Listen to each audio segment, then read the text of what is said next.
Welcome back, guys. How are you? Hope you're doing well. Sorry about that. I got hungry and I decided to eat some pizza. Some of my leftover pizza. But we can get into it now. So let's do that. Let's get into it. Are you guys ready? We're coming to the end of our young adulthood, and I'm so happy because I'm ready to get married. I'm ready to plan a wedding. Like a lazy cat, you stretch your arms above your head and yawn, blinking your eyes sleepily. The day was warm and pleasant, and you were lounging on the couch in the living room, finding it difficult to do much in that moment. Your moms and Liz had gone out shopping, looking for some new items for your sister to take back and decorate her college dorm with. Ew. Ew, college dorms, ew. They had asked if you wanted to go with them, but you declined. For you, today was all about relaxation, yeah. I don't want to go anywhere if I'm not getting anything. Cove had dropped by to spend some time with you, content to join in with doing nothing. I keep wanting to put my arm behind my back while I'm reading here, and I don't know why. But I know it's gonna feel weird in like a few minutes once it goes weird with the connection tissues. The two of you had been chatting idly as you lazed around, talking about the other things you had planned for the summer. You were sitting next to him. He sat on one couch while you sat on your own. He sat on the couch while you were fully stretched out on another. You stretched out across him as he sat on the couch. You were cuddling on the couch.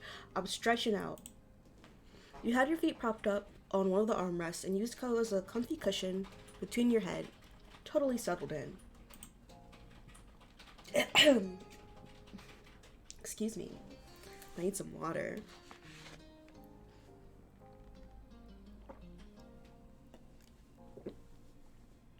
Nope, that did not help.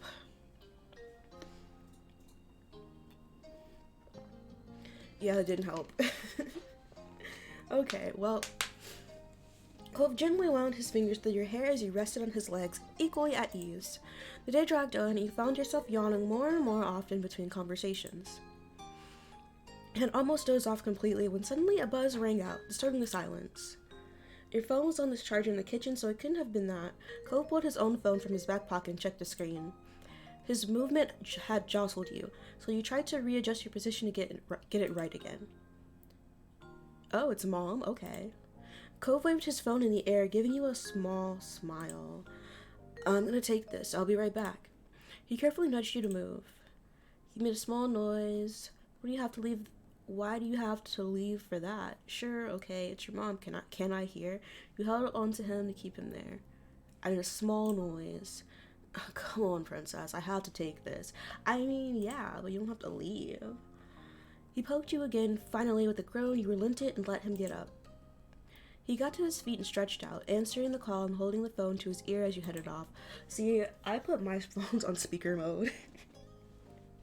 My phone is going to be on speaker mode if I have to answer a call. Not in like public places, unless I'm like by myself. But in general, I don't feel like holding my phone up to my ear. I'm doing other things. Hey Mom, what's up? Taylor said hi. Don't keep me waiting long. You blew him a kiss. You waved him goodbye. Taylor said hi. He turned to you with a nod, smiling as he walked backwards towards the door. The lock clicked, oh my gosh, behind him as he exited the house, and you sank back onto the cushions, idly trying to decide what to do next. Why is he leaving? Why is he leaving me? He can just take this call somewhere else. After electing to grab your own phone from its charger, you resumed your position on the couch, tapping away at the screen. Your mind drifted away from the thoughts of Cove and his phone call with all the many ways your device could distract you. It was an effective enough way to kill the time, and you had managed to do various little things when the door opened again and Cove returned. He gave you a smile as he approached. You figured the conversation couldn't have gone too bad. You watched as Cove strolled over to where you were still sitting. He crossed his arms against the top corner of the couch, resting on them while bending forward to lightly kiss the top of your head. Aw. I'm back.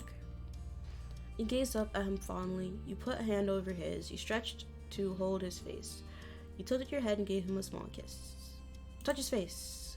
With a sigh, he leaned into your touch and let out a long breath. You ran your fingers through the hair at the sides of his head, coming back to give his chin a small, affectionate squeeze as you crinkled your nose at him. Is everything okay? Everything's fine, just... He turned his head suddenly, running a hand through his hair and letting out an exasperated breath. He seemed nervous, but you couldn't imagine why. It's fine. Not anything to worry about. You say that, and yet, look at your face.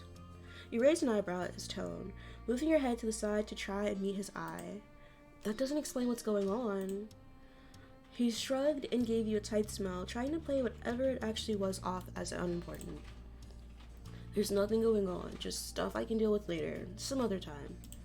He was transparently avoiding the truth, and you stared back at him seriously, an indication that you weren't going to ignore what he was doing. Eventually, he broke beneath your stare, hanging his head in his hands and groaning.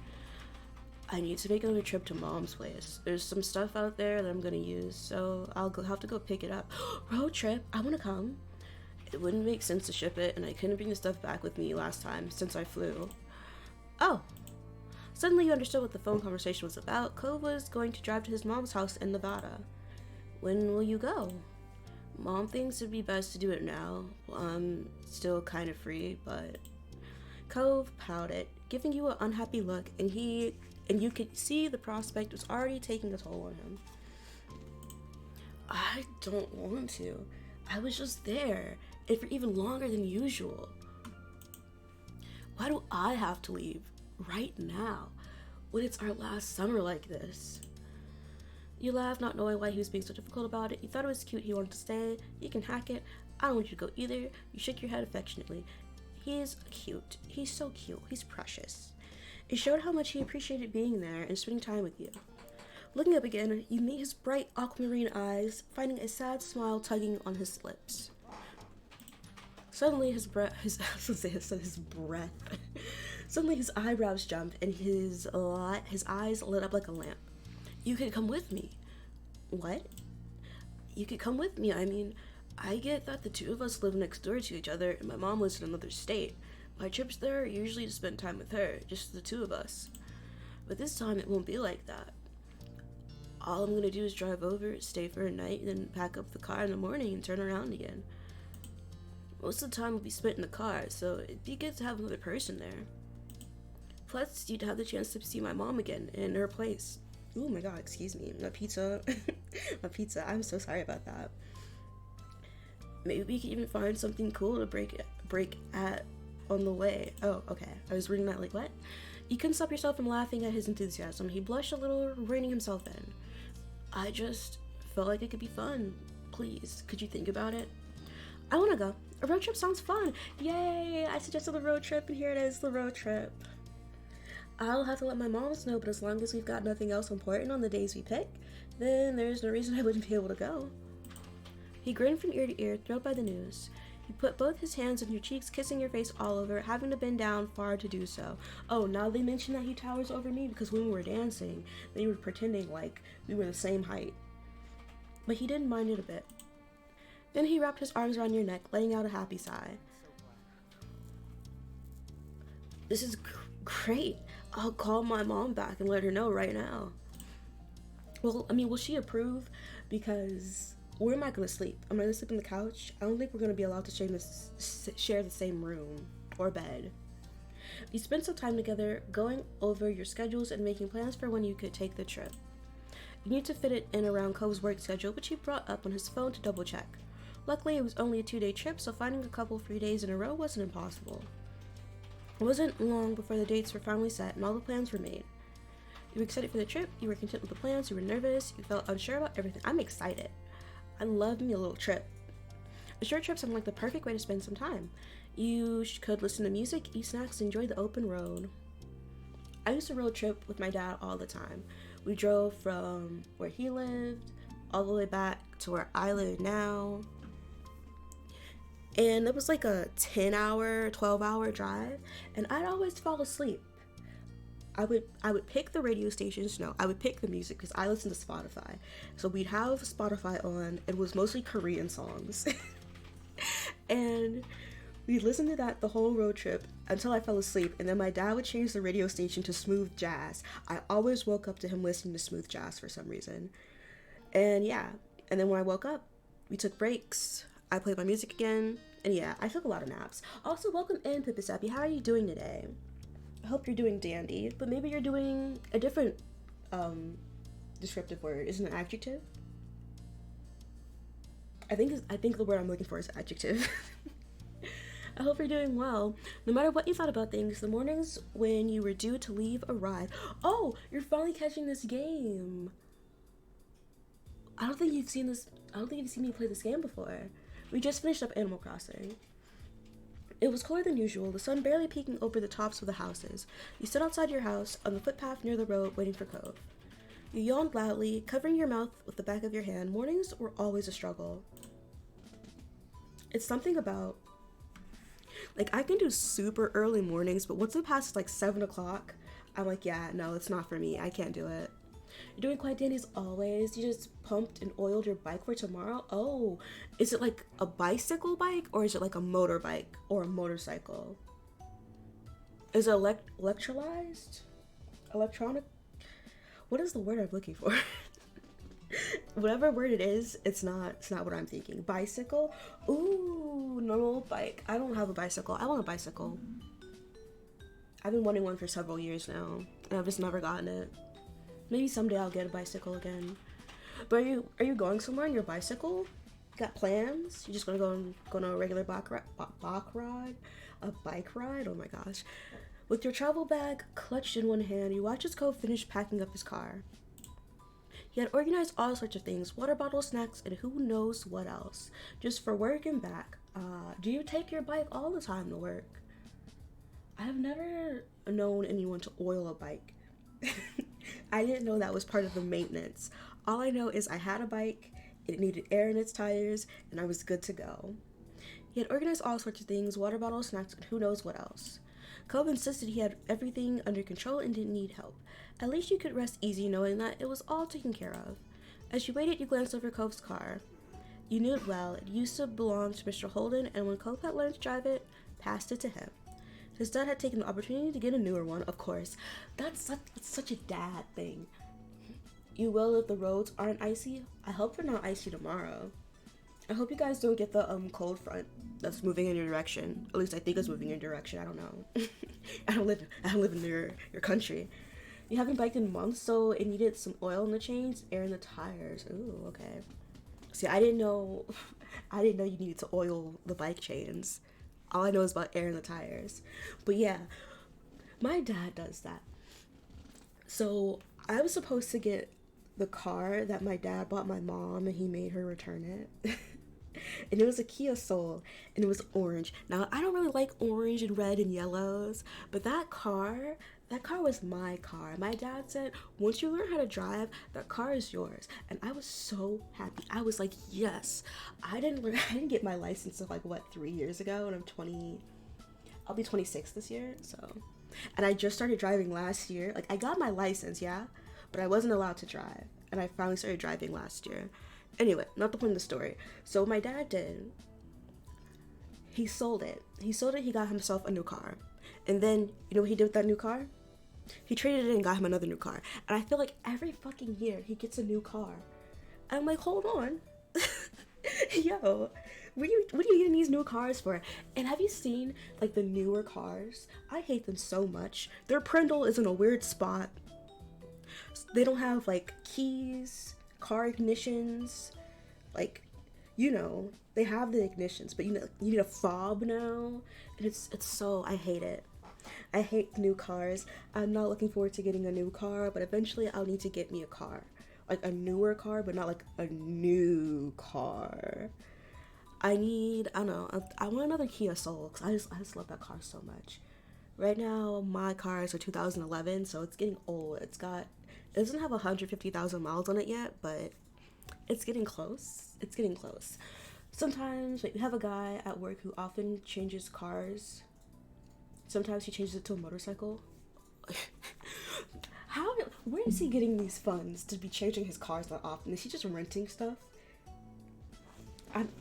These people in their cars. And my dad, he loves cars.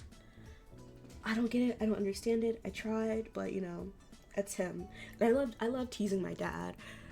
I love being like, I'm sorry, I don't know what breed that car is. As if it's an animal. He's like, their cars don't have breeds. I'm like, I know this. but I love teasing my dad. I also tease him about Star Trek. Because Star Trek I remember watching with him was the one with Captain Picard, but I call him Captain Kirk just to piss my dad off because it's funny. He doesn't really get pissed. He's just like a little irritated. But this is what he gets for teasing me all those years when I was younger, because he said I talk like a valley girl. And so, like, every time he would imitate me, he'd, like, make his voice, like, try to go as high as he could. And he'd be like, yeah. And, like, if you see the Kardashians and stuff like that, he'd try to give me, like, a vocal fry.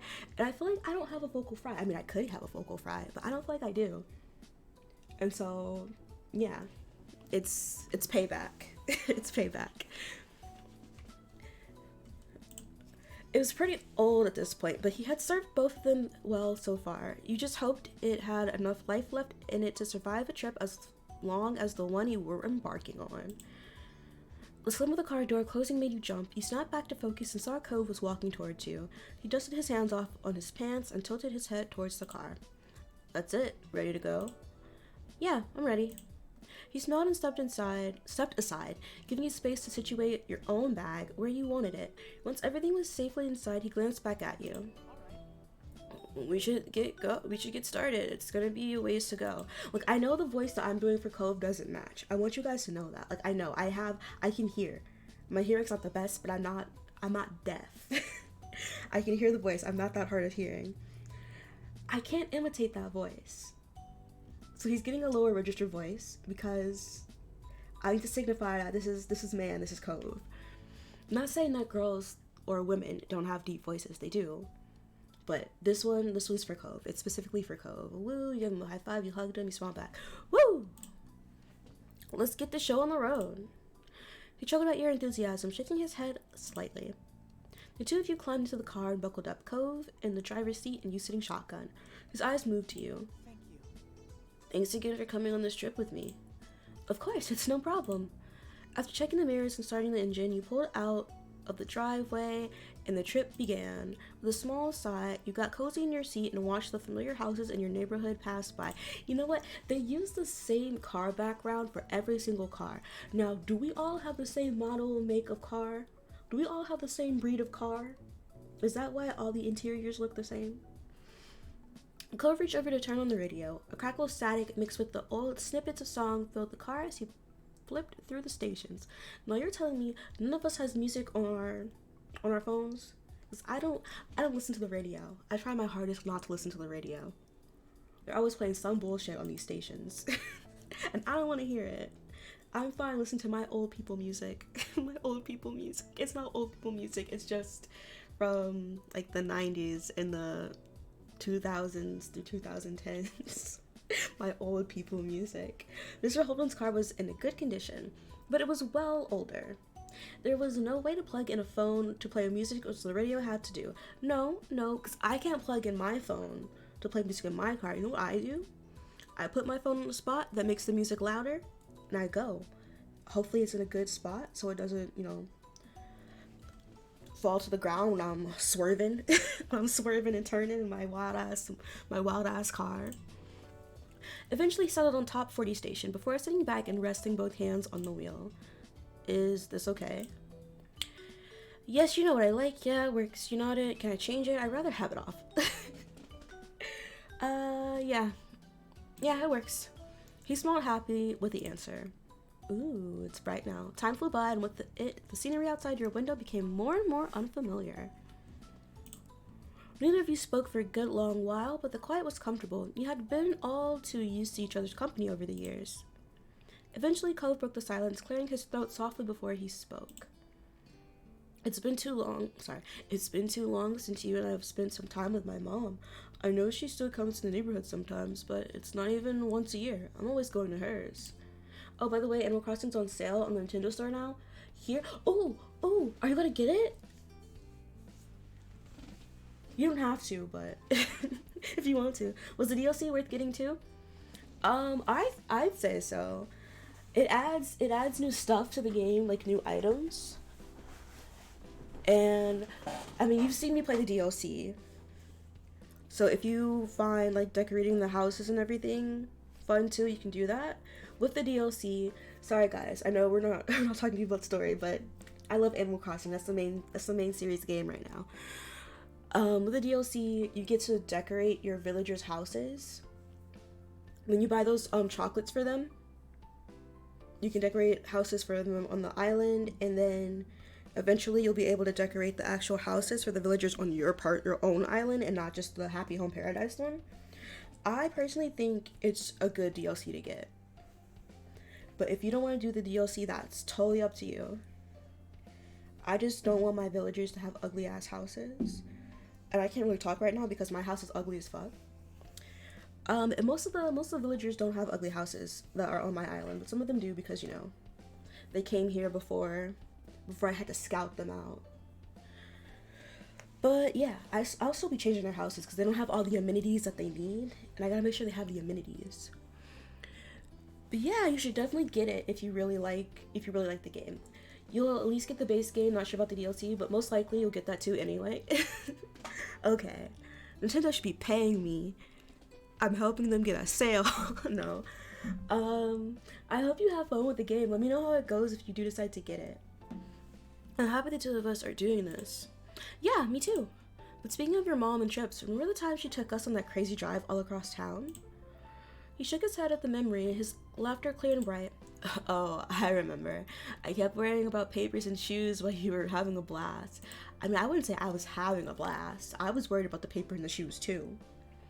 It was an amazing night. I wonder what I was thinking. Sheesh, I was dumb. We were both worried. Why are you pretending like I wasn't worried, Cove? I was worried too. He smiled quietly to himself, clutching the wheel a little more confidently. With a crinkling of his eyebrows, a look of nostalgia crossed over Cove's features. Mom always knew how to make things memorable. I can't deny that. Silence slowly crept back into the space, both of you thinking back on that night and all the memories you had of it. Sure, you think it's just started, so there's a lot of time to get it? Yeah, there's a lot of time to get it for you, okay? Do not rush into a purchase. If you really don't want to get it, you do not have to get it. But the best time to get stuff that you're considering getting is when it's on sale. So, I mean, there might be another sale eventually, but who's to say? Nintendo is so fickle with their sales. Your elbow resting on the windowsill, you gazed out at a world that was slowly coming to life as the morning rolled on by. Indeedy, yeah. The sun climbed higher in the sky, forcing you to adjust the visor overhead to keep it out of your eyes. Like, I've been thinking about getting Stardew Valley. I think it's still on sale. I think today is the last day for the sale. It's either today or the 28th. I can't remember. But I don't know. There's like a new update for it. And I'm not really a Stardew Valley person. But that could be a game I play with people because people want to play games with me. And I'm like, I don't have a lot of multiplayer games. There are games that I want to get that are multiplayer, but the money, the cost, the repercussions. Hey, do you mind reaching back for me? Maybe. Cove gave you a sidelong glance as he drove, indicating with a nod of his head and a tiny smile. I want some chips, salt and vinegar ones. Ew, no. I don't know how you can eat that. He huffed impatiently, keeping his eyes on the road. I like them and want to eat them. You shouldn't have a problem with letting me since you don't even like it. Yeah, that's why I have a problem. I don't want to smell their nasty ass chips in this car. Stretching out the seatbelt to give yourself space, you twisted in your spot and reached into the bag holding the snacks. It took a bit of effort to sort through the collection of goodies stuffed inside, but eventually the bag of chips crinkled beneath your fingers as you pulled them out and sat back in your seat. Here. Thanks. Do you mind opening it? I do mind. His eyes lit up at the prospect of the snacks. You shook your head in amusement, popping the top of the bag. You poured a few chips in his hand. You held the bag open towards him. Want me to feed them to you? I'm not feeding these nasty ass chips to you. Here. With a smile, he dug into the bag noisily, picking out a couple of chips between his fingers and popping them in his mouth. The sound of crunching and rustling filled the car, so he reached over from time to time, taking a few. Ultimately, he elected to drag out an entire handful at once, losing a few of the chips on the floor. See? Messy. After that, you rolled up the top of the bag and stowed the chips safely in the back again. Oh, is it like a family-sized bag? It's not just a small one? Cove doesn't seem like the type to get a family-sized bag, but, you know, maybe he does because he just stays eating. When you turned to the front, it was to find Cove crushing the fistful of chips in his mouth, crunching loudly. Oh my gosh. He wiped his hands on his pants absent-mindedly before gripping the wheel and spilling crumbs all over the place. You know what? It's not my car. It's not my car. You're like a little kid. You laughed at that. How can you eat that much at once? I'm impressed. You're like a little kid. He snorted and pulled a hand from the wheel once more to flick the salty residue from his fingers at you. Cove, you're grounded. You're grounded. How dare you do that? With a gasp, you raised an arm to defend yourself. You shook your head at the mess of crumbs that fell from his mouth, and he chuckled. See what I mean? The hours drifted by as much the same way as that, with the two of you snacking and chatting as the day stretched on. It was fairly calm and quiet, traveling along the open road, and you found little in the way of interruptions. At one point, you passed a Welcome to Nevada sign, and Cove gave a tiny cheer. He was in disbelief that the two of you were seriously all the way in another state like this. I mean, California, I don't know exactly where in California they are, but California and Nevada are like literally right next to each other. Like they're connected by a border. I don't see what the... It's not like you're driving all the way through California from top to bottom. It's not like you're driving through Ohio. Ohio is the longest fucking state to drive through. Ohio takes you like 4 to 6 hours to get through. And you're not even driving all the way through Ohio. If you're going like straight from the straight line, it's so fucking long. Oh my god. Eventually you had to stop for gas and made a detour at a small diner to grab a proper meal that didn't consist of chips and candy. Aw, I love chips and candy. After refueling both the car and your stomachs, the drive was back on, just as the sun began dipping beneath the horizon and bathing the sky in a wash of orange light. Cove informed you that there wasn't too much longer to go. You were almost there. When night eventually fell in the blanket of darkness, the drive finally came to an end. Cove pulled into the parking lot of Kyra's apartment building, the glow of the car lights disappearing as he turned off the engine and let out a heavy sigh. We made it. We're here. The two of you exchanged tired smiles, having successfully and safely completed one half of the trip. You were relieved to have actually arrived and eager to get out of the car and stretch your legs. You took the stairs up to the building together. After a knock, you were abruptly met by a flash of green hair as Kyra opened the door and immediately took her son in her arms. Ooh, look at her play. This is nice, girl. And there he is, my gigantic baby boy. She squeezed him for a moment, and before she could let go, Cove embraced her tightly back. It was a hold that reaffirmed of all the love he had for her as his mom. She stroked the top of his head in response. When his grip finally loosened, she pulled back so she could examine his face. Are you even taller than the last time I saw you? Cove gave you a look and rolled his eyes amusedly as he patted the tops of his shoulders proudly. You say that every time I'm here. It doesn't even make sense right now. My last visit wasn't that long ago. I mean, when do men, I guess boys, stop going through puberty? Is it in their 20s? Their early 20s, I think? Maybe. I know that girls stop going through puberty around, like, I want to say 15, 16? Maybe 17? I started puberty early, so, and I stopped growing. I started puberty at like age 10, and then age, when did I stop growing? It was 7th grade, I think, and 7th grade I was 12 to 13, so yeah. Kyra simply laughed before letting him go fully and ushering the two of you into her apartment. Then she turned to you, a wide grin pulling on her lips. Princess, it's so nice you came along with. It is a bonus, you've both arrived in one piece. Yeah, it's good to see you. It's been a long time. Kyra beamed at you both. While you would have loved nothing more than to settle down and rest for after the drive, you could see she wasn't going to let you go that easily. So, how was the trip? I admit, I was just a pinch worried. We barely made it. I appreciate your concern, but it was alright. You felt the fussing was unnecessary. You let Cove answer that. It was fine. No problems for us. Kyra clapped her hands together, the bracelets against her wrists jingling. I'm so proud. I can hardly believe how mature you both are. Where did all those smarts come from? Cove ran a hand over his hair with an awkward chuckle.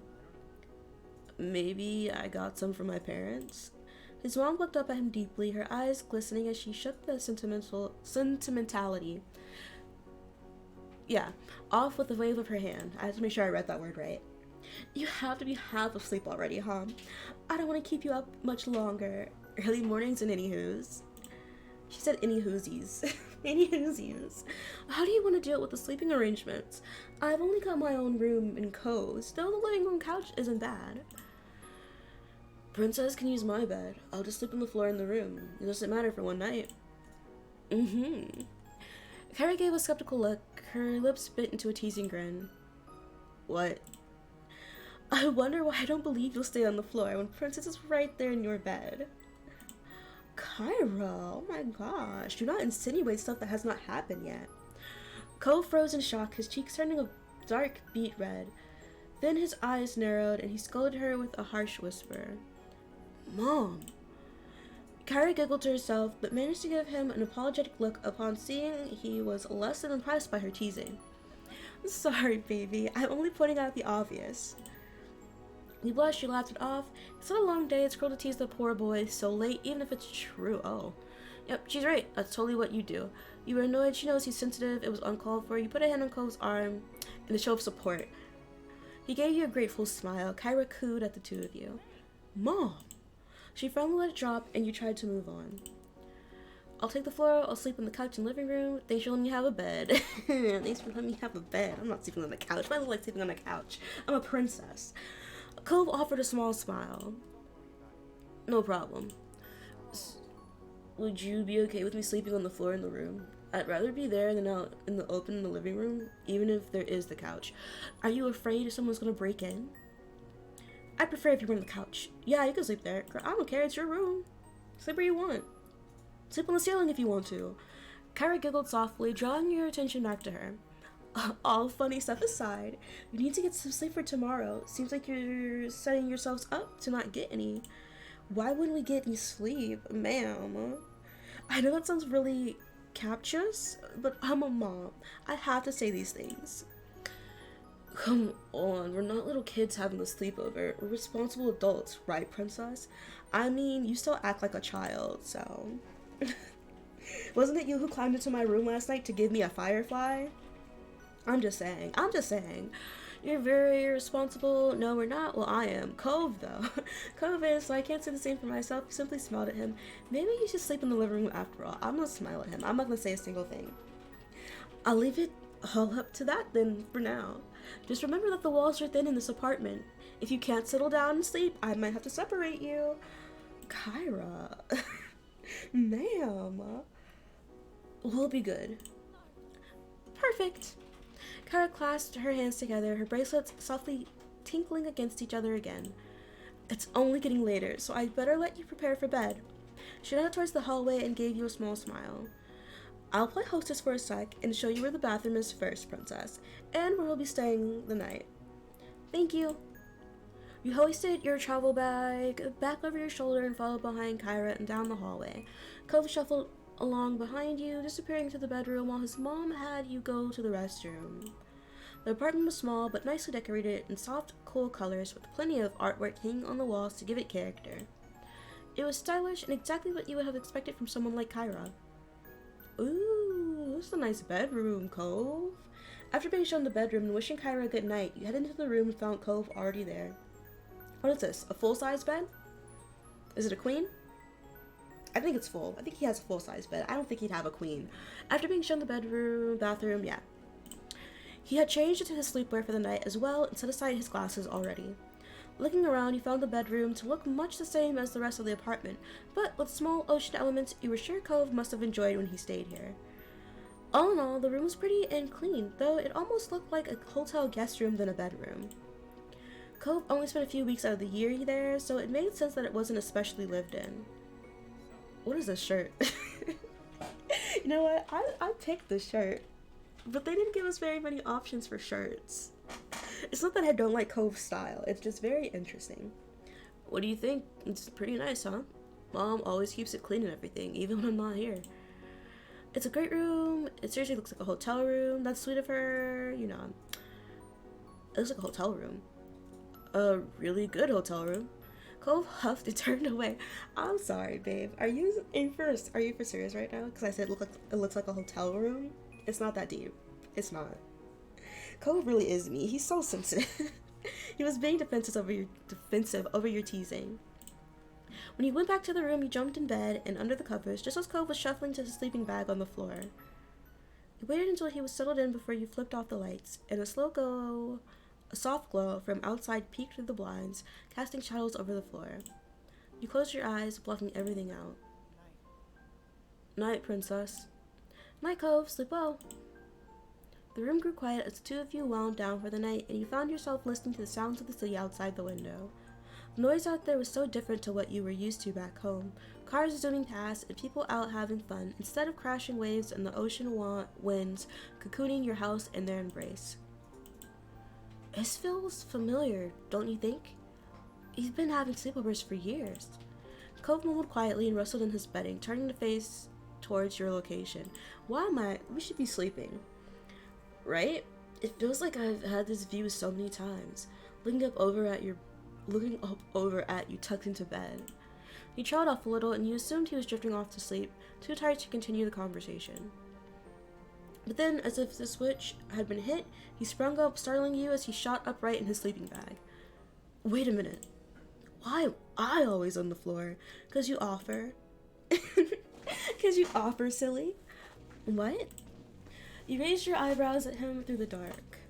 The times I slept over at your house, you got to stay in your bed. It was your bed, after all. But when it was my family hosting things, Dad always made sure you got a bed there. The words slipped out of him faster and faster, the pitch of his voice rising as the revelation spiraled. Sir, if you don't stop all of this nonsense, your mom's gonna come in and you're gonna be sent to the living room. He'd say that you were the guest, so it's only right. No matter what, I've always been the one who takes the floor. Every time. This is a racket. You burst out laughing. I'm sorry, I didn't want it to be that way. Them's the breaks. You only just realized that he was right. I mean, he is right. He's not wrong. Shh, don't be so loud. Don't shush me. My life is crumbling. I can't believe it. This has been going on for 10 years. Again, that's not my fault. You offer all the time. And I'm like, you know what? I think I did offer him the bed before. He was like, no, it's your room. And I'm like, okay. If that's how it's gonna be, that's how it's gonna be. Thanks for the bed, butter? I was gonna say Buster and Buddy, and it came out as a butter. He stopped suddenly. You could see in the limited light that his eyebrows were angled in disbelief, his frown wobbly in shock. That's how it is in my family. My mom's always thought that it was more fun and comfortable for the guests to use their own sleeping things rather than a stranger's bed. And in my family, the guest gets the bed because it's good to make sure your guest has a proper place to sleep. We were opposites all along, but I never even thought about it. When it looked like the situation was going to stall there, he suddenly scoffed. Sir, at least you were comfortable all those times we shared a room. Even though he meant the words, he was being snarky about it. Despite looking on the bright side, he was still pouting. Oh my gosh. You sighed. Oh, Cole, I feel bad that you're unhappy. Thank you for making the sacrifice for me. Quit being a baby. Went over to him to cheer him up. Let's go over to him. You can sit in the bed with me. You can sleep in the bed with me. I won't say anything if you don't say anything. Slipping out of bed, you kneeled down to the floor beside him, though he promptly turned away from you and continued moping. Not him turning away from me. And kissed his cheek. You wrapped your arms around him. You fluffed his hair. Kiss his cheek. Thinking of nothing else to do, you leaned in and gave him a soft peck, earning a grumble in response. However, you didn't miss the blush that spread across his cheeks and stained his skin. You sighed. I really do appreciate what you did for me. Okay, you really need to stop acting like a baby now. You said nothing. You kissed him more. You held him and stroked his hair. I really do appreciate what you did for me. He made a sound of acknowledgement, and you took that as a good sign. With a slight smile, he gave you a playful nudge to go back to bed, which, with a small sense of satisfaction, you did. With a tired sigh, he flopped back down. I can make do with the floor for old time's sake. Some real humor came back to his tone. It's basically a tradition by now. I mean, yeah. Are you really sure you don't want the bed? Why don't we share? Why don't we share? It's big enough. Cole inhaled deeply, the fabric of his sleeping bag crinkling loudly as he fidgeted beneath. I told my mom I was going to stay on the floor. Listen, you're an adult. You can do what you want. I'm tired of parents like, this house has rules, you know, follow my rules. Like, listen, this is my partner. Why can't we sleep in the same bed? I've probably done worse things with them anyway. And we're tired right now. We're not about to have sex. We're going to sleep. Like, if I wanted to, I definitely would have already done it, you know? Parents are weird like that. He frowned, wondering when that had ever stopped him before. Exactly. Did you really plan on going through with that? No. See, look at you. Look at you. A hypocrite. He hesitated a little, the silence stretching between you. You couldn't help but smile to yourself. You knew him well. The sleeping bag rustled again, and through the dim light you saw him stand and head towards the bed.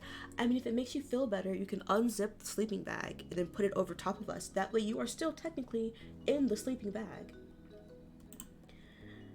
He took in a deep breath as he ran his hands across the top of the blanket, gathering his nerves as his eyes met yours. And then he paused, head tilted to the side, so as if silently asking permission. It's all right. Oh my god, every time he gets close, I get nervous. I don't know why. This is a fake person. You shuffled over to make room for him as he pulled the bedding up and crawled beneath the covers, leaving the two of you close together, but not quite touching. He exhaled a heavy breath as he lay down on his side, his head getting comfy on the pillows next to yours. You had a strange feeling in your stomach, like it was doing little somersaults, but it felt good to have him close. He raised his fingers and delicately brushed the tips over your cheeks, drawing a shaky sigh from your lips. His touch was warm and feather-like, making you feel tingly all over. When his eyes met yours again, you found yourself lost in them, the world becoming still and silent around you. Then he froze, his muscles tensing as he closed up like a clam and his breath hitched in his throat. He attempted to whisper something, but it was completely lost on you. With that having to suffice as a warning, Cove jumped out of the bed and crouched down on the floor, his head held in his hands as he took a few deep, stuttering breaths. Do you guys know what happened? Because I did not comprehend a single thing I just read. All I know is he got shy for some reason. What happened? What's wrong? You bolted upright in bed, staring down at him with a mixture of alarm and bemusement. Are you okay? Not that voice line. I'm fine. I'm sorry, Princess. Really sorry. I'm just so... He panted deeply in and out, as though he had just finished running an entire marathon. After finally steadying his breath to a normal rhythm, he crawled back to the sleeping bag and huddled down on the floor, his back turned to you. Sorry. You understood, you were disappointed, you were amused, you were not pleased. It was kind of flattering you felt embarrassed. I'm amused. That was Cove for you. He usually needed at least one trial run before he could take that kind of step forward. I'm dead. I'm dead. Cove, you were so funny. You didn't say anything. I'm surprised that this happened again. Thank you for trying. You don't need to apologize. You can always try another night. You don't need to apologize. He made a small noise, acknowledging that he had heard you, but said no more. With the event over, you laid back down in bed alone for this night.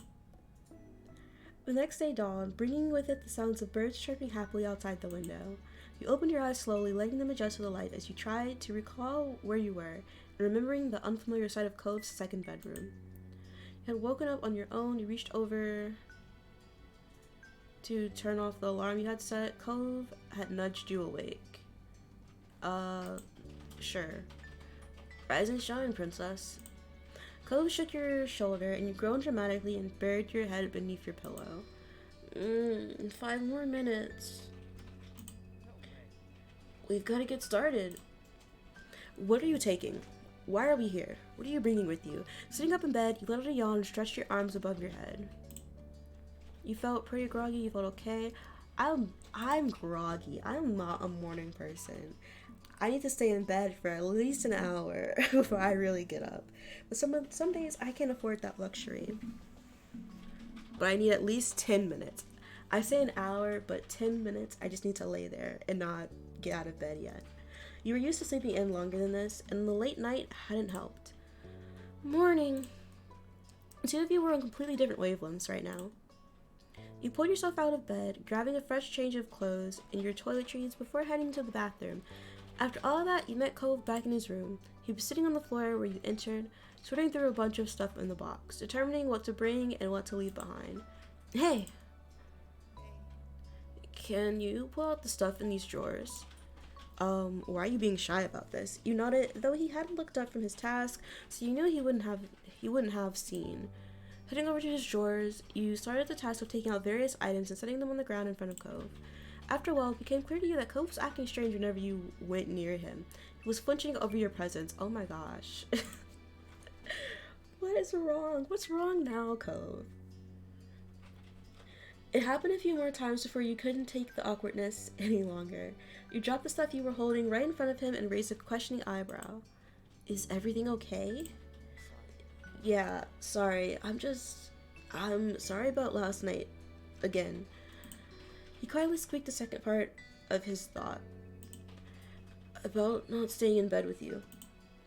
I know you try not to mind or be mad at me, but I wish I didn't have to make you accept me backtracking all the time. Listen, that's just you. That's just you. You're a very shy, awkward person. And as another shy, awkward person, I get it. You don't need to apologize. You're safe here. You're safe with me, Cove. I might tease you a little bit, but you're safe. You're safe here. He swallowed thickly. How do you swallow thickly? What are you swallowing that's thick, first of all? You know what? Let's move past this. Struggling to find the right words to explain himself. I do think it felt nice, really. Really. It's just also not bad, but good in a inconvenient way. Laying together like that, being so close, it gets too hot, you know? Yeah, I understand. Body heat is a thing. Sometimes it's good, but sometimes I hate body heat so much. His cheeks flushed with color and he immediately trailed off, his eyes firmly fixed on the floor. It's because I overheat easily. I get it, you'll stay the whole night next time, right? It was that intense for you, huh? Maybe I'm the one who should apologize. I'm sorry to bother you. Yeah, it's annoying, but it's what I signed up for with you. Do better next time. I would never say that. You not accept. Actually, you know what? I would say that, but not to Cove. I would say that to Cove. If I knew that someone was as sensitive as I am, and Cove's very sensitive, I would say that. But I'd probably say that to Gil. Because he's not sensitive. He's not a crybaby. He's not a crybaby like me. I can be mean to him, and he's like, okay, and he'll just brush it off. And then I'll come back and be like, I'm sorry, that was really mean. He's like, yeah, whatever. I get it. You wanna I'm gonna apologize. His eyes widened, a pink tinge creeping onto his cheeks before he could duck his head enough to hide it. Just don't worry about it. You don't need to do anything. Let's get back to packing. Are you still gonna be shy now? Are you just gonna be weird with me? With it more or less resolved, you went to grab some more items as Cove focused on the box in front of him once again. Oh, hey, look at this. When you turned towards the sound of Cove's voice, you found him digging through one of the drawers beneath the bed. Oh, he's got drawers beneath his bed? He got extra storage space like that? Here's something I definitely need to bring. Neat. And what is it? Craning your head, you got a better glimpse of what he was holding. An old, yellowing book. When he opened it, there were a few dried, pressed flowers between the pages. Those had been gifts you'd given him from his mom's place. Those had been gifts you'd given to him for his mom's place. Something for him to remember you by and to make his time here less lonely. I gave him flowers? Damn, I must really like him. I must really like him to get him flowers, because I don't like flowers, and I would prefer not to ever be near flowers. He kept them the whole time. It's because they're stinky. Flowers smell so gross and nasty. People are like, these smell so good. No, they don't. They smell like shit, like literal shit. Literal poo-poo. You don't have to hold on to those forever. I was only lending you those. I think I'll take them back now. It's adorable that you care so much for them. You start to feel emotional. Of course you should take them. You know what? I'm feeling emotional. Let's cry together. Cove looked up at you and you sniffled quietly, seeming concerned. You wiped away the tears that were blinding your eyes, feeling a little silly. Hold on, let me get the crying out. Sorry. He smiled at you, his face softening. Why would you apologize? It's alright. It's wonderful. Thank you. These are special. It was important having a piece of you with me when we were apart. I feel the same way. That's why I gave them to you. Cove smiled, pleased that the feeling was mutual, but then the expression became more amused. And did you keep the souvenirs I brought back? Girl, what did you bring back? Nope. He shook his head with a grin. Thanks. Another hour passed by in silence. What did he bring back for me? Because maybe I did keep it. I'm a pretty sentimental person, so it's likely that I did keep it, but I still want to know what I got, so I can make sure I didn't get rid of it. Another hour passed by in silence, and you were happy to see you were making great progress with Cove's room, with only the closet left to sort through. You took a minute to take a mouthful of water from your bottle and perched on the edge of the bed, feeling productive. Cove glanced over at you, paused, putting down the tape gun he had been using to sew up his boxes. You raised an eyebrow. You know, it's really strange to see you sitting in this room. Why? He frowned a little, his eyes distant and his voice quiet when he spoke next. During the visits to Mom's, when I was sitting alone in this room, I'd sometimes think about how you weren't here. Aww. Aww, so cute.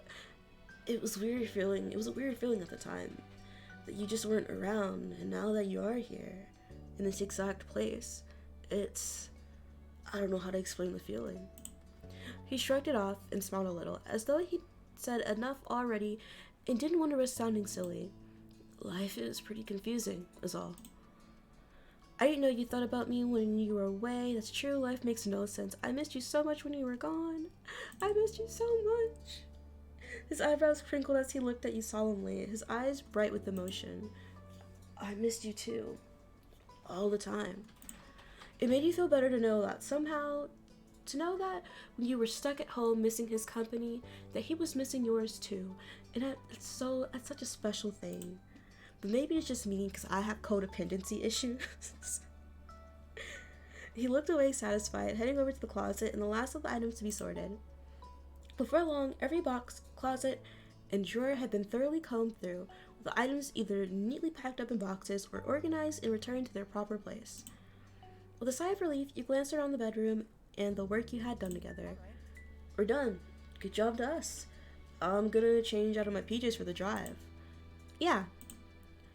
When the two of you headed out into the living room, ready to get everything finalized and hit the road, you found Kyra in the kitchen pouring a cup of tea. Did we eat at all today? That's what I want to know. Are we hungry? Did we eat? I'm a bit hungry, but am I really? Not really.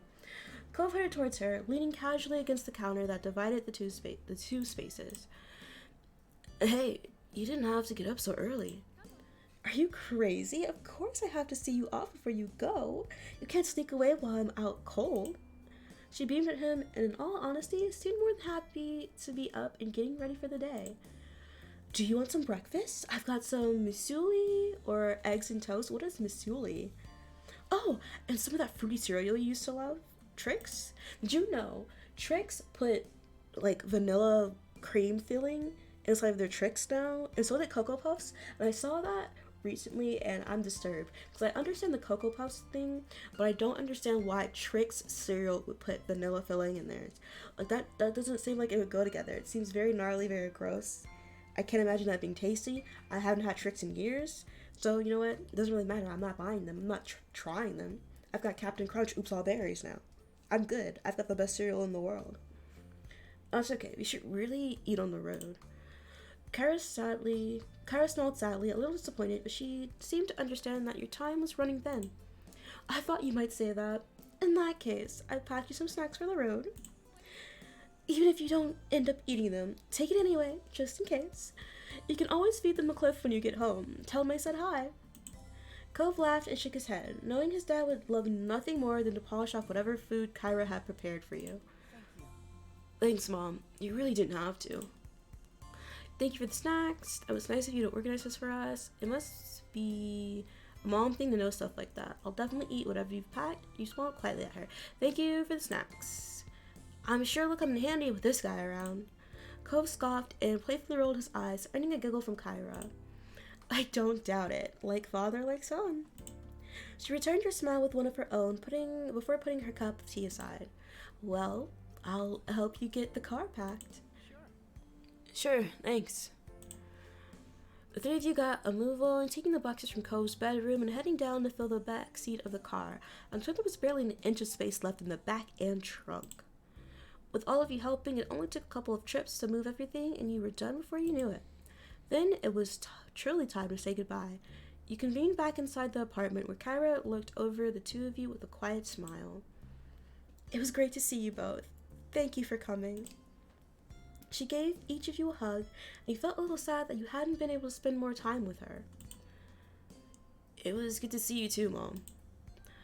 Cove embraced her in a return, the two of them holding onto each other for a few seconds longer. I'll miss you, but I'll visit again soon. You better.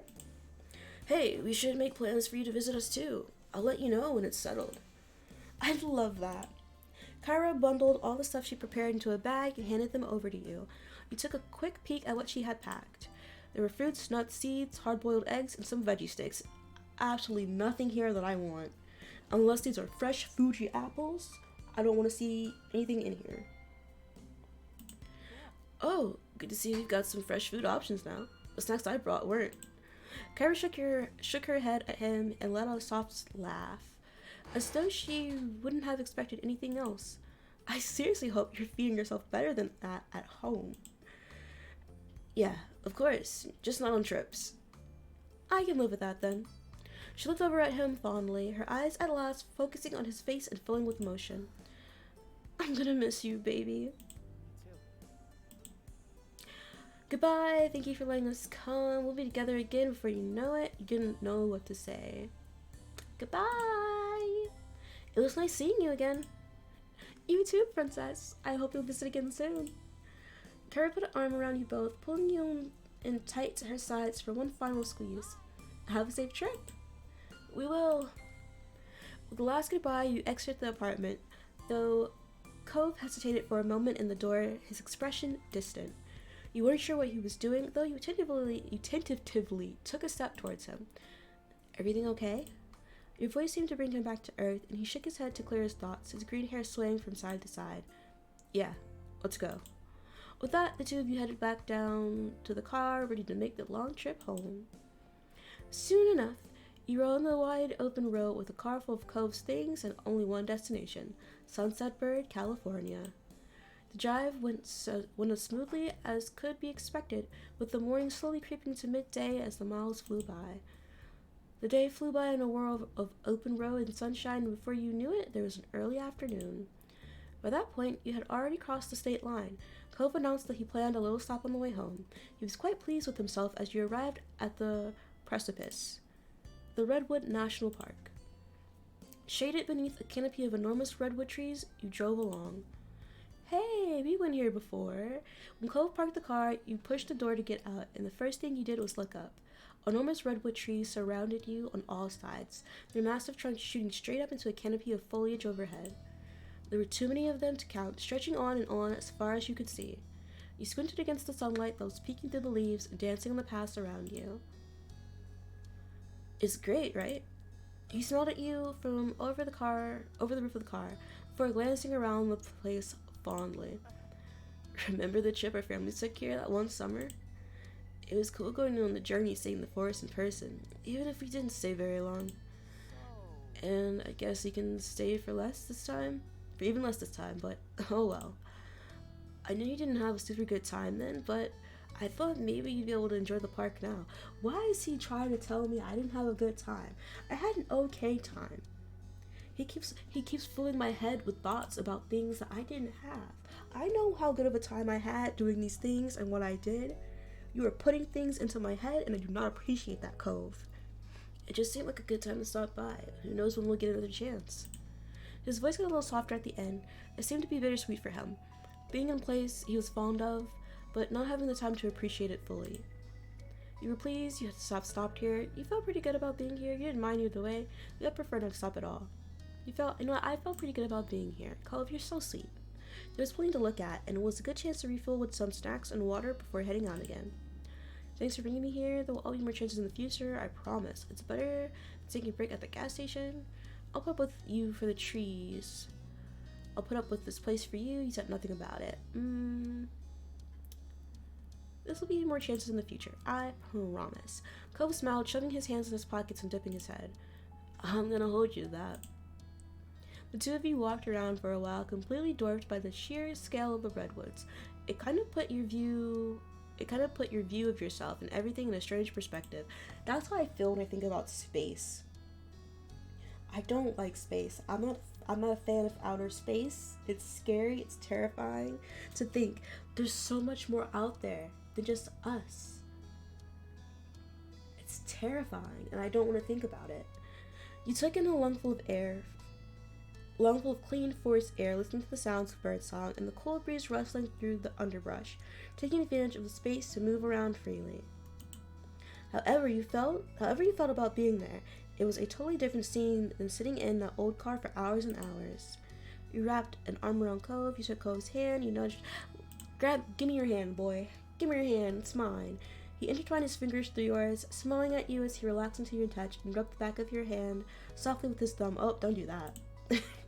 I hate that feeling of someone rubbing their fingers on my hand. Ooh, I get the ick. Being here again, you couldn't help but reminisce on what else had happened during the trip you had taken here all that time ago. There were a lot of things that had reminded you of it recently. You looked over at Cove, who seemed to be lost in the peace of the place, and you wondered if any of it crossed his mind. Smiling at the sight, you thought back on what had been a highlight of that long-gone vacation. Elizabeth teased us mercilessly on the trip. Remember, our families were so close. Remember how a bird stole your dad's lunch? I don't remember that. I don't remember that. Back then and still now, we've done so many things together. Cove chuckled and shook his head just as you were thinking back on how your families had started to come together. Yep, we're just one big happy neighborhood, huh?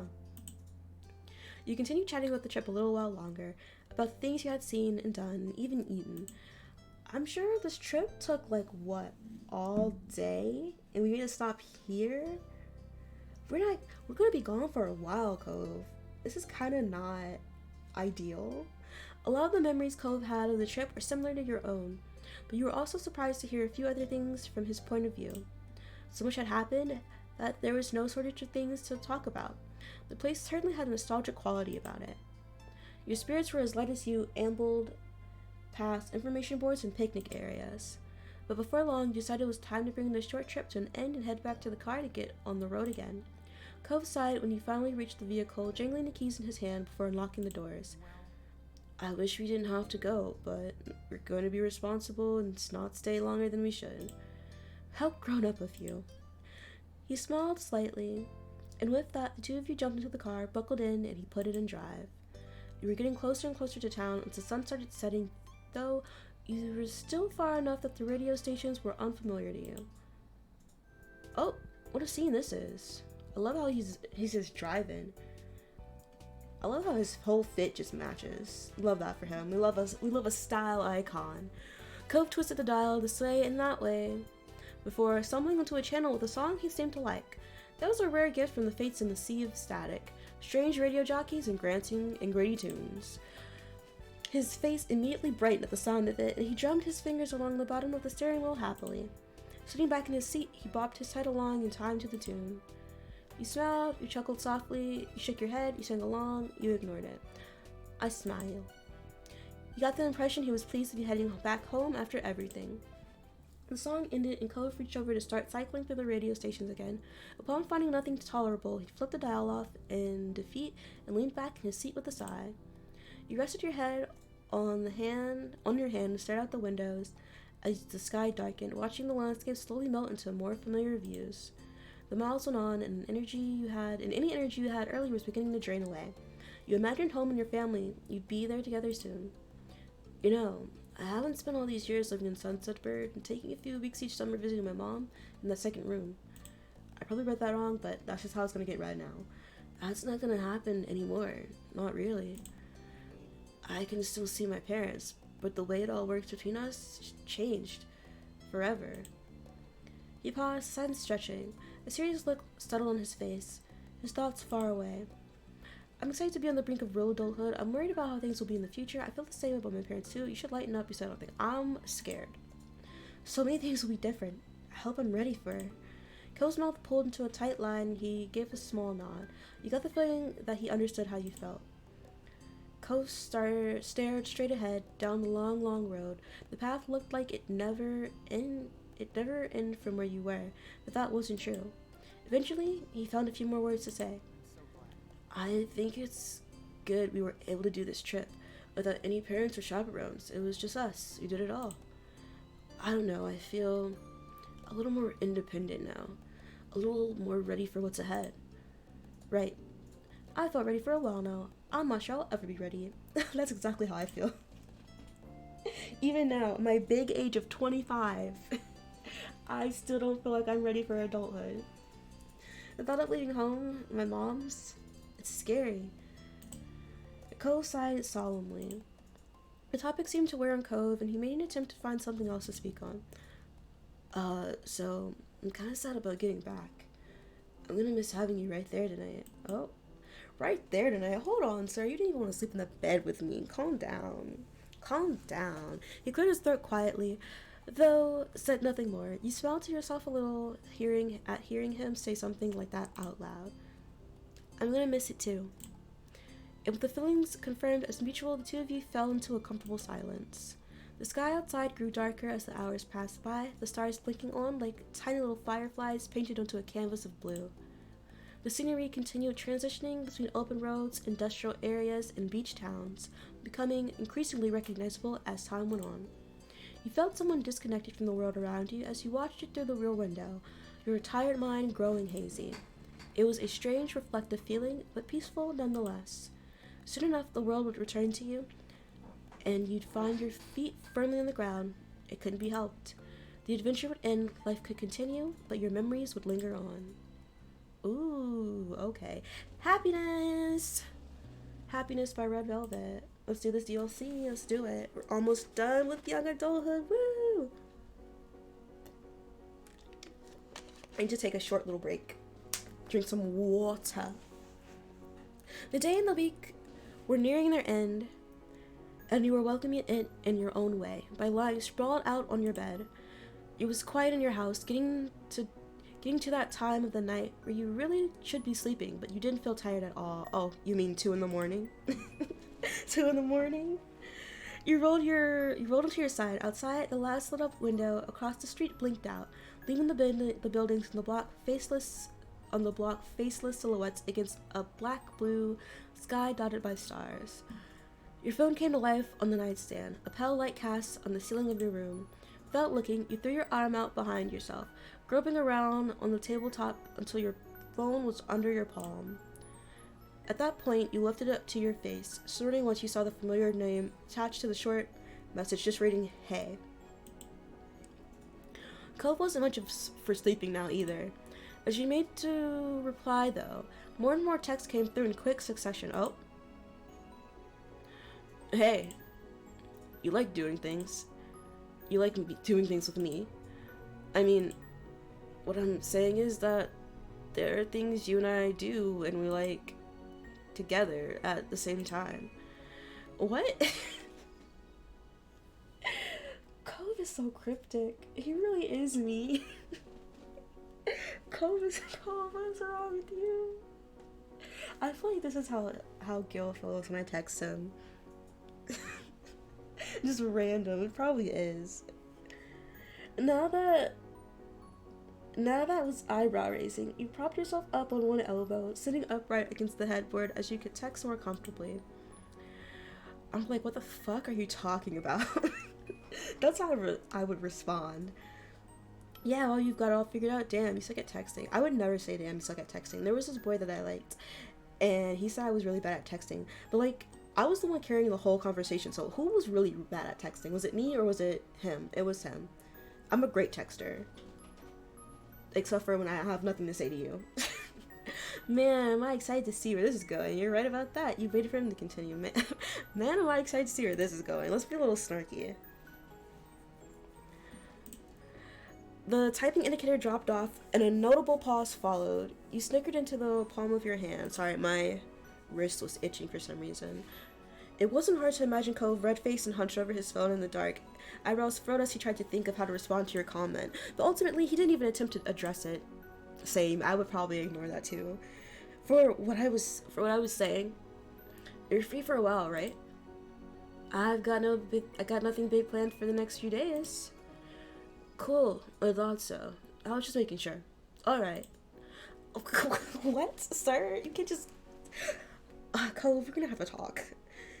You could almost hear Cove's intake of breath as he prepared for the next part, despite the conversation being text alone. The window of your messaging app might as well have been a screenshot.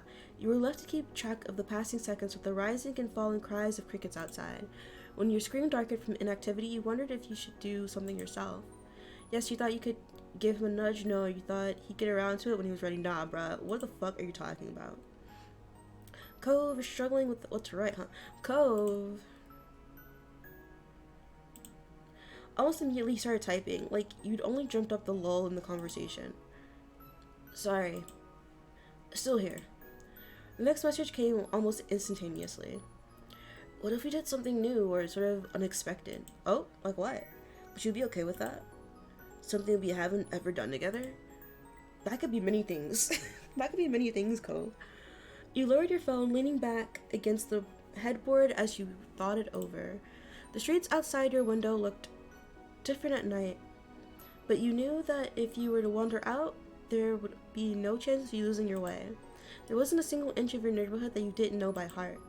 And everywhere you looked, from the grassy hill behind your house to the shops by the beach, you could recall the time you'd been there with Cove, mostly just chatting as you walked together.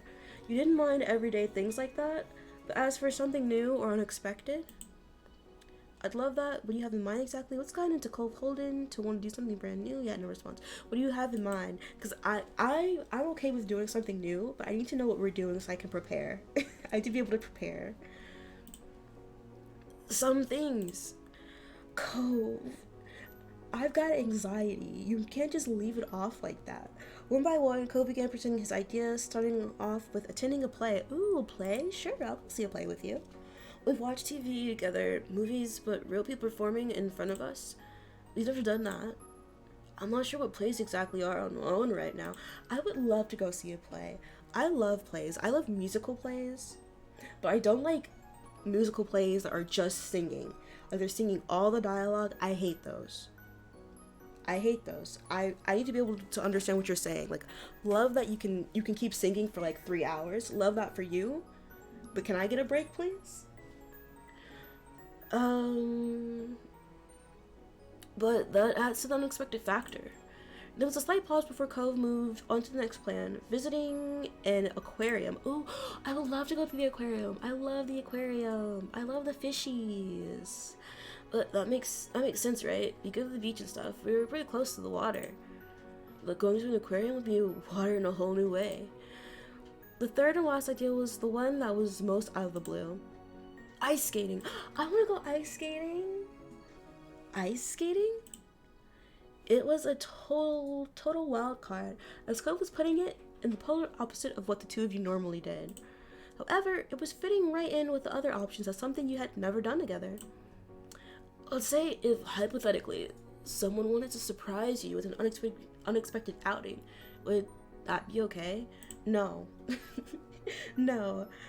I don't really like surprises. I'm not a fan of surprises. Like, only surprise that I want is like a surprise party, but like, I need to make sure I look okay for the surprise party, so I don't want it to be a total surprise. I don't like surprises. Surprises scare me. I have really bad anxiety. You can't just spring this stuff on me. Like, I need to be able to make plans. I need to plan this stuff out. Oh my gosh. I need at least a week advance in knowing that we have plans. You couldn't help but smile fondly at that, wondering to yourself who that someone could be. I mean, unless it's going out to like eat or something. Why does everything I do just revolve around food? If it's something like that, then I'm like, okay, yeah, we can do that. But if it's something else, I don't know, man. I don't know. You said it'd be perfect if that somehow happened. You joked that it wasn't much of a surprise. You said doing anything with him was good. Doing anything with you is good. As long as we're together, I'm okay. Oh. Thank you. It was clear from the quickness of his reply and the following pause that you caught him off guard. He was temporarily left without anything to say, but eventually he recovered. Could you still pick a favorite? You burst out laughing, forgetting for a second the time of night. He's cute. It'd be seeing a play, the aquarium. I want to do all of them, but I want to go to the aquarium. I love the aquarium. I love the fishies. You'd heard that in recent years, the aquarium had been making efforts towards conservation programs. It seemed like a perfect, obvious fit for Cove. Alright, cool. Don't think too hard about this talk. It doesn't mean anything. You're making me laugh at this? I sure hope it means something. Sure. I promise not to try figuring it out. You're freaking adorable. Sure. Yeah. Good night, princess. It's really late now. Yeah, it is. Night, Cove. Without the final send-off, you put your phone to sleep and lowered it with a sigh. You had no idea when Cove was going to invite you to the aquarium, but your mind was buzzing with all the possibilities the coming days might bring. Your phone went back to its place on the nightstand, and you resumed snuggling into the mattress, one hand thrown to the side and the other shoved under your pillow. Somewhere between this day and the next, you finally found yourself asleep. The next morning, after washing up from breakfast, you had just climbed the stairs to your room, ready to tackle the day, when you heard the ringing of the doorbell.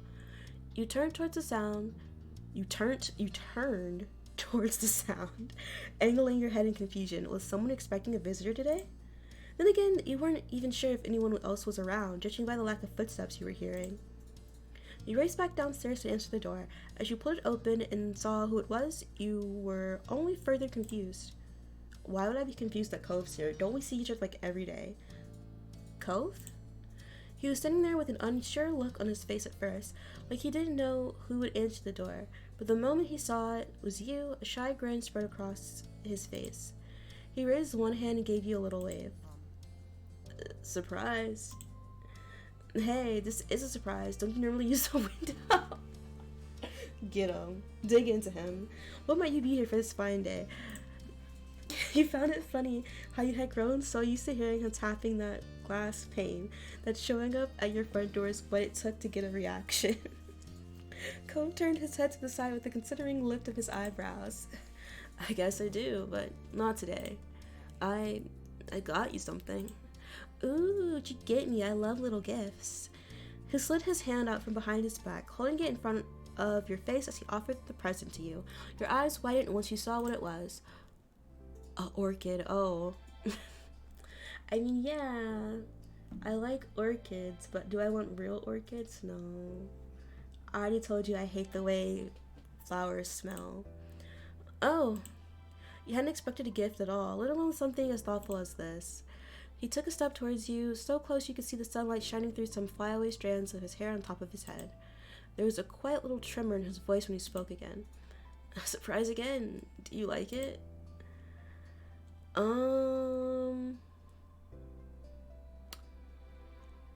Where's the no? Nope, teasingly, but no, I mean it. You know what? Yes, it's my favorite. You remember? He nodded in reply, smiling at you affectionately. Of course I do. Like, I always joke with Gil about that. I'm like, are you gonna buy me flowers? And he's like, why would I get you flowers? You don't even like flowers. I'm like, correct answer. I had a boyfriend do that for me though. Like, he didn't buy me flowers. He stole it off. He stole it off the neighbor's bush, and he gave it to me. And I was expecting a chocolate bar. Cause he was like, do you want anything? I'm on my way to you. And I'm like, yeah, I want chocolate. I was expecting a chocolate bar, and he gave me a flower, and I was like, I tried to be nice about it, but I couldn't be. We just didn't work out. This was the second time we got back together, and it was not it. He gave me the ick that day too, and it was not okay. Of course I do. Then, growing flustered by his own words, Cove averted his eyes with a nervous glance downwards, his gaze landing on the flower. Cove laughed to himself, a thought suddenly coming to him. Only one orchid, though? Why just a singular orchid? Where'd you get this orchid from? My dad would be proud of me for doing this all on my own, huh? He chuckled, imagining the stumbling display of fatherly pride Mr. Holden would subject his son to. Suddenly, Cove raised his head, his eyes finding yours and startling you into stillness. Cove's question came softly, his voice lingering on some words as his shyness got the better of him. Princess, would you go on a date with me today? I was thinking maybe we could go to the aquarium. Oh. Oh? He inclined his head at you with a crooked smile. I had a feeling there might be a nice place to invite you to. He's so silly. He laughed at the ridiculousness of his surprise, but managed to say, yes, you're my boyfriend, of course you can ask me on a date. I'm laughing. He huffed a sigh of relief, his lips spreading in a wild, cheery smile. Alright, we're gonna do it. With his big question asked and accepted, Cove raised the gift towards you again, gesturing with his other hand for you to receive it officially. You carefully took it from him. I'll put this somewhere safe, then we can go. Cove had no problem with that. Still grinning, he stepped back, his body angling away as he waved a hand in the air. I'll get my car ready then. Meet me there. Okay. As soon as the door clicked shut, you dashed upstairs to your room, prepping a spot for Cove's gift. Then, satisfied with your efforts, you grabbed your bag, tossing in whatever else you thought you'd need for the outing before heading back outside. Cove's old car was parked right in front of the house. You went straight to it, hopping into the shotgun seat. As you buckled yourself in, Cove leaned forward to watch you with an eager expression, his fingers tapping the dashboard to a lively sort of rhythm. He was ready to start, but trying to tone it down so you wouldn't feel rushed. I'm glad we're doing this together. Me too. Once your seatbelt was secured, Cove checked his mirrors to make sure the street was clear before pulling away from the curb, and like that, the two of you began your trip. You settled in fully for a trip out to the aquarium in the city. It would be a brave drive. You didn't mind. You made an attempt to start conversation. It's kind of funny we've never done this before now. Why haven't we? Probably because I never thought about going to the aquarium with anyone before this. Wait, seriously? You've never gone to the aquarium ever? Yep, that's right, never. And not just for the specific one either. I haven't been to an aquarium, period. Wow.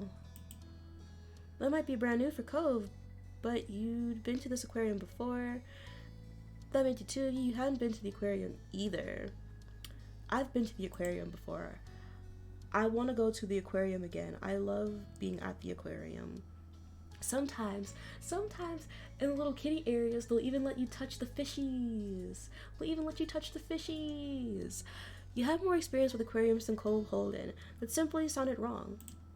Can I ask why not? I figured you'd have begged to go. Cole tapped the tips of his fingers against the steering wheel, his face scrunched in contemplation. When I was growing up, my dad did try to take me. I'd never been before because I was so little. I said no. Whenever he'd try to talk about it, I'd tell my dad I'd rather go to the actual beach on my own. Or he could at least take me to the fish part of the pet store, but not the aquarium. Eventually, he didn't ask about it anymore. He must have figured I had something against it.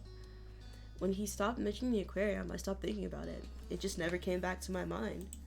His expression, that hurt. I was scratching my back. I guess I scratched too hard. What is with me and my skin? His expression shifted to one of amused confusion. The thing is, I don't know what I had against it, if I did have a problem. Maybe I didn't like the idea of seeing water I wasn't allowed to go in, or to meet fish I could never bring home. It sounds like the kind of thing little me might have gotten upset over. You know what, that's valid, Cove. Or maybe I just wasn't okay with doing a new kind of trip. It'd be to someplace new, and with only my dad, Mom wouldn't be there anymore. I guess that might have made it seem not worth doing right off the bat. That's 8-year-old me for you. Cove shook his head with a pained smile, then his tone dropped to a distant whisper. It was only when thinking about stuff I could do it with you that I finally remembered I could go to the aquarium. I'm sorry I'm reading so weird. My brain is just not processing. Oh! He pulled his mouth into a bent smile and straightened his shoulders. He didn't want to bring the mood down. It all worked out in the end because I got to really surprise you with this news, huh? No. Yeah, you totally got me there. You're adorable. I hope it'll be worth now. I'm flattered you're letting me be there for your first time at the aquarium. Thank you for thinking of me. Thank you for thinking of me. It's no problem. The conversation continued on idle chatter about what you do when you got there. Then a large angular building decorated with ocean-themed cutouts came into view. You'd arrived at your destination. This is the same parking lot. What? What venue are we at? This parking lot is always there. I know all parking lots do not look the same. You hopped out of the car and headed over to the imposingly large guest entranceway. Cove's head swiveled around to let his curious eyes take in every view, and you weren't even inside yet. You could see the realization of what he'd been missing out on dawn on him in real time. Cove bounced on the balls of his feet as the two of you stood in line to get tickets. His excitement continued to build. When you finally were face to face with Tanks, you could hear Cove quietly gasp from your side. He briskly took some large strides to get further into the room and get closer to the glass barrier. There he stood still.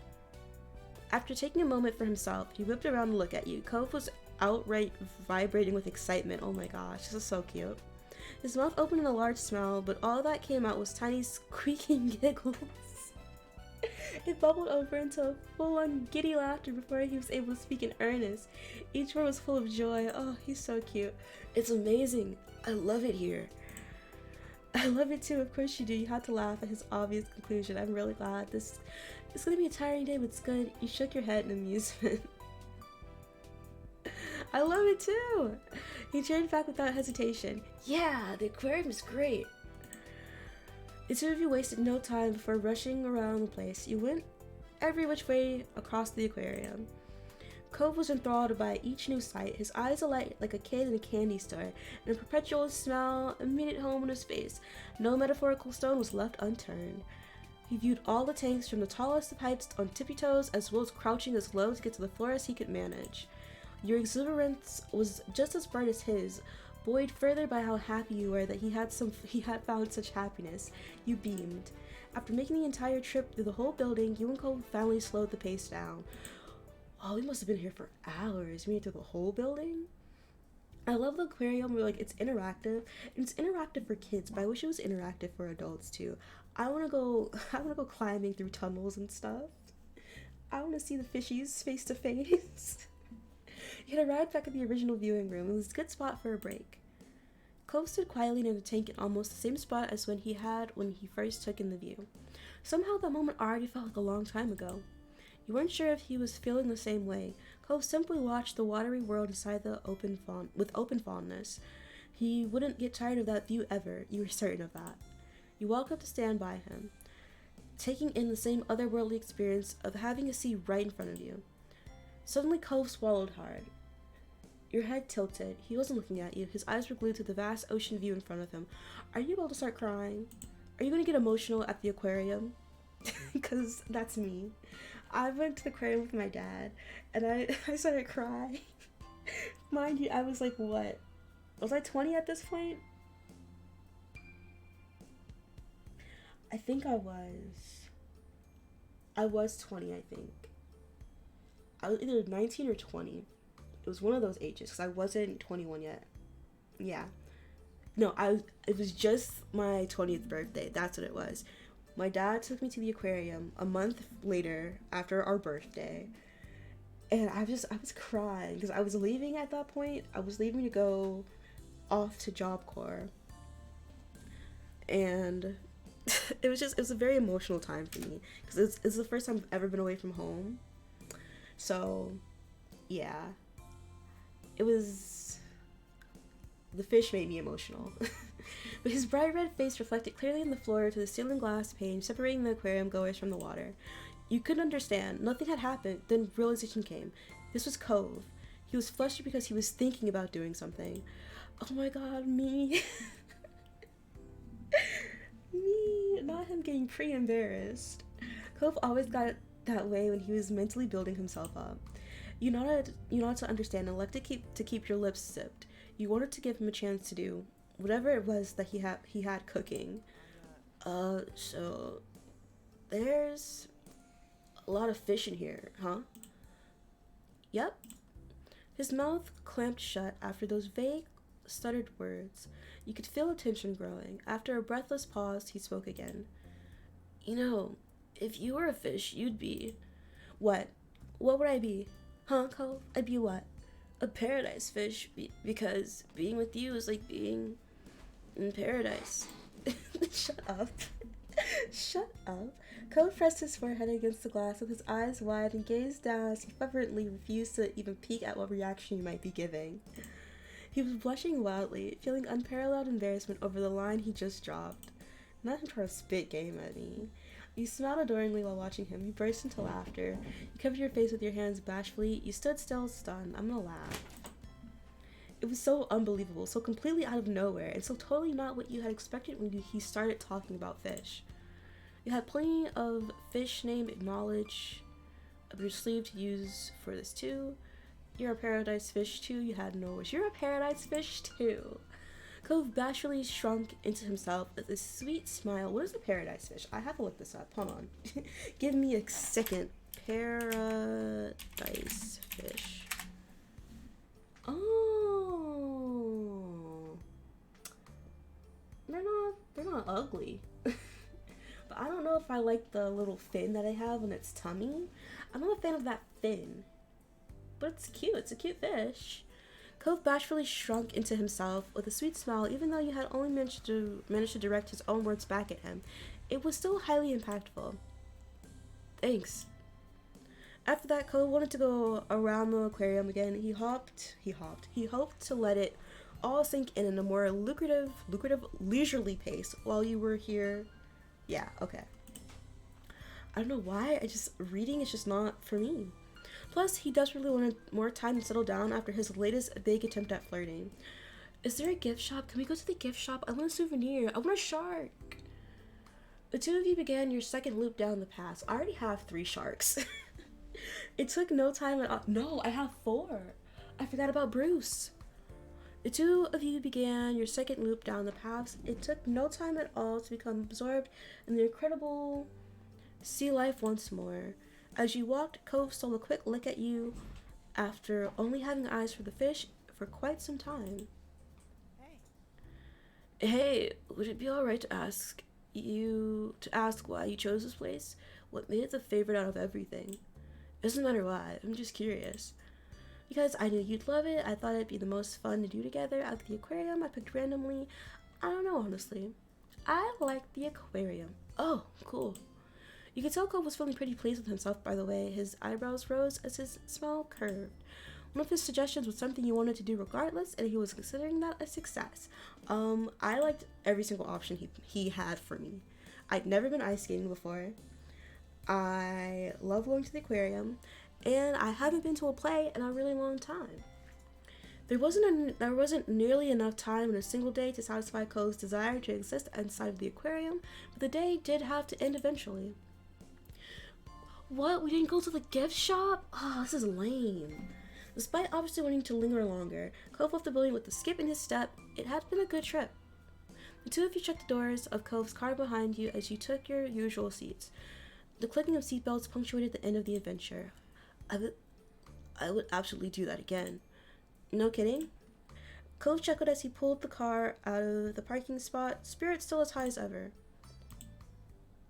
A ways into the drive, Cove glanced towards your direction.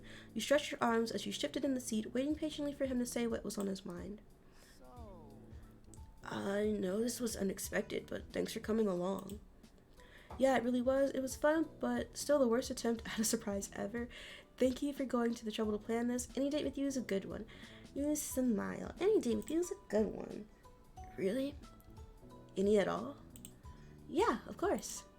There was a quiet pause where you continually watched Cove.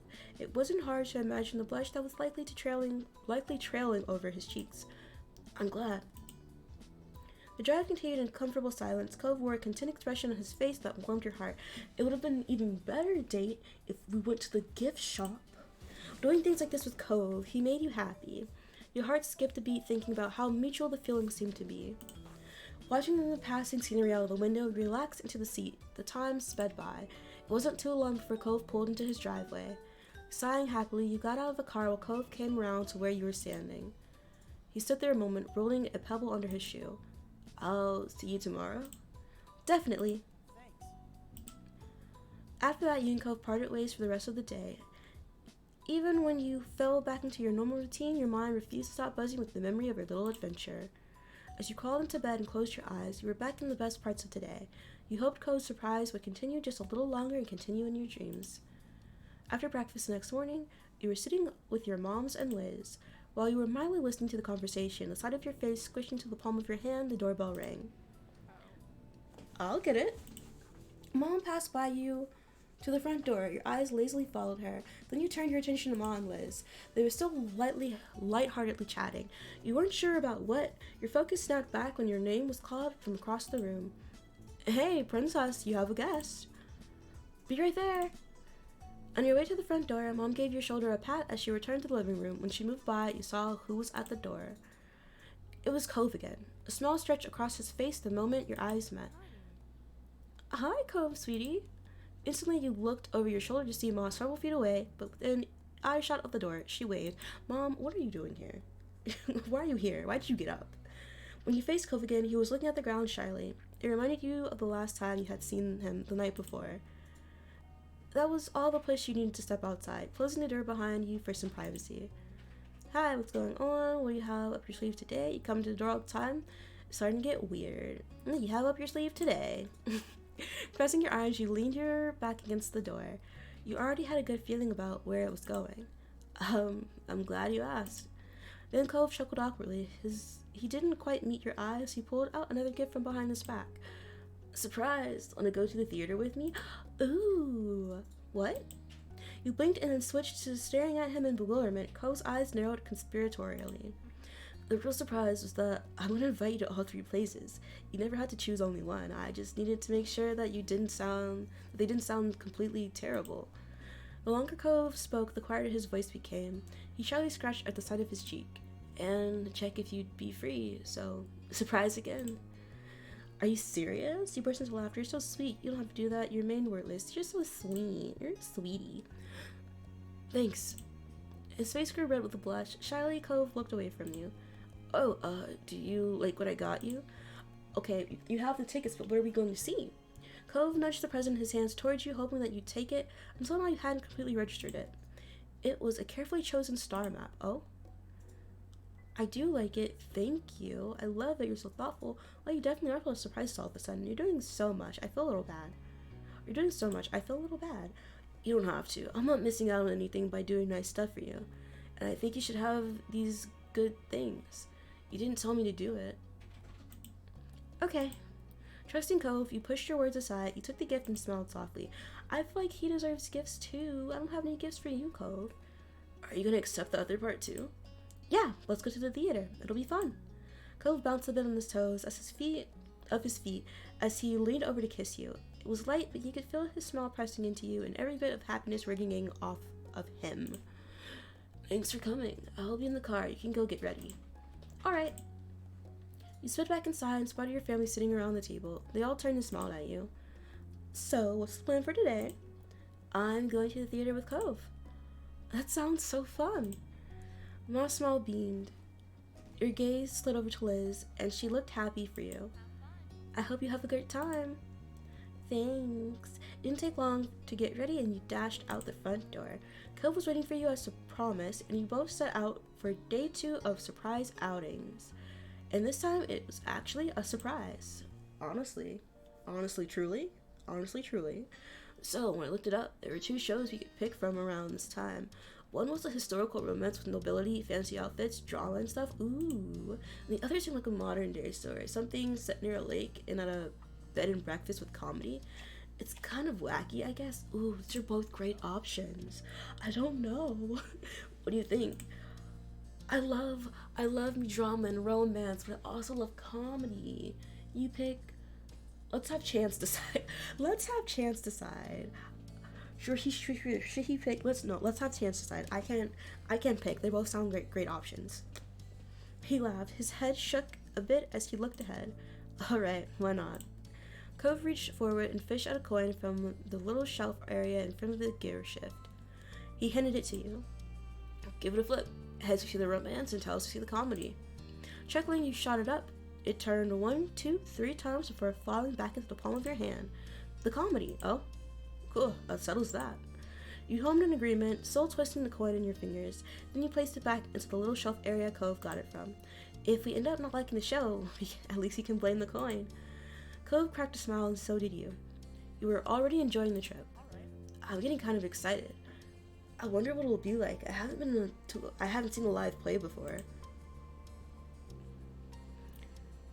I have, and I liked it. I thought it was alright. I wasn't really a fan, but I liked it. I like going to plays. Your eyes shone with delight, remembering the dazzling lights in the grand stage. The theater was a treat you certainly enjoyed. The rest of the drive flew by, and soon enough you were at the theater with Cove by your side. Tickets in hand, you both went inside. Shuffling down the aisle, Cove found the right seats. You were getting settled when the lights began to dim. You made it just in time. Your voice came out as a whisper. Glancing at Cove, you saw him staring straight ahead with his eyes growing wider with intrigue. Then the actors started coming out onto the stage. The show set the scene, telling the story of a married couple and the bed and breakfast they inherited. It was a busy life, filled with a constant stream of new and interesting guests. Hand in hand with that, there were shenanigans that plagued their business, but that never stopped the couple. They intended to tackle any problem. You reach over to hold Cove's hand, you leaned against him, you reached for Cove's hand and leaned against him. You adjusted yourself to be more comfortable. I'm leaning in, give me your hand. Effortlessly, your hand slotted next to his, and your fingers interlaced. He gave yours a gentle squeeze, and you snuggled into him, resting your head on his shoulder. Cove sighed contentedly over how comfortable you got with him. You became absorbed into the story and performances, and you weren't the only one. Several times throughout, you could hear Cove's familiar laughter next to you. When the play finally came to a close, the audience broke into applause. Cove clapped for the actors until the noise died down. Then he spoke for the first time since the event began. It's over. Yeah, it is over, isn't it?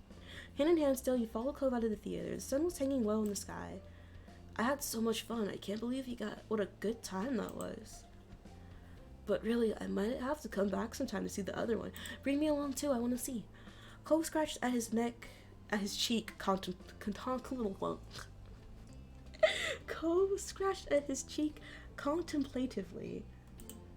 I sort of thought it was going to be harder to keep up with. What's the phrase? Suspension of disbelief. The actors were right there, putting on a show. I thought it'd be too much to believe it was really happening.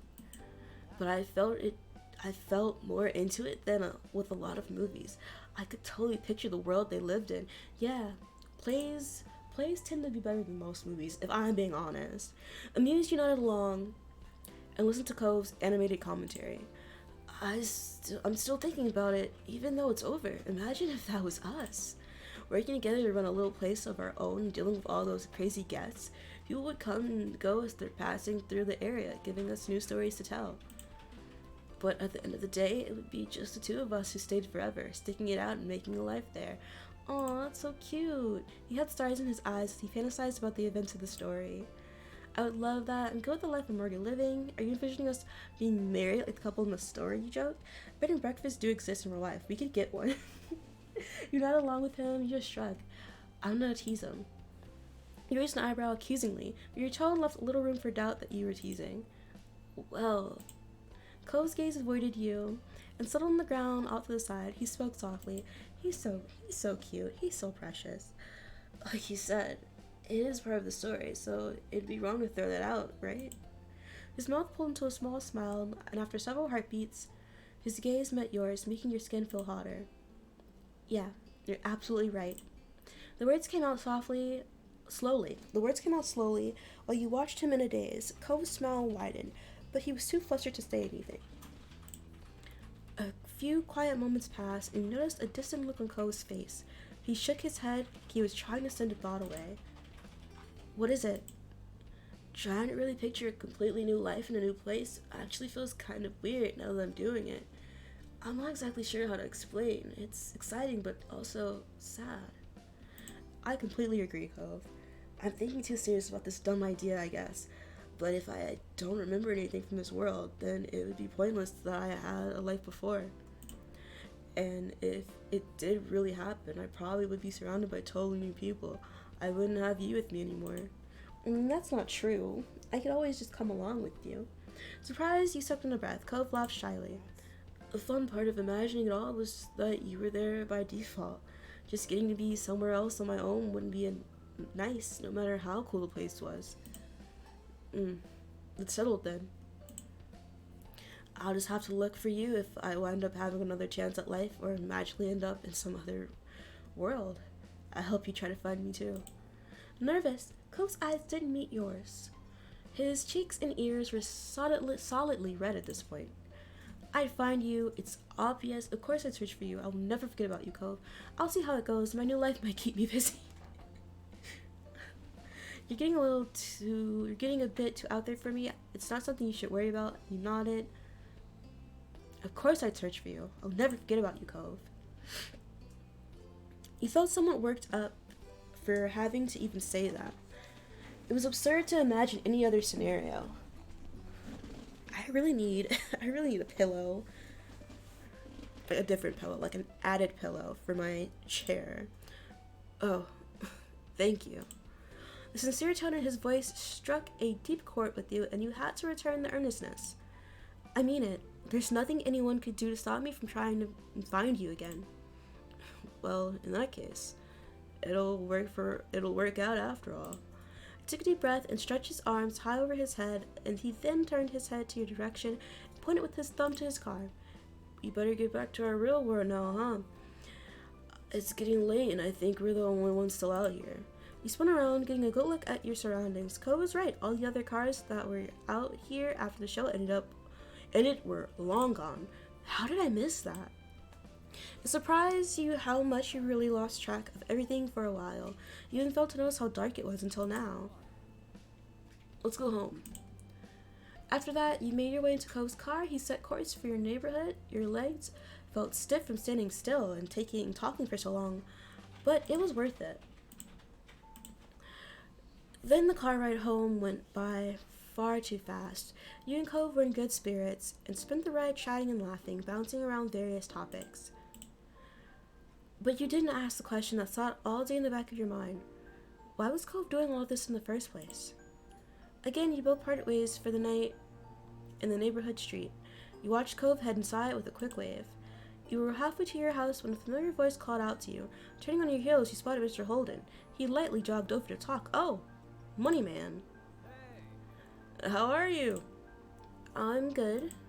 Great. I was just getting home from work. What are you up to? Or rather, what were you up to today? Me and Cove went to the theater. You did, huh? Sounds fun. It was fun. And it was also a surprise, which is weird since usually me and Cove not hanging out would be what sounds surprising. Crossing your arms, you gave a quick laugh. Mr. Holden frowned. He rubbed the back of his neck and studied you for several silent moments. Oh? Right, so, Princess, what's going on there? Something is going on, isn't it? Huh? Wait, what makes you ask? There's not a problem, right? I'll answer your question if you answer mine. Deal? You rolled a pebble under your shoe. There sure are a lot of pebbles out here, huh? Mr. Holden was probably the only person who could give you any solid insight to what Cove was doing. Alright, deal. What's the story? The truth is, Cove's been doing a lot for me lately, way more than usual. For 2 days in a row now, he's planned special dates and gifts too. I don't know why. Cove's father nodded contemplatively. He accepted the he accepted the situation easily. That actually makes a lot of sense considering. Hey, something secret you shouldn't be sharing? Considering what? Considering what? I wanna know. I wanna know what's going on. There was a pause. He was unsure of what to say next, or how to phrase it at least. Honestly, I've been the littlest bit worried about Cove lately. He's gotten really up in his head about something. But it's not exactly a bad thing. It's tough to know how to even bring it up. I'm not sure if I should try to have a talk about it. The longer he spoke, the wider your eyes grew with concern. There was more happening than a few meaningless hangouts. It's okay. He raised his hands in a calming motion when he noticed your reaction. Let me explain. I noticed Cove's been getting lost in thought more often recently, and he sometimes has his laptop out into the living room. He leaves it lying around on the couch or puts it on the coffee table. I have a clear view of it from there. I can obviously see him looking stuff up on it. Cove keeps searching one phrase, and different wordings of it too. Then he'll spend ages clicking through the linked results. The line is, how do you make someone happy? Just that again and again. Oh, does he not think he makes me happy? Cole, my precious little darling. You had to consciously close your mouth after that. You didn't know what to even say after hearing that revelation. Mr. Holden gently beamed. Isn't he such a good kid? He continued, but his tone was rueful. This kind of scares me that he doesn't think he makes me happy. What's he so insecure for? Unfortunately, I can relate all too well to that conundrum. Who am I to judge, right? Mr. Holden shrugged in an exaggerated way to lighten the mood back up. Before I was thinking Cove might have gotten into a fight with somebody. Now it sounds like I was way off the mark. Cove clearly has other plans in his brain. I'm not even confused on whether this is something I should get into. I'm even more confused on whether this is something I should get into or not. You know, actually, I was wondering if you could have a little chat with him about what's going on. It sounds like you're at the core of Cove's sudden study sessions, so he might feel more at ease talking about it. Or more embarrassed, but he'd still probably do it. I would really appreciate it. Your gaze trailed over to the Holden residence. Mr. Holden made a very good point, you had to admit. I'll do it. Thanks, you're a really good kid. You shook your head with a smile and started walking towards where Cove went. After a few steps, you realized Mr. Holden wasn't following. You glanced back at him. I'm gonna hang out here for a bit. Make sure you have some space to talk without a parent in the way. The door's probably unlocked, so go right in. Okay. But you hesitated for a moment. Mr. Holden's smile faded. Thanks for talking with me. This has been on my mind too, and I think it'll be good to ask Cove if everything's okay. Agreed. It'll all shake out right in the end. I'm sure. Mr. Holden grew much happier than he was a moment ago. Feeling ready, you turned right around and went into the house. Hey, Cole was sitting on the couch with his aforementioned laptop open. He peeked up at you with a puzzled look, and then it melted into a smile. I thought you were my dad. Did you forget something? No, you shook your head. I hope you're not disappointed. You're not disappointed it's just me instead of your dad. Your father and I were actually talking a minute ago. What are you doing on your laptop? Let's be nosy. You asked the question simply enough while pointing at the computer. Cole's eyes dipped down to the screen. Nothing, really. Why are you here? Cautiously, you asked Cove about his searching. Lightheartedly, you asked Cove about his searching. Bluntly, you asked Cove about his searching. Cautious. Don't panic, but can we talk about something? Cole's eyes widened, fighting the urge to immediately panic at your seriousness, but he nodded. You tried to smile reassuringly. You could tell he wasn't convinced at first. It's not a problem, I swear. Okay. Cole closed his laptop and laid it on the couch cushion next to him. He got up, shuffled past the coffee table, and stopped right in front of you. He spoke in a hushed tone, only hearable because of his new closeness. Are you alright? Yeah, I was wondering, well, if everything was alright with you. You've been making these big plans out of nowhere, and your dad mentioned that you'd been kind of distracted lately. I wanted to know, why have you been looking into how to make someone happy? He noticed that? Are you mad? No. I guess I really was distracted.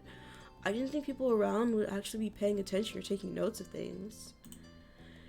What are you talking about? Your dad's basically a helicopter parent. He chuckled awkwardly at himself. Cove, will you tell me why you felt like doing that so much? Princess. Cove looked at you with large, earnest eyes. I did it because I want you to be happy. I want you to be happy too. You don't have to do something so big, expensive, surprise for that. You can just be yourself. You already make me happy. That's seriously it. You're killing me, Cove. Stunned, your eyes started tearing up. You didn't know how to react. I'm between crying and you already make me happy. I'll say you already make me happy. The words flew out of you without a second thought. Cove's face instantly started to turn red and his mouth twitched. Thank you? Another laugh squeaked out of him. Now he was completely frazzled on what to say. His gaze fell to the floor and he defaulted to rubbing at his arm. I wasn't trying to make you or Dad concerned. I didn't want to upset anyone. Sorry. Don't worry, no one's upset. Cove took a deep breath. You could see his expression lighten, but he still was lost in thought. What made you start doing all of this now of all times? With a deep frown, Cove looked back at you and repeated the phrase. Each time the inflection was different, like he intended to say something different, but was coming up with the same non-reply. I don't know.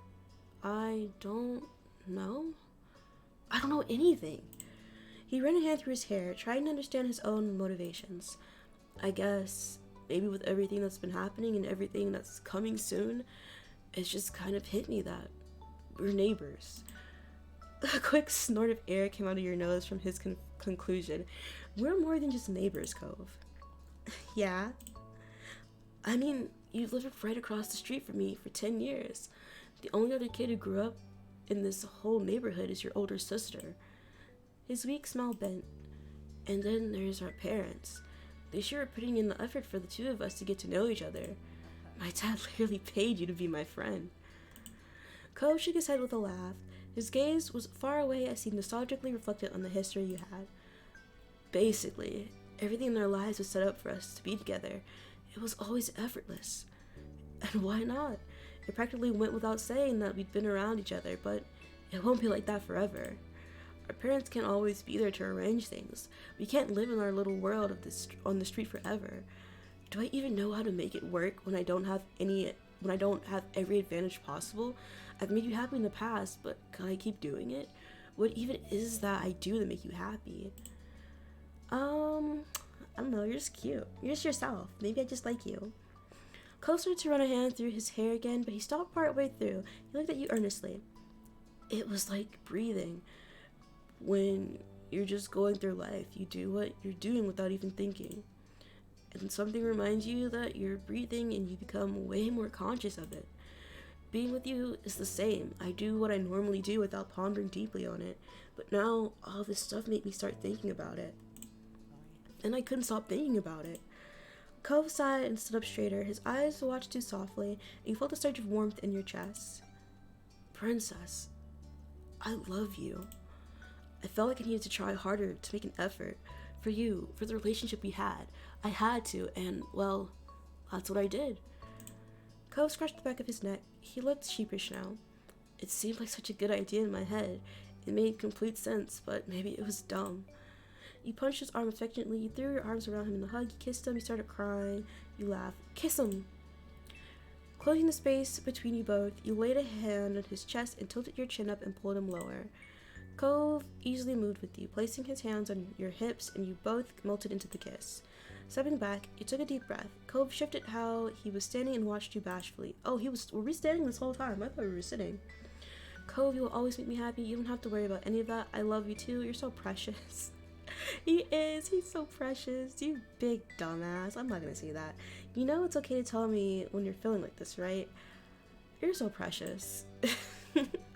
The words came out quietly, gently. It was still hard at times to believe that you truly had someone like Cove as a massive part of your life. I care about you. I do. Your heart was pounding in your chest, but you smiled. Cove's face was growing redder by the moment. I'm lucky already. You don't at all need to do even more.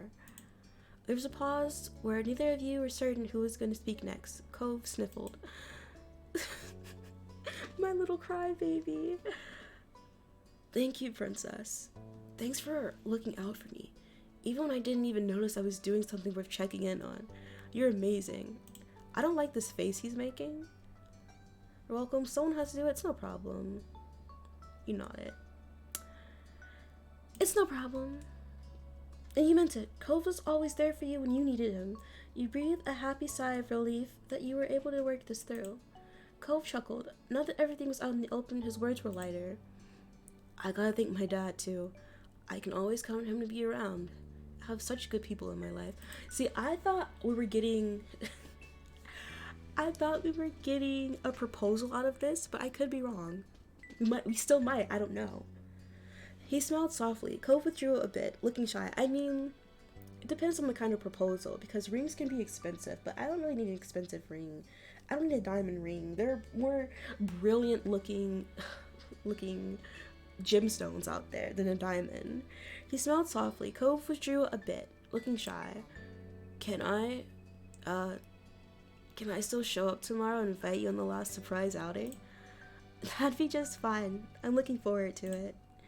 You knew that you were smiling like an idiot, but honestly you didn't mind too much. Spending time with Cove was the easiest thing to you, and the feeling was mutual. Cove watched you with earnest eyes. He simply wanted to spend time having fun with you. I can't wait. Cove leaned down so he could kiss you. Your lips parted. You saw that he were curled in a smile. Hold on, what? Cove leaned down so he could kiss you. As your lips parted, you saw that his were curled in a smile. Oh, okay. He wrapped his arms around you and tucked you in close. Oh, are we going to sleep? Good night. You're really nice. Your lips gladly met his once more. Cove smelled good, like a heady mixture of fresh citrus and sea breeze. I don't think I like the way the sea breeze smells, because there's this like thing. My mom used to treat my hair because I have very thick hair. And so if you have thick hair and you live with like eczema, it's not a good combination. So my mom used to have to treat my hair with this stuff, and it's called sea breeze, and I hated the way it smelled. It burned my scalp so much. I do not miss those times. You'd mutually ensnared each other with a kiss, unwilling to let it end, until Cove abruptly glanced around as if he was seeing the location for the first time. I'm not saying that the sea breeze that she used, I think that was the brand, that she used on my hair smells the same as actual sea breeze. I wouldn't know. I don't remember. The last time I was on the sea was, I want to say I was like 10. I was 9 or 10. He ducked his head bashfully, peering. I think it was 8. It was for my 9th birthday, I think. I was between 8 and 10. That's all we really need to know. He ducked his head bashfully, peering at you out of the corner of his eyes. We're kind of in the middle of the living room. Okay, and he mumbled the words, his grip on you tightening. My dad might come in soon, but my room is right there, so maybe we could go there if you wanted to. Oh? A proposition? I'm good with just that. We don't have to keep going. Oh, okay, we can do that. Oh yeah, right, let's go. You seized his hand and led the way. You're not in agreement, you shook your head at the idea. Oh, okay, we can do that. He smiled audibly at your answer. He didn't take it back. Alright. Cole's face was verging on crimson as he took your hand. Listen, you suggested it, buddy. Smiling, you gripped his hand tightly. Together, you hurried down the hall to his room. You were the one who opened the door as you both pushed through as one. Interesting. Cove smoothly closed the door after him, using the heel of his foot, not allowing his hand or attention to be diverted from you for even a moment. He took you into his arms fully, holding you close to his chest. You inhaled another waft of his invigorating fragrances as you stared into his open, eager eyes. You pushed him. Oh. I was not expecting this. You pushed him down on the bed, you complimented him, you kissed him deeply, you gripped his hair, you kissed him lightly over and over, you slipped a hand under his shirt. Oh my gosh. You nibbled his neck, you touched his thigh. This is so scandalous, guys. I didn't know it would get this scandalous. Oh, I'm nervous. What should we do? This is very forward. Why not? Give him a hickey. You peppered his neck with kisses and tiny bites in equal measure. Your teeth grazed against his skin, pressing hard enough to make him shiver, then compensating with a soft kiss. Cove sighed dreamily, letting himself get lost in the moment. He instinctively pressed his body up against yours while full of yearning for you. Oh my gosh, we can do more. What do I do after that but take it further? Touch his titty! Touch his titty! You release Cove from your embrace so that you could trail a hand down his shirt. I'm nervous. I literally played Love Island. And now I'm nervous. Oh my gosh. I'm so shy right now. I'm so shy. Your fingertips glided down the soft fabric of his tank top, reaching the hem situated right above the pants. You toyed with the end to give Cove some warning about your next move. He made no attempt to stop you or get away, so you slipped a hand beneath his top, your palm grazing over his stomach. I feel like his dad's gonna come in at any moment. He's gonna stop us. He's like, get out. Cove's breath came out faster in hard pants. He brought his forehead to trace against yours. You felt each hot puff of breath tickle your face. You moved your hand upwards, reaching his pecs. Cove gripped your dress within my dress. Within his fist. I'm wearing a dress? Okay. I didn't know that. Twisting and pulling at it as you touched him. He mumbled something, even with your face so near to his, close enough that you could count every tiny eyelash. You couldn't make out anything resembling a word. You translated instead based on the tone. He was enjoying it. Your hand roamed your fingers rising and falling against the grooves of his chest, occasionally squeezing tight muscle to watch Cove's trembling reactions. I feel so weird right now. As you finally retrieved your hand from under Cove's shirt, he let out another heavy breath.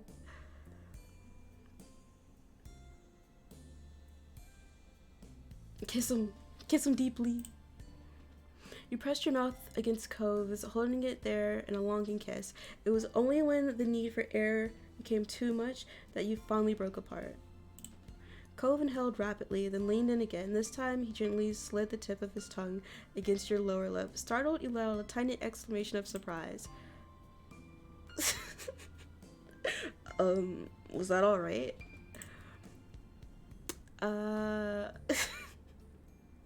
Could you use your lips instead? You responded by returning the kiss with your tongue. You know what? There's no time for talking, sir. Cove jolted beneath your touch, then quickly melted into the kiss. He responded in kind, kissing you deeper and deeper as you both sought for more of each other. Compliment him. You're beautiful. You're stupid and beautiful. You're so hot. You're really sexy. You're perfect. Just absolutely perfect. I don't know how I'd feel by saying this to him. You're perfect. No other word could describe him.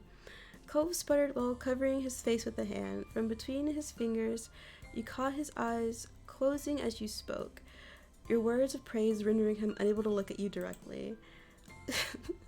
Honestly, same.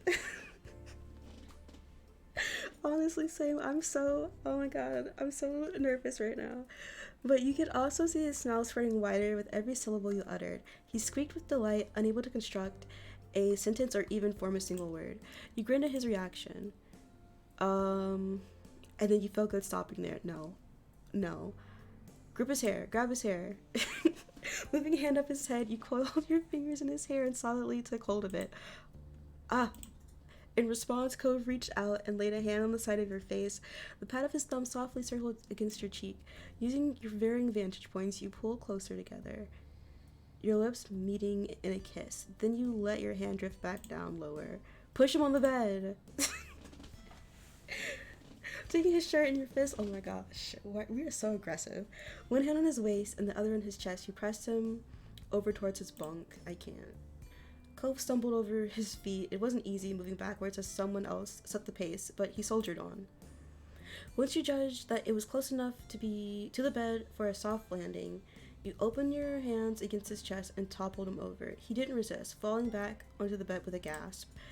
You climbed on top of him. The mattress gave gently under the pressure. Your knees sunk slightly as you planted them on either side of Cove's body. Not him getting close. Cove's breath hitched, a much quieter sigh slipping from his mouth as the surprise gave way to realization of the position you were both in. He looked up in your face and with nervous excitement. I mean, sir, you wouldn't even sleep in the bed with me. Are you sure you're ready for this? If you're not ready for this, we don't have to do this right now. You can say no. Cove enveloped you in his arms completely, strapping across your torso and back in order to bring you in close for a kiss. As he kissed you, the pressure from his mouth and arms increased. You could feel his legs shifting along your sides.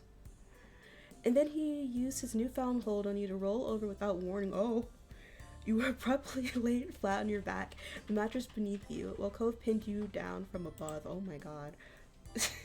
It knocked the little breath you had left right out of you. The kiss ended, but he had yet to open his eyes. You were both frozen. It was only when he slowly let his half-lidded ocean eyes look at your face that he understood what he'd done. You got to watch comprehension draw on his face as he first frowned, puzzled by the change in view. It was then ease by understanding, followed by mortification as his face flooded with color. This is fun. I'm enjoying this. He extracted himself abruptly, but carefully, trying to avoid pushing down on you further as he got up, primarily taking a seat on the edge of the bed. He didn't say anything else. He didn't need to.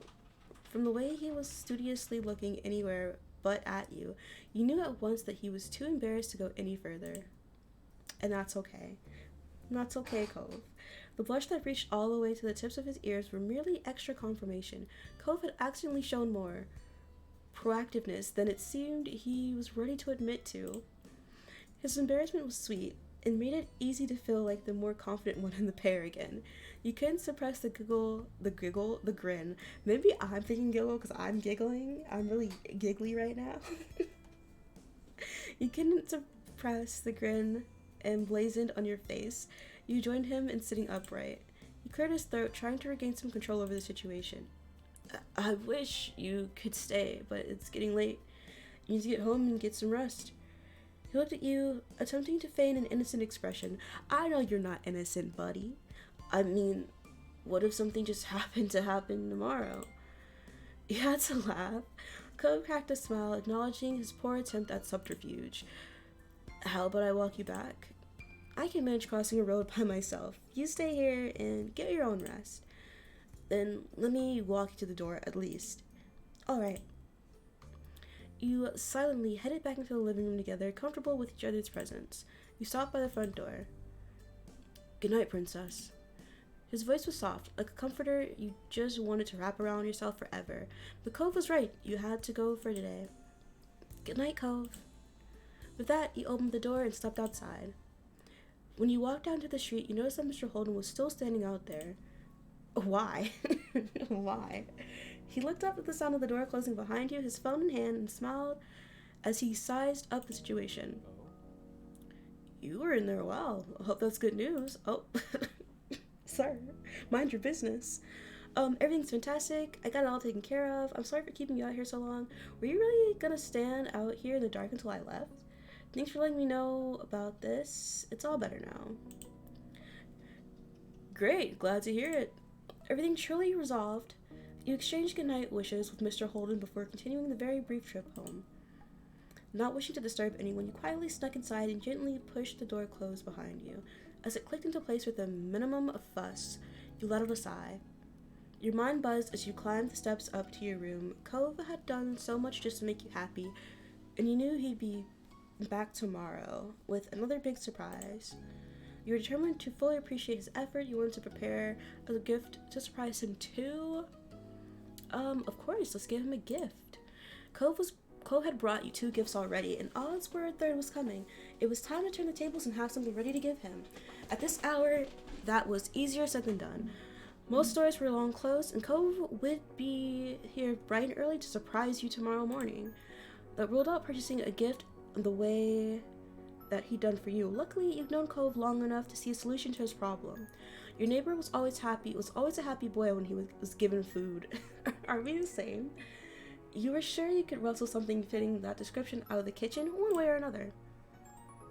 Feeling invigorated, you spun around and sped back downstairs. It was time to put your plan into action. Oh, I have to cook something? Okay. You were a great chef. You could make something you loved. You were a decent cook. You could make something you loved. You could manage cooking. Mostly, you could figure out how to make something he loved. You struggled with cooking, you'd have to find some way to make something he loved. You were a disaster in the kitchen, you weren't sure how you managed to make something he'd love. You were going to find something he loved that didn't need preparation. I'm okay. I can manage, kind of. As long as there's not anything, like, hot involved. It then hit you, your parents. Your mom knew how to cook wonderfully, and you could easily persuade them to give you a hand with this. It had to be done. Oh yeah, mom's really good at making food. You sized up your options. With an early start, you'd be able to pull together something simple in the morning. If you wanted to go for something more elaborate and time-consuming, you need to do it right now. Ooh, cinnamon rolls? You were going to make banana, peanut butter, and honey sandwiches now. Ooh, homemade fudge? Let's make homemade fudge. Just earlier this summer, you brought him some. He'd been ecstatic with the gift. You could only imagine how delighted he'd be with some that you'd gone to the trouble of making yourself. This is actually so sweet. Look at this memory flashback. We haven't really had one of those before. You located your mom's in their room on the ground floor and explained your plight. I did not know they lived on the ground floor. I thought they lived upstairs with us. You got a fair amount of ribbing, but they agreed to give you a hand. Ma even had a recipe she swore by that you could use. She flicked through the old cookbook, full of clippings and sopped recipes scribbled on notepaper, and set to directing you and Mom like a real chef. You poured the ingredients into a saucepan and mixed them together over high heat, watching the color darken to a golden brown as the sugar caramelized. Soon the kitchen was full of sweet smells as heat joined the ingredients into one. As you waited for it to reach the right temperature, your mind continuously drifted back to the trip to the farmer's market. You recalled the hustle and bustle of all the stalls, and the way you and your very familiar neighbor ended the day with mutual gifts in hand. You chuckled, imagining how there was likely going to be a similar situation tomorrow. Eventually, the striking red line on the thermometer brought you back to the present. Luckily, you didn't let it go too far. It was time. The cast iron saucepan was heavier than you'd expected now that it was full of rich molten goodness, but you managed to carefully pour it out and prepared it to set overnight. Oh my gosh. I do not like using the cast iron skillet. It's so heavy. Even when it doesn't have stuff in it, it's so heavy, so I never use it. And I never will. The teasing from your mom sprinkled into the process was merciless. They had no idea why you so urgently needed to cook for Cove, but it may as well have been the funniest thing they ever heard. Still, the gift needed to be just right, so you endured their good-natured jokes. When it was over, they patted you on the back. You dusted off your hands, satisfied with the job well done. With your mission accomplished, you headed back up to your room. You took the steps lightly, feeling buoyed as you imagined how happy Cove would be with your unexpected gift. Cove was working so hard to make you happy. You dearly wanted your partner to be happy too. You could only hope your efforts would work as well for him as his plans were working for you. You were up early the next day, ready and waiting for Cove's inevitable appearance. Your ears were perked, listening for the doorbell, but instead, what you heard was a familiar rapping on the window pane. There was no need to look to know who that was. Only one visitor used your window as his personal entranceway. Getting up, you headed over to let him in. You gazed into your neighbor's face as you unfastened the window, opening it wide. He smiled at you, still crouched on the window ledge. Hi, I'm glad you're here. Surprise. Surprise. Tired of using the front door already? Tired of using the front door already? Cove's laugh was as airy as the cotton candy sold on the boardwalk. He was in good spirits. Surprise. I'm really keeping you on your toes. What will I do next? We'll never know. He waggled his eyebrows at the joke as you stepped back to let him enter the room. Today he clambered through with extra difficulty thanks to the object he was clutching securely. You guessed it was another gift. You really didn't need to bring me anything, so would you bring me this time? Thank you. You waited for him to bring it up. I'll wait for him. Sure, he'd known that you'd seen it and had probably reached your own conclusions, but he worked hard on his surprises. You wanted to play along. What do you get me? Cove smiled sheepishly as he held out the present to you. With a bit of flair, Cove clinked together two mugs like he was giving a toast. Both cups were stamped with the Sunset Bird Town symbol. I suppose that's cute. One for you and one for me. I let it be pretty fitting considering how big of an impact this town has had on us. His eyes were trained on you, searching for your emotion on it. I hope you like it. You kissed him, you hugged him, you felt tears welling in your eyes, you shook your head affectionately, you simply smiled at him. Thank you. In no time at all, you closed the distance between you and brought your lips to his. Though startled, Cove happily returned the kiss, while still holding your present carefully. Thank you. I definitely like it. This means a lot to me. You're so cute. I can't believe you. You were lost for words. Thank you. Then you accepted the thoughtful present into your own grasp. Only once he transferred ownership and cemented it with your approval did Cove straighten up and pull himself together. Okay, well, would it be alright for me to take you out today? We could, I don't know, go ice skating? He smirked, already anticipating that you'd say yes. Of course, I'd go anywhere with you as long as it'll make you happy too. Alright, but you're lucky. I've got time for you in my busy schedule. This is a me answer. His expression brightened further. That was exactly what he had hoped for. Thanks, princess. You were glad to see how happy your acceptance had made him. But before Cove could whisk you away on another big outing, you made your own move. Your surprise would be better now than when you got back later that night. Actually, before we go, I got something for you too. What? Really?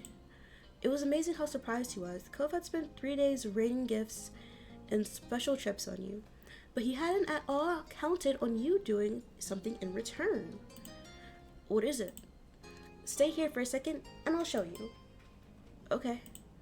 He watched you expectantly, oh my gosh, as he turned around to head downstairs. You reached where the homemade fudge was, waiting, and collected the prize. As you flipped back around to your room, gift in hand, there was a smile playing out across your face. Cove was patiently waiting where you left him, tapping his fingers against the sides of his pants. Surprise, here it is. I hope you're hungry. I hope it's enough for a growing boy like you. It's a thank you gift for everything. You let the present do the talking. Surprise! He looked curiously, barely believing that you'd gone to the effort to select a present for him at such short notice. You handed the gift over for his inspection. His eyes widened as he saw the treat. I whipped this up just for you. There we go. Also, my mom's did help too. It's fudge. You got me more fudge? His eyes were shining as he took the box. You made me more fudge? He dove in at once, grabbing the slab and taking a couple of big bites. A happy exhale escaped his nose as he munched away. Do you like it? I could take a guess, but it'd be nice to know for sure. Cove kept chewing, gesturing apologetically to his occupied mouth. Finally, after what felt like an age, he swallowed. It's amazing. It's even better than the fudge from the farmer's market. Okay, don't overstate now.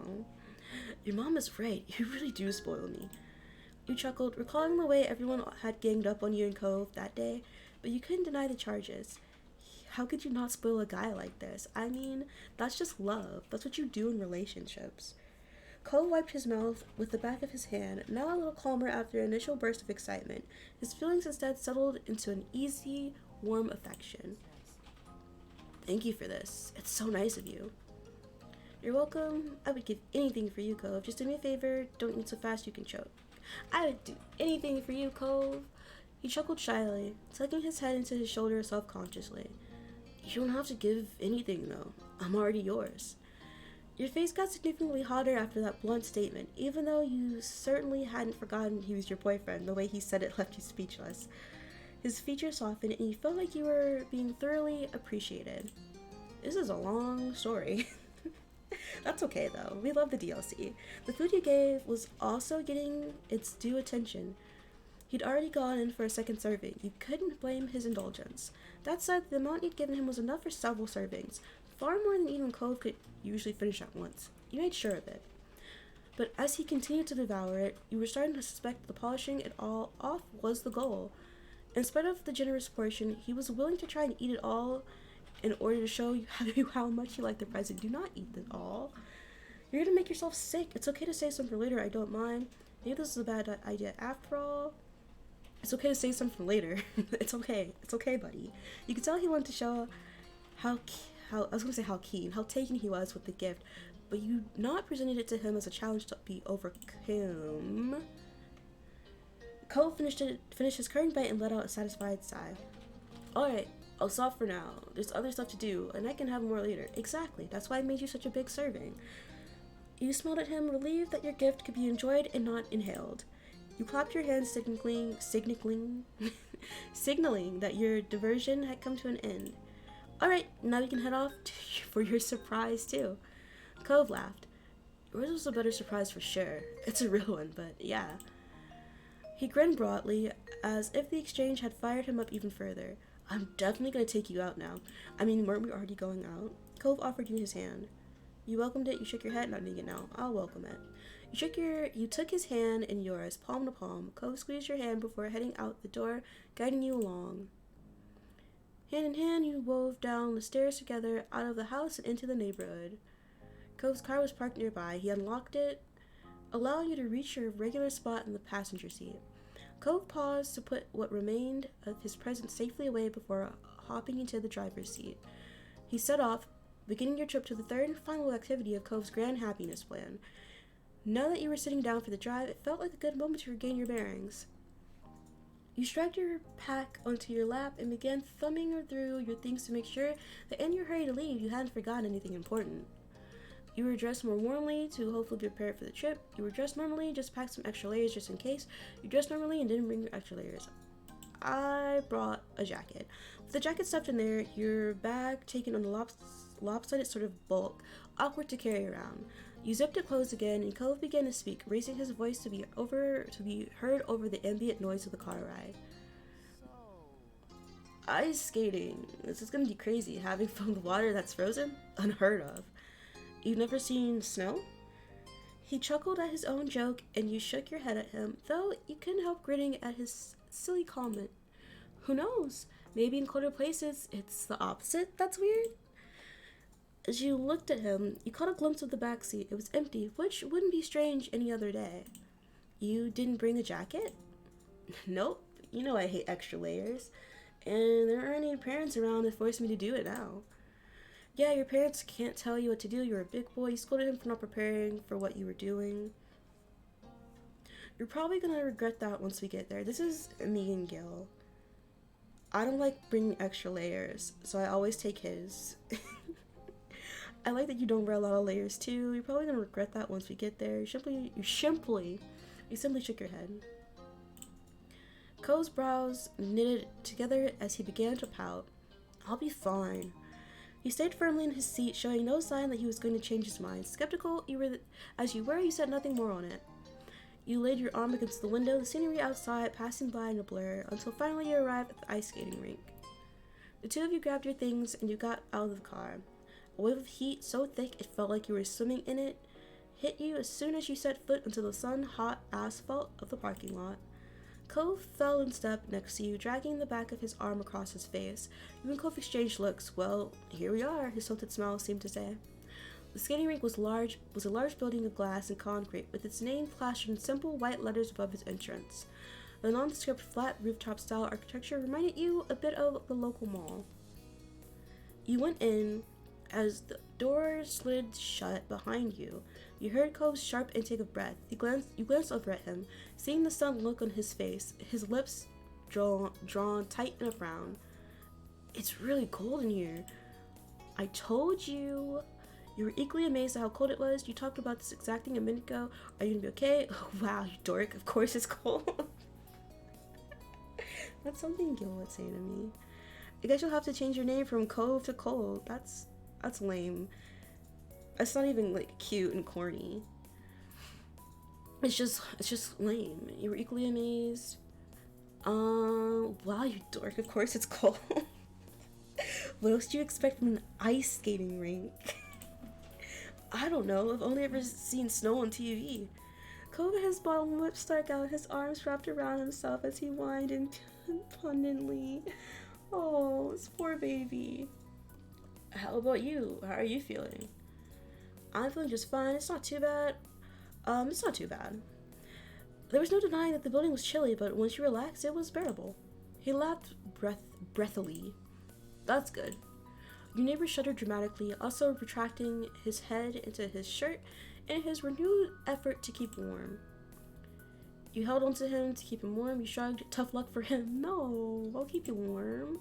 You took a step towards him, wrapped him up in what you hoped would eventually become a warm embrace. For a second, his body went even more rigid, but he quickly relaxed and gave you a self-conscious smile. Thank you. Thanks, princess. I'm happy to. His shy chuckle shook through his abdomen. You felt it on the side of your body right before he put his arm around your waist and pressed you closer, an unspoken sign that he had no problem with it. Like this, the two of you ambled over to the rental counter together, a slightly awkward process that had you unsure if you were going forward or sideways. The clerk ended up giving you two funny looks over the top of her glasses as you went through the process of paying for admission and finding skates in your shoe size. But throughout it all, Cove didn't shiver once. Not me, I would be shivering, shaking in my boots. But you know what Cardi B says? A hoe never gets cold. And we gotta respect it. Eventually you had your skates. It was practically well-worn set. It was a particularly well-worn set. Still sturdy, but where it had once been blue was now faded, and where it had once been white is now closer to tan. With some time and a low bench, you both set up with the rented shoes and stood by the opening to the rink. It was an oblong shape surrounded by a paneled wall with rails. You were a little amused to see that there were others dressed in t-shirts and shorts, and you turned to Cove to point it out. The answering laugh that came sounded a little distracted. Here we go. Tentatively, he took one step onto the ice. He's gonna bust his ass. I already feel it. The series of movements that followed were reminiscent of a jack-in-a-box swinging back and forth on its spring. You thought you might laugh, but it died in your throat when for one heart-lurching second, Cove's upper body tipped forward at a 90-degree angle. Oh. His hand shot out, slapping against the ledge running along the plexiglass panels on the side of the rink. A relieved sigh left both him and you. He was mumbling to himself as he craned his head back. He must have caught the alarm on your face because he gave you a smile as shaky as his footing. I'll make it work. You'd never been ice skating before now either. I also have never been ice skating before, and I would like to go. I'd like to try at least once. You came forward to join him, and you flew out onto the ice easily. You did just fine. You were a little shaky, but you managed to catch yourself. You barely moved a foot before needing to grab the side. Me. With your hands splayed out against the railing, you searched Cove's face and found nothing but an understanding smile there. We'll both work on it? Yeah. It's kind of amazing we're seriously ice skating right now. If this is what we decided to do, I should stop being surprised over everything. Let's skate. Right, let's do it. The two of you have developed a cautious rhythm, drawing long, slow circles around the edge of the rink side by side. Neither of you were experts. In fact, it was hard to tell who was worse. There were no complaints from either party when the pace was kept slow, or even stopped entirely whenever one of you needed to grab onto the edge again. Despite how ungraceful of the pair you were, it was fun. White puffs of air released from you and Cove as you laughed and cheered each other on for the smallest achievement. There was also still plenty of moments spent clinging onto each other for added warmth against the unrelenting chill of the space. The hours slid right past you, and just like that, it was suddenly time to call it a day. After returning the borrowed skates, Cove and you ventured back out into the California air. Even though the sun was almost behind the horizon, it was still palpably warmer than inside the rink. Cove rushed over to his car, his shivering hand clutched to yours. You let him pull you forward in his mad dash to the vehicle. Doors were open and closed, seats were taken, the engine switched on, and heat turned to the max. At that, Cove finally relaxed. Your foray into the freezing cold had ended, and nicely at that. On the return leg of the journey, you felt Cove lasp deep into a world of thought. Typically, even when conversation was exhausted, his eyes would flick to you occasionally, and you'd exchange smiles and other such gestures. This time, his focus was split purely between the road and the recesses of his mind. But as there were no sign of trouble in his features, so you were happy to let him mull over whatever he needed to in peace. The trip drifted in a comfortable silence. Before long, you were back in the neighborhood. You each left through your respective sides, and Cove stepped around the vehicle to stand with you. Wordlessly, he gestured to your home. He was intending to take you there. Perhaps he felt the trip wasn't truly over until you were literally inside your house. You contentedly continued to go with Cove on his whims, and you went inside. Once under the light of your living room lamps, his eyes locked into yours. Thank you, Princess. I know all of this was a lot, but I really did have so much fun. He grinned in an almost conspiratorial way. We really did it. This whole entire dumb plan of mine, I was happy it all became a reality. I hope you're happy too. Yes, I am. I've never been happier. All I want is for you to be happy. Well, I felt worse. I'm not gonna say that.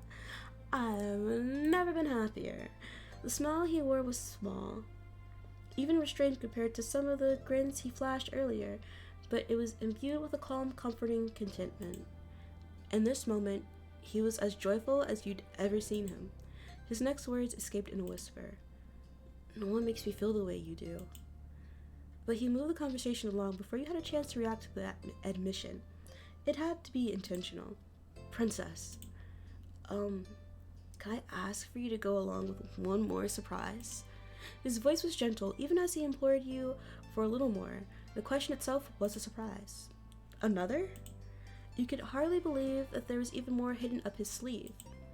Cove chuckled quietly, nodding his head ever so slightly.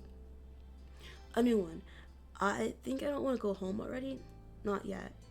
And going back to one of our usual spots sounds fantastic after all this new stuff we went through. What? Hold on, I have a scar on my hand? Why do I have a scar on my hand? I understand the black nail polish, because I do wear black nail polish. Why is there a scar on my hand?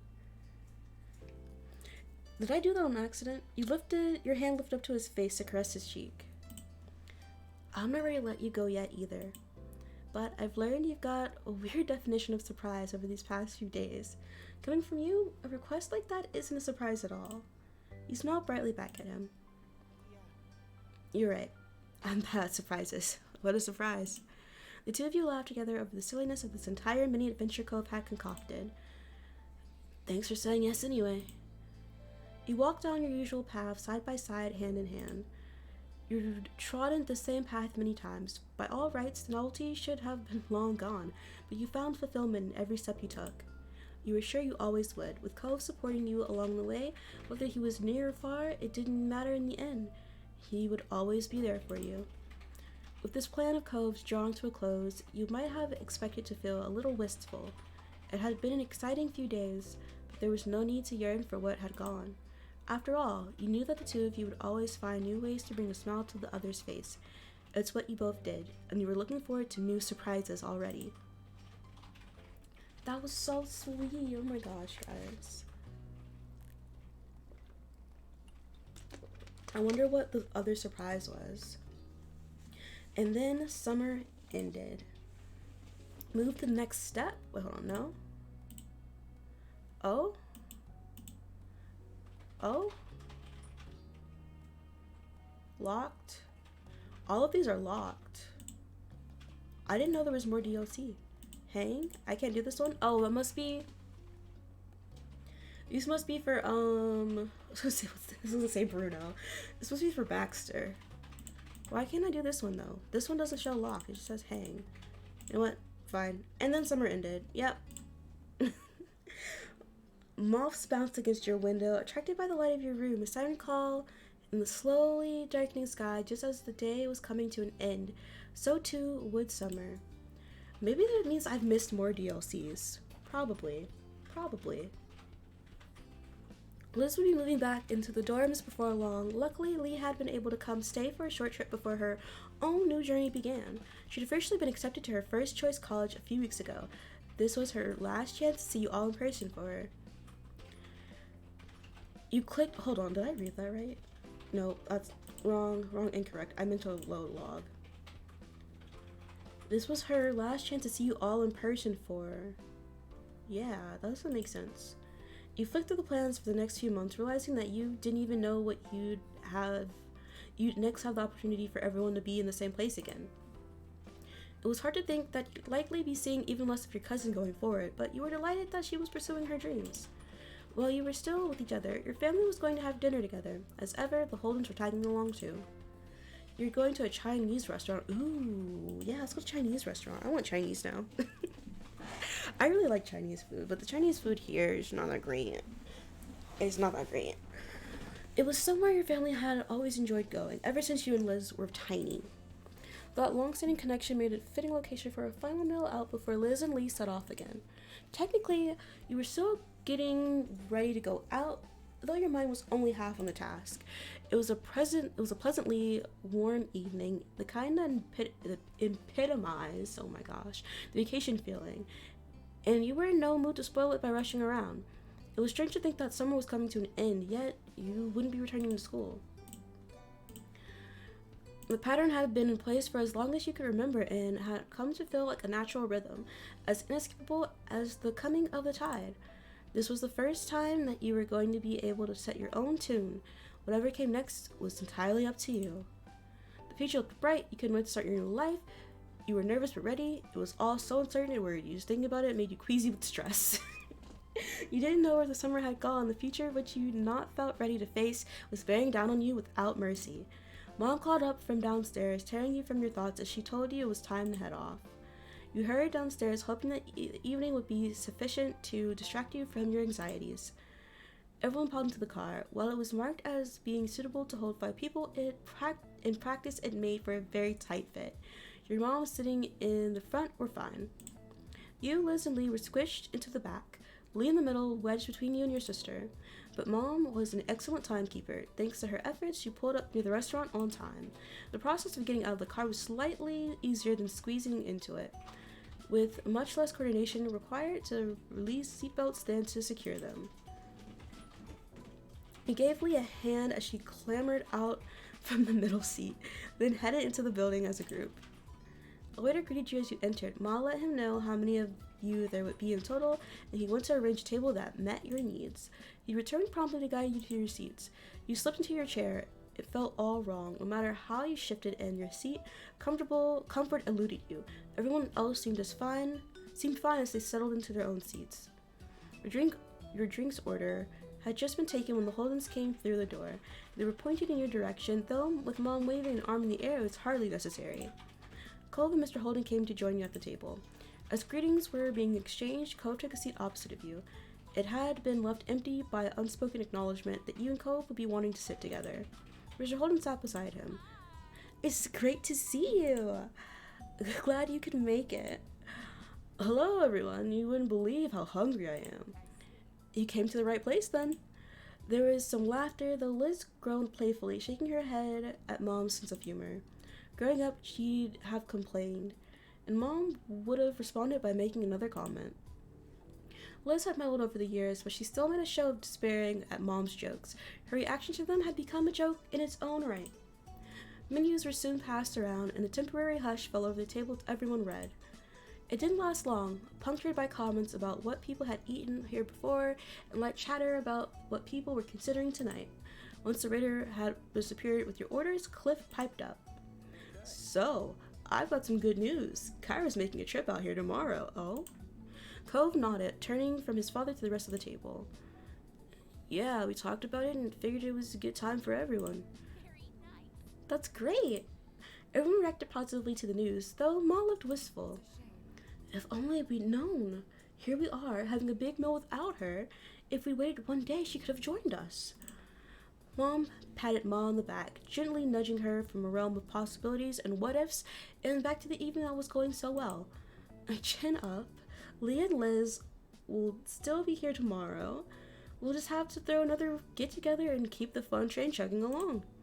Ma smiled warmly, taking Mom's hand in hers. That's true. There's plenty to celebrate right now. But there will be more good news and good times on the horizon. Right. And speaking of, that's not all we've got either. Mr. Holden's eyes were alight as he sat up straight in his chair, face angled toward his son. He barely let a beat go before nudging Cove with his elbow, pushing him to follow up on the announcement.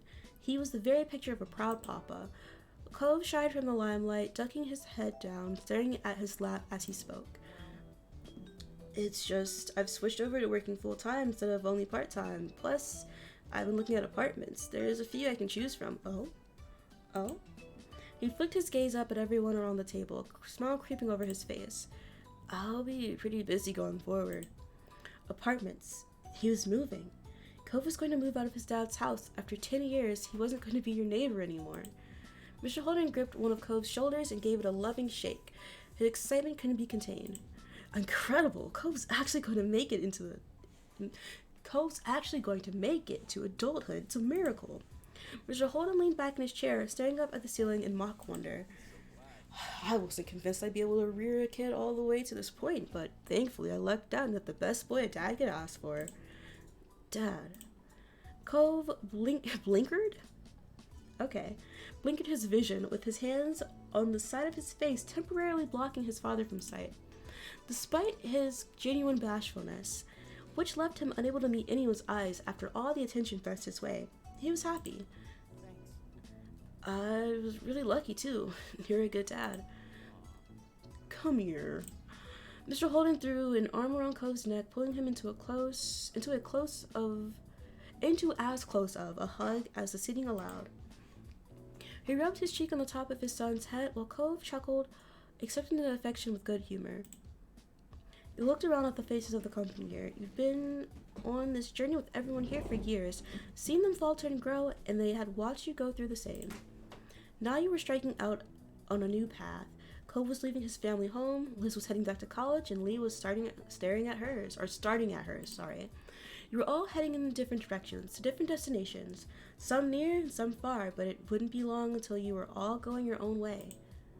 It was all too much, though it was bittersweet, it wasn't all bad.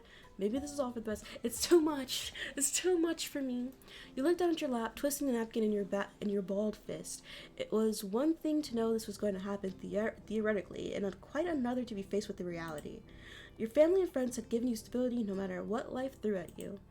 Realizing that they wouldn't be there in the same way was like putting a foot down on a stair that wasn't there. Your heart plunged as you sought to find metaphorical grounding.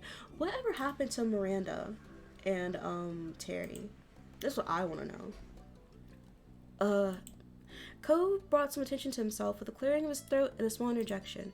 I'm gonna stretch my legs while we're waiting for the food and everything. Sure thing, bud. With his tiny smile, he nodded at his dad, but the lightness to his expression faded when he moved to face you. Wanna come? He was attempting to be subtle, but there was very obviously something on his mind, something he wanted to talk to you about alone.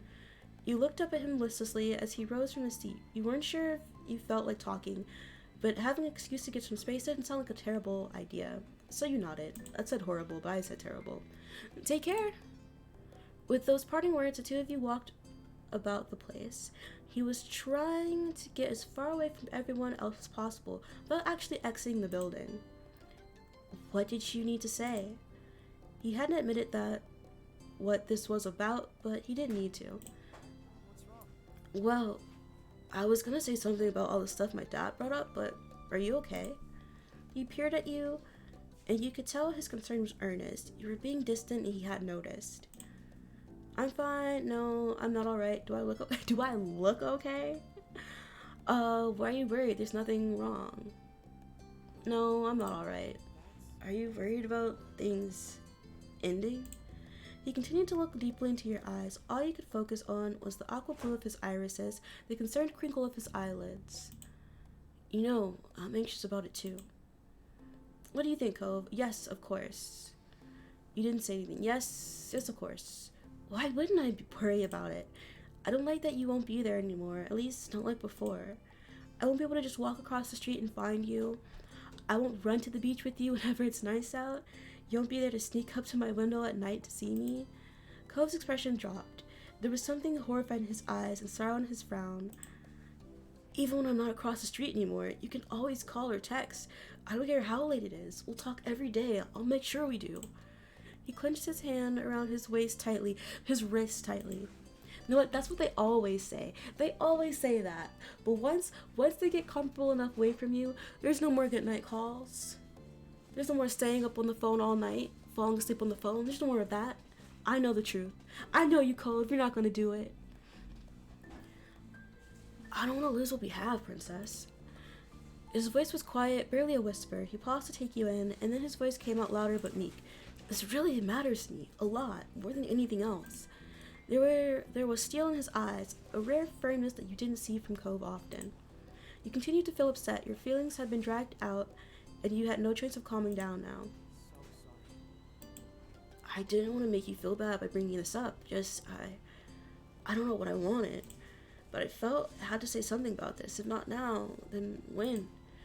Out of the corner of your eye, you noticed a nearby table of people were staring. Cove's outburst had attracted attention. The eyes on you just made things worse. You felt overwhelmed, smothered by everything going on. You couldn't handle this. I need some air. Alone.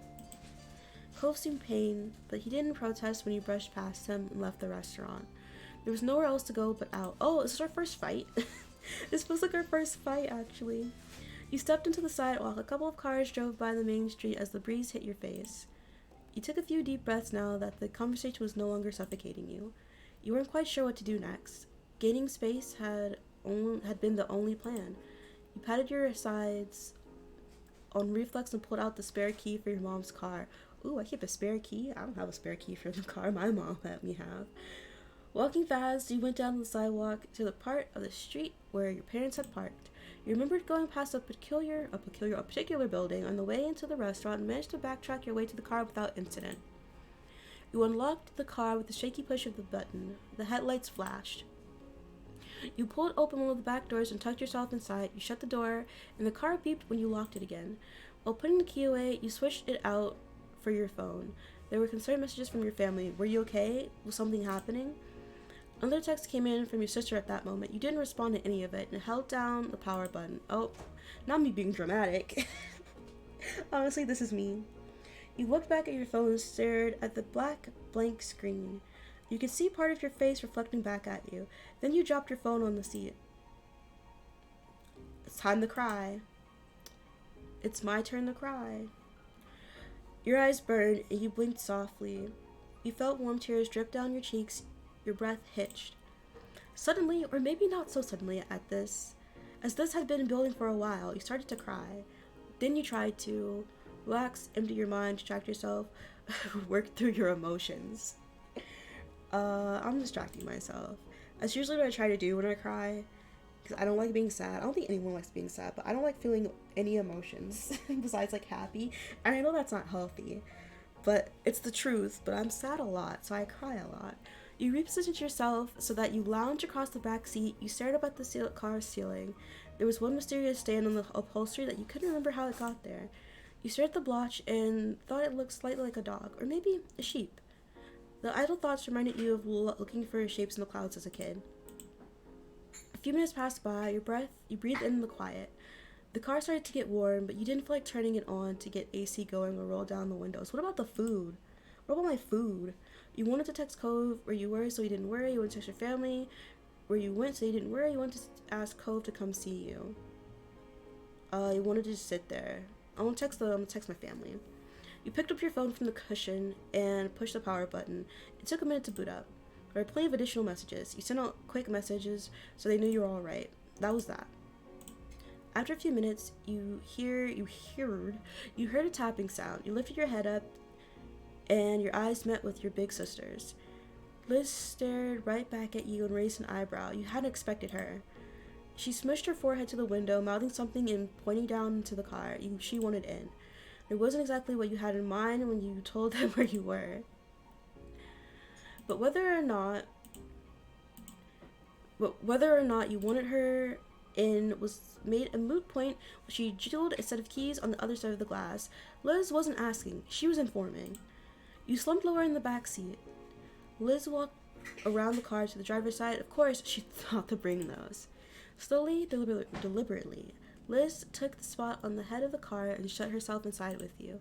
She put both hands on the steering wheel. You could see part of her expression in the rearview mirror. She was thinking.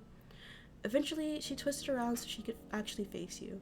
She smiled thinly and leaned forward. What's going on?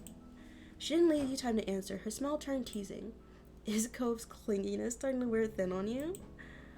Can you not joke about that? No way, I never get tired of him, you scoffed. You only shook your head at her antics. You stared back at her without a word. Can you not joke about that? I'm not in a joking mood right now. Especially right now. Liz could be so frustrating. Did she not see this wasn't the time? She waved her hands and appeared actually apologetic. You suddenly noticed how awkward she was. It was a different look on your sister. She schooled her face into a more neutral expression. I'll be serious. Since we know that's not it, are you going to tell me what it is, or should I keep guessing? She said those words as if they were a threat, and You can't say it's nothing either. We wouldn't be out here in a hot car if you were fine. You drummed your fingers on the cushion below you. From the determination of your sister's face, you knew there was no getting out of this. Well, it was easier to ask what wasn't bothering you. Everything was changing, you couldn't stop it. It's not just Cove who's leaving. This is an ending. My life is changing and I can't help but freak out a little. It's hard to deal with, and it's just a reminder that I don't know if it will still be okay after this. Liz hummed and gave a nod. She smiled with understanding. Well, that was my second guess. You snorted at the reaction to your distress. Hey, it makes sense. I felt like that too, a couple of years ago. It hasn't been that long since I was in your shoes. She absentmindedly brushed some hair out of her face with a thoughtful expression. Sometimes, I still feel like that. It's not like I've forgotten what it was like living at home with you and our moms. Spending days with high school friends. I miss what we had then. She laughed, a short, sharp bark. Why did she bark? Why did she bark? I know I didn't always show my appreciation, but still, it wasn't that bad. You don't have to forget this time either. But knowing you've lost the way things were doesn't mean you can't be happy again. Life can still be just as good as it is now. In fact, it can be even better. Wow, I'm amazed you felt that way with how much you whined. I don't need to be a bitch right now. How can it get better since you're coming out here? How can it get better? Tell me.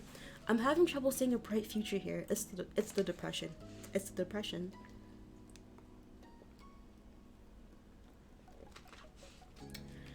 Liz pressed her lips together as she thought. Princess, do you wish you were 8 years old right now? Is that the ideal life for you? Worth giving up on everything that came after? Not really. Exactly. And later on, you'll feel the same way about being 18. It's great when it happens, but being like that forever wouldn't be. Liz turned away and started to fidget with her hair. She picked at the ends, detangling a small knot. She kept her eyes on her hands. You know, you can do things on your own when you want to, but you've still got family to fall back on. She looked up to meet your gaze again.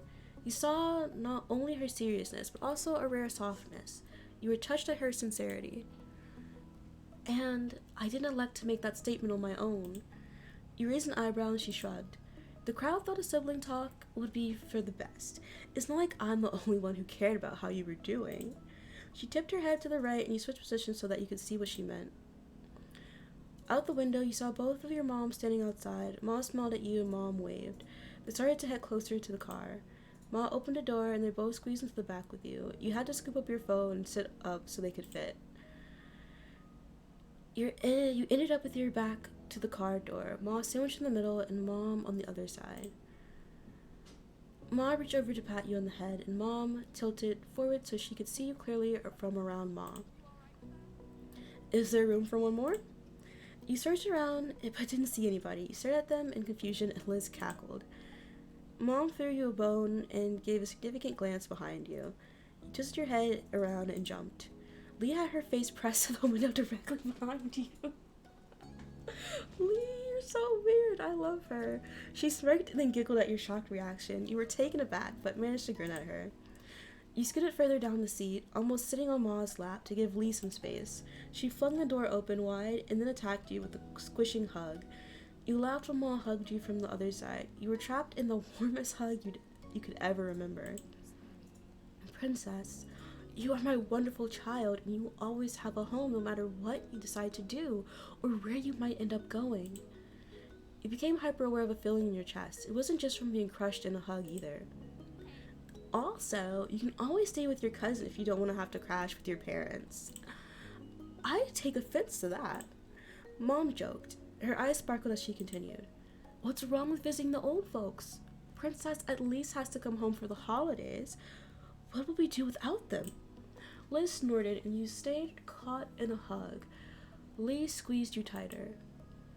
I have to check my schedule. I'll definitely still see you all. You teared up. You felt reassured. I'm gonna cry. It's time to cry. You were surrounded with love. It was unconditional and freely offered. You felt somewhat silly. Yes, there was a lot changing, but there was no way this was going to disappear. Your family loved you and wanted to be there for you. You just had to let them. I never realized how cramped the back seat was. Everyone laughed. This model really was not built for 4 people. As comforting as the embrace was, you were completely crushed. See, this is why I was smart and took the front. I bet you were wondering why I did that. Why I did that before. Now it's crystal clear. Liz stretched out her arms, showing off all her free space. Mom scoffed. You could feel her bounce in her seat. Hardly. You're just missing all the fun. You look lonely up there. Ha! Ma chuckled and stretched through the small opening between the front and back. She made a grab for Liz, who dodged and shrieked. Ma! I didn't want you to feel left out, sweetheart. Liz crossed her arms and met her with an unimpressed stare. Lee was snickering. Liz ignored her and then reached out a hand to very deliberately pat you on the knee. On the knee. There, jeez. Mom let a glowing smile and patted Liz's arm back. Now the hug truly was a whole family affair. There. Finally, you felt better, and you let them know you were ready to go back to the restaurant. Our food probably cold as fuck by now. You were released from the hug sandwich, and everyone piled out the car. Back towards the restaurant, the two Holden stood together. Cove looked particularly awkward as he fiddled with something in his hands. Lee whispered into your ear. Cove was out there the whole time. I think he didn't want to interrupt us. Now his dad came too. Aren't they polite? Such gentlemen. True, but they better not have lost our table. Ma reached around to poke her in the side. Liz jumped even though you knew Ma's pokes were pretty mild.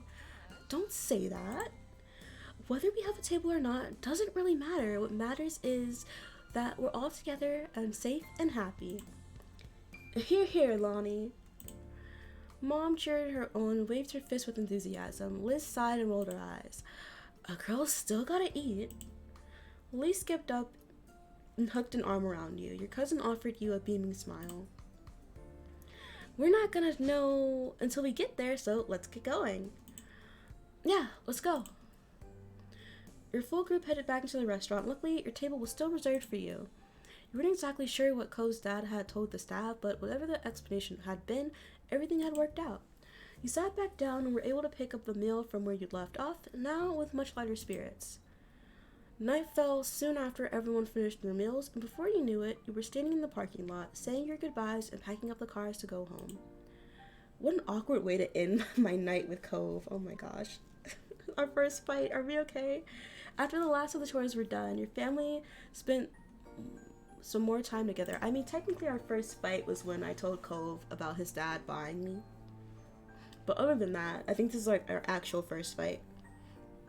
You then had some extra time and decided to check in with Shiloh. Try calling Jeremy. Relax on your own, but I don't want to talk to any of them. Let's call Jeremy. It had been a while since you guys numbered from Shiloh, but you never actually attempted to reach out again so far. You thought this might be a good moment to go for it. You had absolutely no idea how this conversation would go. The furious boy you'd known was very different to the resigned teenager you'd spoken to this summer. You bit your lip wondering what side of him you'd see this time. Your first call ended unanswered, but you at least expected that much. Jeremy certainly ignored the unknown number. You redialed waiting for him to pick up. After another extended dial tone sequence, the sound was finally replaced with a slow yawn. Hello? Hi, it's Princess. What's up, bowl cut? Been sleeping well? Hello, I hope I'm not bothering you. What's up, bowl cut? Princess? Haven't you suffered enough? Oh, he's so emo. There was none of the fury which he rained down in the past, only bewilderment. I'm not suffering at all. I'm a glutton for punishment. You're so dramatic. I just wanted to see how you were doing. You ignored his questions. You're so dramatic. Sigh. Why is this happening? You knew that he knew what led to this call. You didn't have to explain. He proved that shortly after with a real sigh. Whatever. Did Shiloh ever explain his lying self? Yeah, it worked out. Alright then.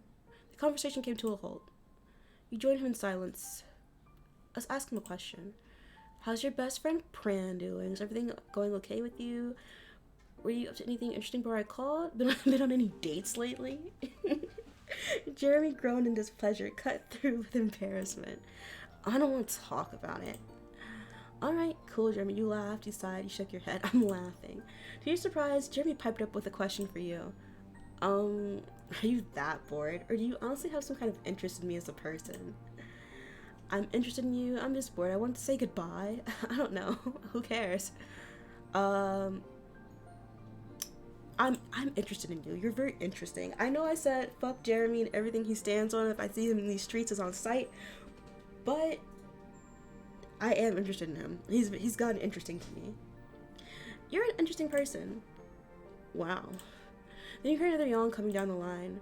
Well, bye. Thanks for talking to me. Take care. You better stop asking me why I talk to you now. You had nothing else to add. You expected the call to end there. Even had your thumb hovering over the button to finish the call, but Jeremy's voice stopped you. I think it's weird we asked you to talk to each other yet again. It makes no sense, but it's not worth having a problem with. Bye. With that, he hung up. It had gone better than expected, and there was truth in what he said. Who'd have thought that you'd reconnect like this? Life was full of surprises. You didn't have a problem with it either. There was still some time left in the evening, so let's check in on Shiloh. What about Miranda and Terry? They're like my besties. I hope they're still in our lives. You thought of Shiloh, both as a central figure in your early childhood and as a person you'd come to know since then, and brought up his number on your phone. He picked up with a few rings. Hi, Princess. His voice was as peppy as ever. You wondered if everyone who called got such an excitable greeting. Well, he doesn't have any friends, so of course he'd be excited. Hey, Shiloh. It's so great to hear from you. I hope you're doing okay. He raised his voice at the end, turning the statement to a question. Everything's great. Okay, just okay. Pretty tired. Yeah, I just want to see how you're doing. I've missed you. Oh, really? Do you mean that? He laughed innocently, with no air of self-consciousness or exaggeration. Exaggeration. Of course. I really appreciate you keeping in touch like this. You must be so busy now. Oh, before I forget, my mom says hi. She's still sad she wasn't able to see the Rigel family herself. So I said hi back. She should come visit sometime. You should both come back again. It's no big deal. Things happen. Okay. You should both come back. It would be nice to have everyone back where it started. Yeah. You could hear the soft tone in his voice, even if you couldn't see it. She was mostly just happy that I got to have a little reunion with you all, and that it went pretty well in the end. He laughed again, firmly closing the lid on that discussion. Anyway, your family and Cove are always welcome to come visit us here. That'd be fun. With everything that was going on, it was highly unlikely that you'd be able to accept that invitation. Shiloh knew that he was probably just being nice, as he preferred to do. But as a thought, that'd be amazing. I don't think that's such a great idea. We could meet that group of yours, and no way you might run into your group mates. Maybe. Sorry, I can't. Maybe.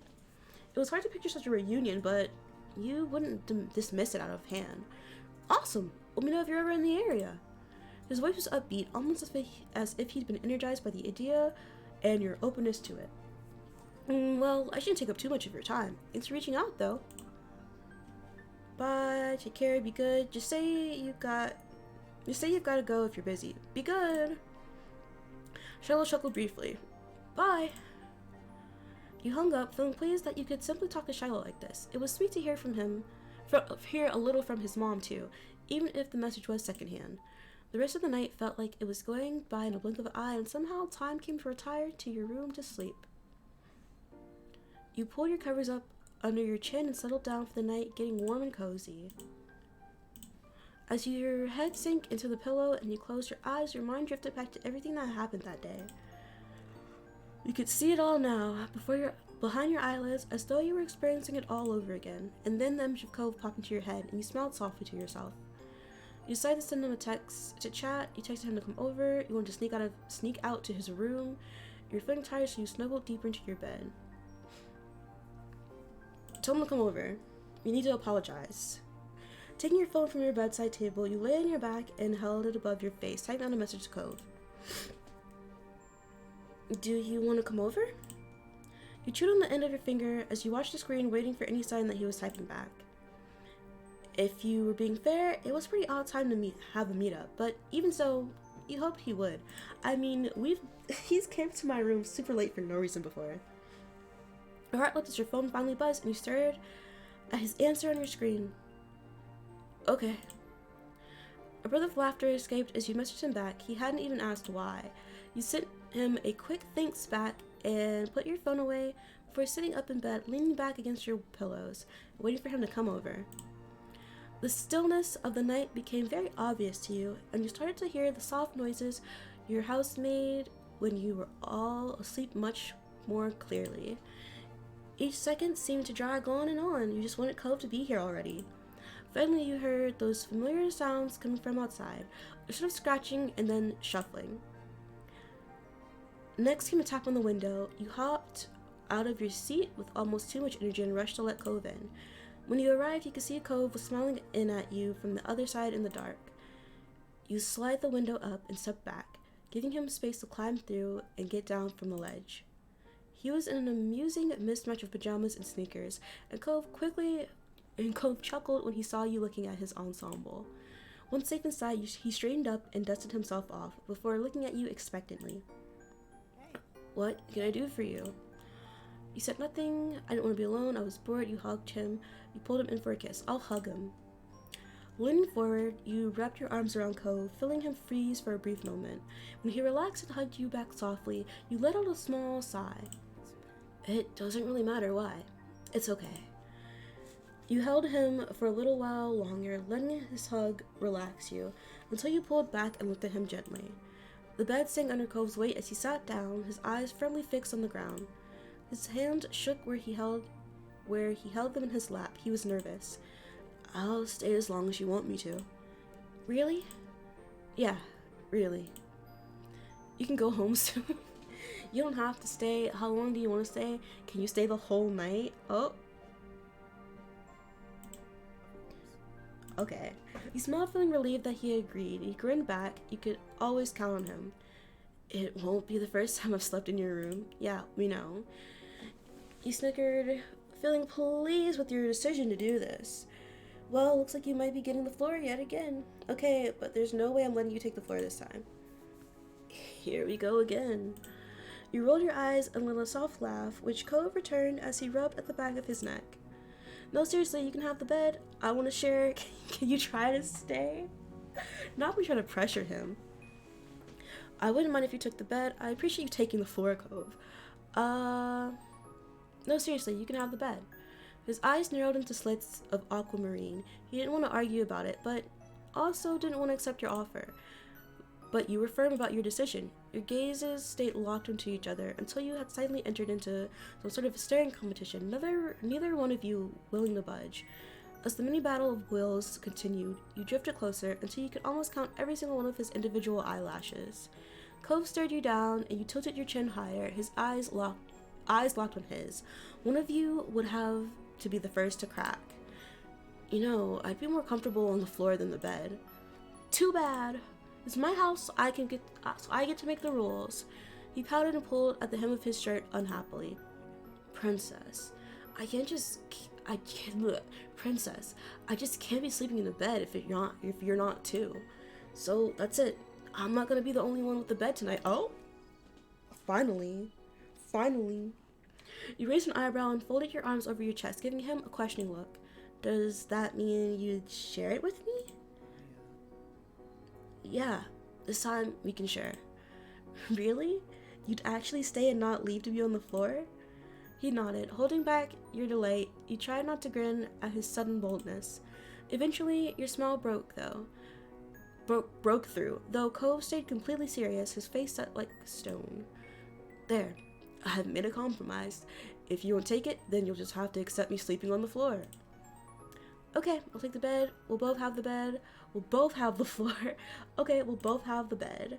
He swallowed, and despite his resolve shaking, it didn't break. Oh my gosh. We're gonna share the bed. You could hear the tremble in Cove's voice as he held his hands together to keep them from shaking. You let out a breath and shook his hands in front of him, mentally preparing himself. My bed's even smaller than your bed at your house and your mom's house, so this should be fun for us, huh? It's gonna be alright. His mouth set into a grim line, he balled his hands to fists at his side determined. It's not that serious. Okay, it's not that serious. You felt nervous about it yourself. You were glad he was making an effort. You stayed calm. You know, I am a bit nervous. I am, just a smidgen. You both tried to put on a brave face for Cove's sake. But you tried to put on a brave face for Cove's sake. It only took a couple of moments longer before he turned to you, attempting a weak smile. Ready? Yes, let's get in there. He took another deep breath, and you slipped under the covers, making room for him to get in after you. Laying as straight as a steel rod, Cove tensed up beside you, so still he was barely breathing at all. You rested on your side and faced him, your eyebrows pinched in the middle as you watched him. He looked back at you deeply. How do you look at someone deeply? Do you need more time? I can leave until you're more set up here. No, please don't go. I just want you to stay with me. Ever so slowly, he began to relax, his fingers tentatively brushing up and down your arm. His eyes shut, lashes fanning out over the top of his cheeks, and you still half expected him to run away like the last time. But he didn't. He stayed right where he was. You don't have to worry about me. Doing stuff like this isn't a problem. It's a process. You nodded in understanding, even though he couldn't see it, giving him time to let his nerves settle. After fluffing up your pillows and getting yourself comfy, you stayed quiet. Eventually, his shoulders became less rigid. When his eyes opened, he smiled and turned his head towards you. Thank you for waiting, again, as always. He laughed shyly, his soft eyes meeting yours through the dim light. Am I okay? Are you okay? I am. You're here. I'll always wait for you, Cove. It took you long enough, but it's fine now. You nodded quietly. I'll always wait for you, Cove. Cove squeezed your arm a little tighter, his lips curving to a smile as he looked at you in awe. He shuffled closer, an inch at a time, and nuzzled his chin against the top of your head, wrapping his arms around your sides. Oh, this is really close. You let him hold you, you stayed like this. You grasped his shirt, you wrapped your arms around him. Wrap my arms. Your fingers gently brushed up and down his back as you held him close. The room grew quiet around you. The only sounds to be heard were the faraway crash of ocean waves and your breath mingling in the small space between you. Cove's heart was pounding, the thump of it rumbling through you as he spoke again softly. You know, I'm not scared of you, right? It's just so many other things that scare me. Like, I'm afraid of what if hypotheticals that aren't actually real, but I think about anyway. And of nebulous concepts of what things mean that I can barely explain even to myself. What a word. What a word. Oh, welcome in, Jazz. Thank you for the lurk. I appreciate it. Hope you're doing well. I'm scared of my own feelings and how much I feel them. And I'm afraid because tomorrow things will be different between us, but I'll be alone again. He held onto you tighter, his breath stuttering ever so slightly. It's normal right now to see you during the day and part ways at night, except for special occasions. A little laugh escaped him before his tone became serious once more. It's easier to stay where I am than it is to make myself move, to not take a risk, and to not know what I might be missing, but... He hesitated, and you reached up to brush a few strands of hair from his face gently, his eyes slowly fixing on yours. When you're doing the easy things get so hard. When it comes to you, I don't know how to stay still. I want to keep taking steps forward. This is so cute. Cove, you're the bestest. Honestly, when I see your face or even imagine it, I want to start sprinting. But when I try, I hit a wall. Aww. It's just, like, I physically can't do it on one side of my mind. There's something blocking me. I feel that. I feel that so hard. And then on the other side, I absolutely can't stop myself from doing it. It never ends well. We know you are, Cove. I hate it. It's God. It's the most frustrating thing. Why did I do it every time? I'm annoyed with the way I am, so I have no idea how you stand it. I'm sorry I act so split when it comes to, romantic things. I do not want you to think you're rushing me when I know I'm giving mixed signals. I don't want to miss out on being happy by being like this, but sometimes I still can't help it. So basically, What I'm trying to say is that I'm glad you never given up on me. It means a lot. It means everything to me. You don't give up on me either. You've been there whenever I really needed it. It's who you are, and I can accept it. You smiled understanding. You don't give up on me either. His eyes glossed over a little as he squeezed you closer to him and smiled, his heart rate finally relaxing to a normal rhythm. Good night, princess. Good night. He leaned forward and kissed you tenderly, his hands gently moving to cradle the back of your head. Oh, I love you too.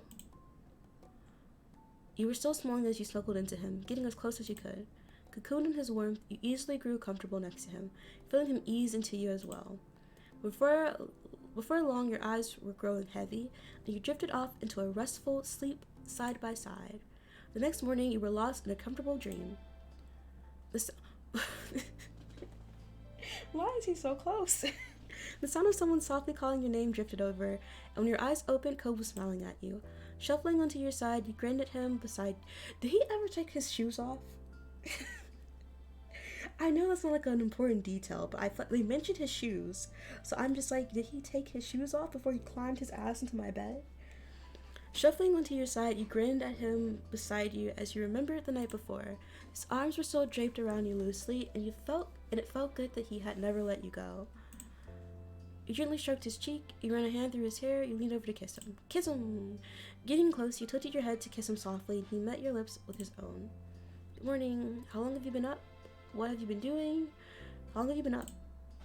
Not long. Maybe... I can't really tell how long it's been. Oh! You snuggled against him and smiled softly, making the most of your time together while he nuzzled your hair with his cheek. His breath rested on your skin as he sighed happily, and you tightened your arms around him. Cove! When you tilted your head to meet his eyes, he grinned at you and gently brushed the tip of his nose against yours. I guess we should get up. He sounded reluctant, as if you were being honest with yourself. You were too.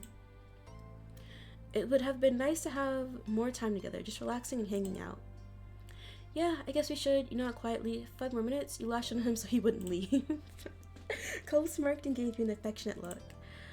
We have to. My mom is coming today, remember? I have to start getting ready, and you should too.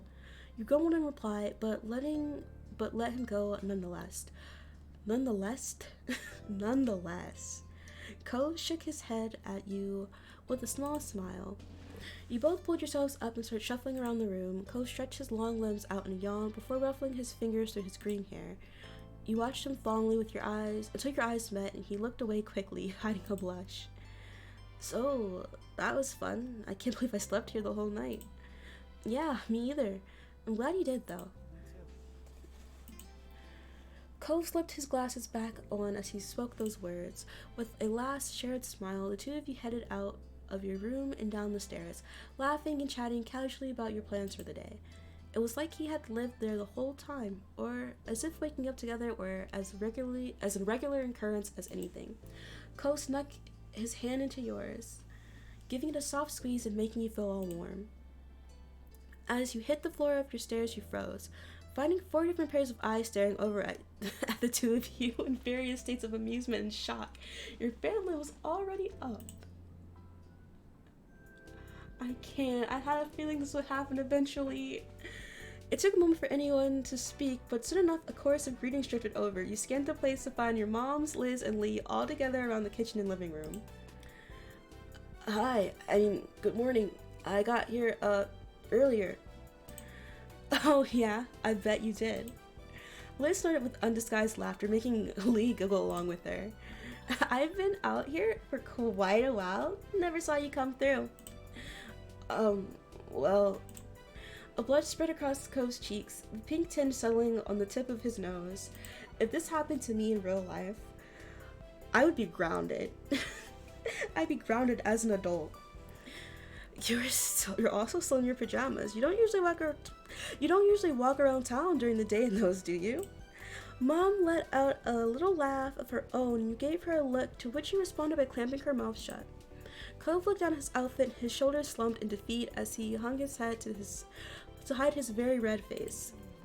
You know, I always guessed you'd been sneaking in, Cove, but couldn't quite prove it. They knew. I mean, how could they not know? Did they not hear the tapping on my window? Mom nodded in agreement, nudging Ma's shoulder playfully as she headed over to stand beside her. That's something I wouldn't have bet against. Liz tutted at the two of them and shook her head. You've definitely gotten too comfortable with their sneaky revelry. You still did good. Never got caught before you turned 18. Lee smiled from where she sat at the kitchen table, waving a dismissive hand in the air. Surely you can't be punished too hard for it now. Oh, I disagree. I'm not so sure about that. Princess still lives at home, and I very much doubt this is the first time they have let Cove in like this. Ma crossed her arms over her chest, giving both you and Cove a serious look. We may have retroactive punishments for all that. It's not Princess's fault. Yeah, it's not my fault. It was my fault, not Cove. We're both innocent. Yeah, we did it, and we do it again. You stayed completely silent. It was my fault, not Cove's. I'm the one who asked him to come over. I practically didn't even give him a choice. That's not true. At that moment, you both burst out laughing, receiving amused looks from Liz and Lee, while you and Cove simply stood there dumbstruck. We're merciful. Don't worry. That's true. I did indeed get away with it. You did indeed get away with it, and we're not gonna make the little bit of summer you have left miserable over bedtime rule breaking now. Besides, you're in good company. We're almost certain Lizzie spent many nights sneaking the old home phone into her room and staying up till dawn. At least you were in your own rooms. Excuse me, that's conjecture. They exchanged smiles before Ma turned to you again with a firmer expression. They were in their rooms, but I do worry about you coming in that way, Cove. It's dangerous. Especially because he's likely quite distracted and excited by thoughts of reuniting with Princess while climbing around in the dark. Oh my gosh, don't make it sound like that. Don't make it sound like that, Mom. Mom joked and they all burst out laughing once more, keeping Cove fully embarrassed. Cove leaning closer to you and whispered quietly, a look of guilt settling over his features. I'm sorry, Princess. Don't worry about it. A knock at the front door caught your attention. You followed several steps behind Mom as she went to answer it. Oh, watch it be Mr. Holden. Oh, it's Kyra all on her own. Nope, actually, Mr. Holden's here too. Mr. Holden and Kyra were standing together. Morning. Hi there. Surprised at that sight, Mom paused a moment and then she pulled Kyra into a hug. Meanwhile, Cove went through the process. Shock and excitement over her arrival rolled right into awkward realization that he had missed her showing up at his house by being at yours. It's been too long. I know, time's been flying. Kyra's gaze slid over you into Cove. Slid? Yeah, slid. I think that's slid. Her eyes sparkled with mischief and her mouth curled into a smirk. And it's good to see my son, finally. Hello to you too, Princess. Continuing on his ride of emotions, Cove's face slowly reddened. He couldn't quite meet anyone's eyes, so he kept looking at his own feet. Sorry. Sorry, Mom. Well, it's not like anyone's surprised. I'm sorry too. Hi. You don't have to make little comments about it. Hi. Smiling nervously, you raised a hand to offer her a small wave. Kyra chuckled, thoroughly amused by your reaction. It's okay. Kyra gave his back a few reassuring pats, but Cove's face seemed to get even redder. She grinned. My not-so-little mister is spreading his wings. I can't complain about that. Mom immediately brought a hand to her face to hide her mouth, but a giggle still escaped. People looked at her confused, and then she laughed again louder. It's just a really fitting phrase considering Cove's current attire. She pointed at the feathery wing like a decal around the collar of Cove's pajama shirt. Oh! Everyone turned their attention to Cove. He looked down at his own clothes over the realization. They sure do love bullying this man. That's so true, I didn't even notice. All the parents burst into continued laughter. Cove was clearly not as amused. You flashed him a smile and he visibly perked up. It's really nice to be back. Enough standing around out here. Come on in. Mom moved aside to usher the group in and guided them to a living room before anyone could get settled in. Mom spoke up. You're all welcome to stay for breakfast. We still have some great spices and stuff from the farmer's market. Yes, we'd be thrilled to host you. There were eager nods from Mr. Holden and Kyra, but Cove looked around the room filled with familiar faces before speaking up. Maybe instead of staying here, why don't we go to the beach? A scenic picnic, eh? Mr. Holden crossed his arms to contemplate that idea happily. Excited, Kyra clapped her hands together. Oh, we could really make a day of it. Might as well enjoy the ocean while we can. That sounds lovely, Cove. Everyone else put their own agreement with Cove's suggestion. Before long, both families dispersed, getting everything ready. Sandwiches had to be made, water, sunscreen, towels, and more needed to be gathered and packed. Plus, you and Cove both took some time to get dressed for the day. An hour later, both your family and Cove's were walking down the old path to the beach. The morning was already turning into a bright and beautiful day. You couldn't ask for better weather for a beach trip. The moment you laid your eyes on the full view of the ocean, you stopped and stood there mesmerized. It didn't matter that you grew up there. The sight always filled you with wonder. Hey, princess. I was thinking about calling Terry and Miranda.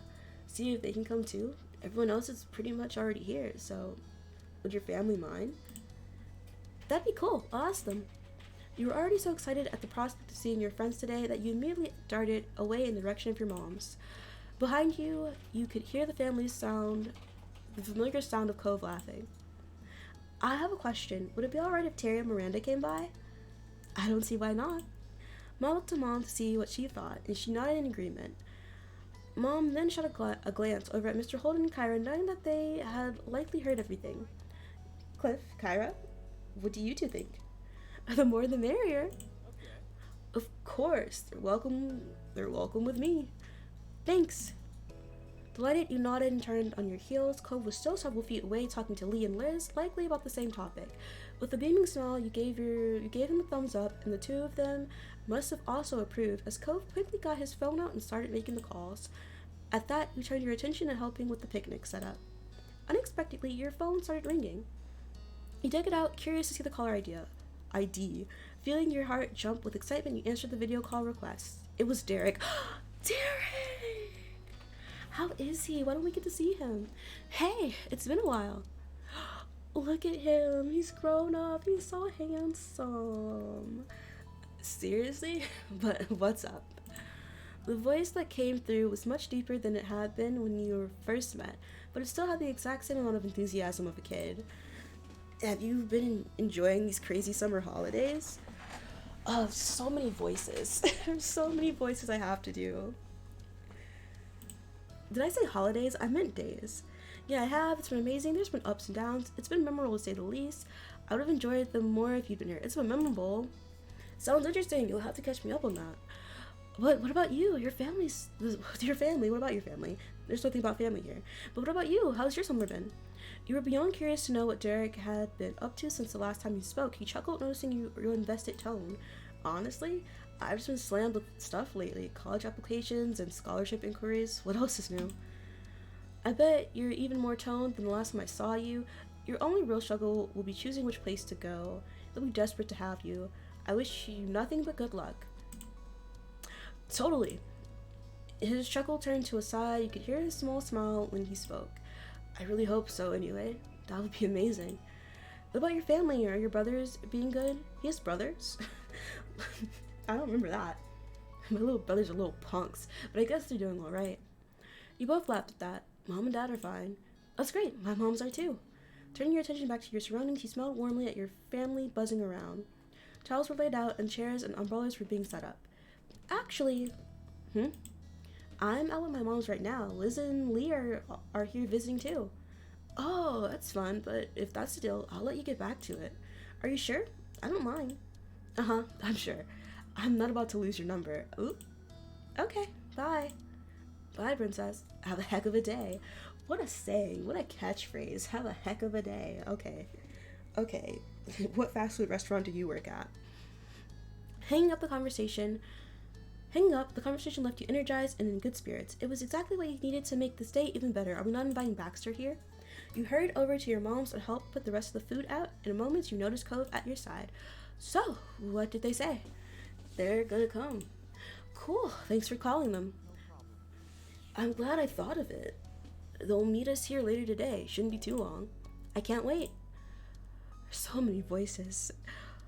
Once the setup was done, everyone got comfortable and dug into the food. You couldn't remember the last time breakfast tasted this good, but you attribute it to the gorgeous ocean view and soothing sea breeze. The conversation shifted to what you would all do next. We could do a few rounds of volleyball. That's plenty of us. There's plenty of us now. Can I play? Of course. Miranda brightened, delighted with this plan. Mom looked around to see if there were any other takers. I don't feel like playing. I had to change, but it'd be fun to watch. I could be the ref. My eyes won't miss a thing. Volleyball's a good idea, but there should probably be something happening for those who aren't a fan. Ooh, I have some crafting supplies we could use to make jewelry. We could even use stuff we find around the beach to accentuate them. What? Really? I want to make a necklace. I'd be interested in trying my hand at that too. I could do that. Nice. I'll make some jewelry. Sounds fun. I'm more crafty than sporty, and I'm not very crafty, but I'd rather do crafts than sport. Already you were imagining various designs you could make depending on what Lee let you use. Your cousin shot you a thumbs up, clearly happy with your decision. Kyra got up from the towel she was sitting on. She brushed some sand off her legs, then stretched her arms over her head. I'm up for a few rounds. Well, since there is still a free spot, I'll throw my hat in the ring. The things I do for my family. Thank you, Liz. I'd love that. Liz got up from wherever she was sitting, and you could tell by her expression that she was already determined to win. You laughed to yourself, furious now. Furious? Why am I furious? You laughed to yourself, curious. Now, how that game would turn out. Now that plans were settled, the group temporarily split into two. Okay, let me pop back to the house to get my supplies. Is there something we should do? Yes. You can start clearing out the towels for us to work at, and if you want, look around for good stuff to use.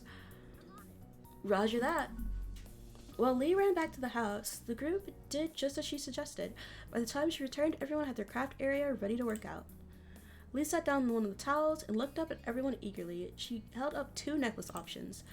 I hope you've all been thinking about what you want to make. I have for everyone a choice of either a chain or a threaded rope. How do I pick? All I know is that I want to put some sea glass chunks on it. There's no rush. I'll leave the strands here and you can decorate it however you want later. I think I'll keep it classic and only worry about finding a decent shell. Yeah, I'm planning on doing shells too. I want to find some sea glass too. I'm going to hunt for a handful of shells to pick from. I'm going to look for some driftwood. I want to use some stones. I'll just wait and see. I don't have a plan. It's best to not have planned this stuff out. Cove crossed his arms and chewed on the inside of his cheek. You weren't the only one that noticed. What's wrong, Cove? I'm not sure what to use. I mean, ideally, I'd want a shark tooth, but what are the chances I would even find one? Mom smiled. You both looked at him sympathetically, not him wanting a shark tooth. Sorry, the rare downside of not having a shark-built coast. That would make it a really nice necklace, though. That would make for a really nice necklace, though. I know. Co's pouting. Mom gave a little bump of the shoulder with her fist. Gave him a little bump of the shoulder with her fist. Oh my gosh. I'm skipping over words. My brain is shutting down. Well, don't lose all hope. You never know. You might end up really lucky. Cove laughed. It cheered him up even though he wasn't really convinced. After that, the little crafting club busily went to work on their pieces. Whatever they decided on using was attached in loops that were then slid onto the necklace base. Terry was immensely proud of herself when she was done. Hers was simple but gorgeous because of the striking piece of sea glass she painstakingly searched for and found. Cove ended up using driftwood of varying lengths to design his necklace. That looks, the way that sounds to me, I feel like it's gonna look ugly. But you know what, Cove, go off. Not everything we make can be masterpieces. Despite not finding any shark teeth, he still looked pretty pleased. Mom decided on a medium-sized, purple ringed top shell as a centerpiece of hers, and Lee went with a few small Simnia shells. I don't know what any of this stuff means, but okay. They both put their necklaces on soon after finishing them. After combing the beach several times, you found just what you were looking for. It took a bit, but you managed to make a necklace you were satisfied with. Excuse me, oh my gosh. It's all the air I'm taking in. It mostly had stones. Your group of crafters would also cheer for the volleyball players whenever shouts could be heard coming out of the court. On top of that, you all would hold up each newly made piece in the air, and the players would take a breather to applaud the creation. You really enjoyed searching the beach, trading supplies, and watching everyone make their necklaces. The crafting club was definitely a success, and you weren't the only one that had a blast. The afternoon continued to drift by, but the fun was still going strong. Occasionally, someone would head back to the house to use the bathroom, rest away from the sun a while, or to retrieve something that they needed, but they always came back.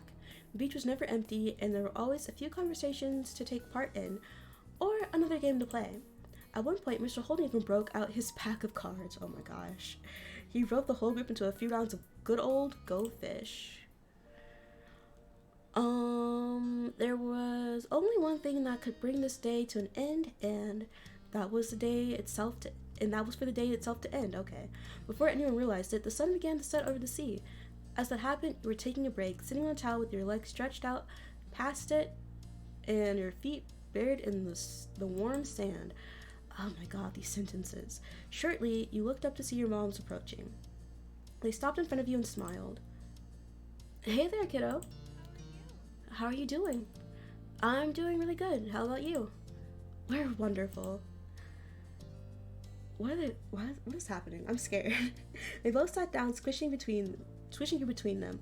Mom leaned her head against yours, and Mom started rubbing your back soothingly. Nothing more was said at first, but Ma sighed contentedly. Mom looked at you wistfully. We're both really proud of you, Princess. You grew up to be more than we ever could have hoped. Thank you. It's only thanks to you two. Your eyes started tearing up. I'm not sure I deserve any of that glowing praise. Like I said, I'm a crybaby. When people tell me they're proud of me, it really does make me emotional, because it's like my self-esteem is so low. It's like, I can't believe it. Like, you're lying to me. It wasn't your intention, but the praise took you by surprise. Your bottom lip started to quiver. Oh no, sweetie, we didn't mean to make you cry. Ma wrapped an arm around your middle and squeezed you tightly in a side hug, and tears started running down your cheeks. Mom lightly brushed some of your hair. It's okay. I'm just so happy I got to have you as my moms. After that, all three of you were sitting there sniffling and teary-eyed. You wiped some of the tears away with the back of your hand. I don't know how you got so lucky to be with you and Liz.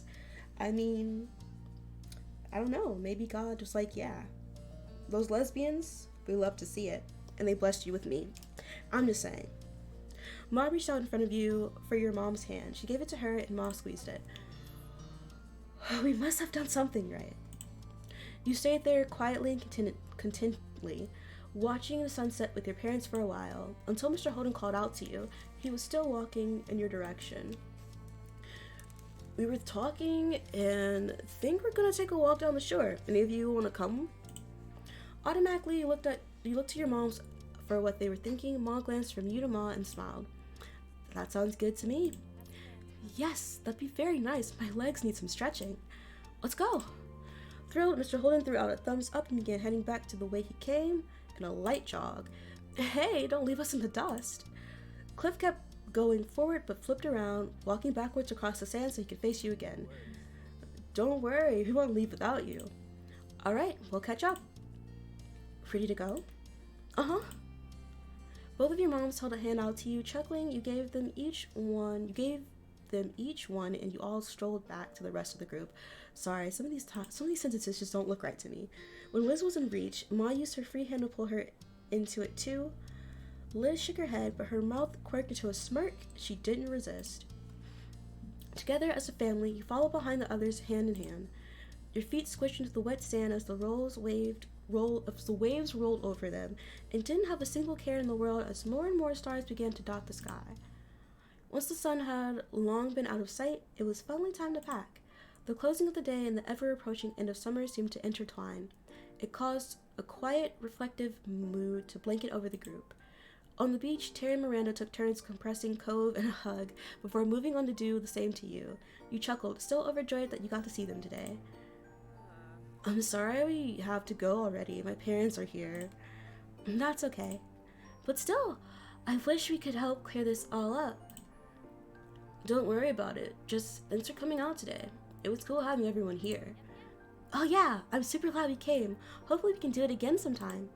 Nodding, you turned your attention to Terry. She wore a large grin on her face and held a hand out for a low five. You obliged. Take care of yourselves, buddies.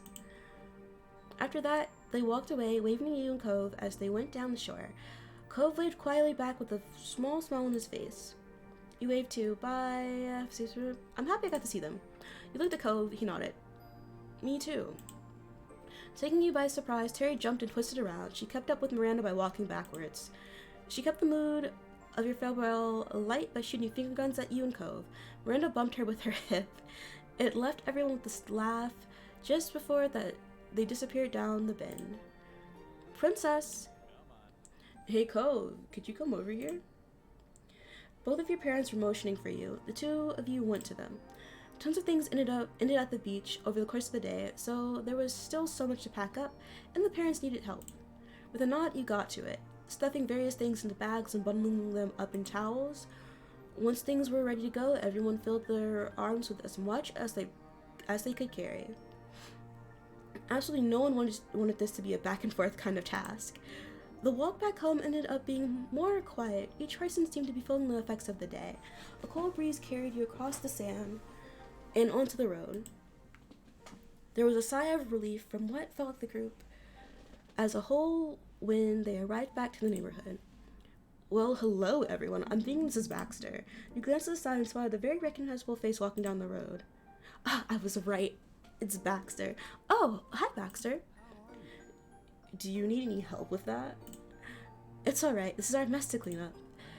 If you're sure then, I was simply heading home after getting some fresh air. The season is also, why can I read? The season is almost over after all. Yeah. Baxter was only a tourist. He wouldn't be in town much longer. You knew that, and so did he. If you have a minute, I'd just like to say it was a pleasure getting to know you both this summer. His head tilted towards you, and he smiled warmly. Baxter offered you his hand. You used your freer hand to shake his. You waved goodbye instead. You patted his shoulder. You side-hugged him. You raised your hand for a high five. I'll shake his hand. It was tough with what you were carrying, but you were able to extend one of your hands a bit. Baxter chuckled and shook it. I think we did end up as good friends. I really enjoyed meeting you. Good luck on your next semester at school. You didn't say any. Good luck. Good luck at school, bud. Oh, I thank you. And good luck with your plans this fall. And good luck with your plans this fall. That's what he said. I can't read. The alliteration, not alliteration, the alliteration is just coming out in full force. Thanks. Baxter turned to shake Cove's hand this time. He was a little incredulous for a moment, but then Cove eventually shifted what he was carrying and took Baxter's hand. It wasn't long, but it was a solid handshake. Baxter was clearly pleased.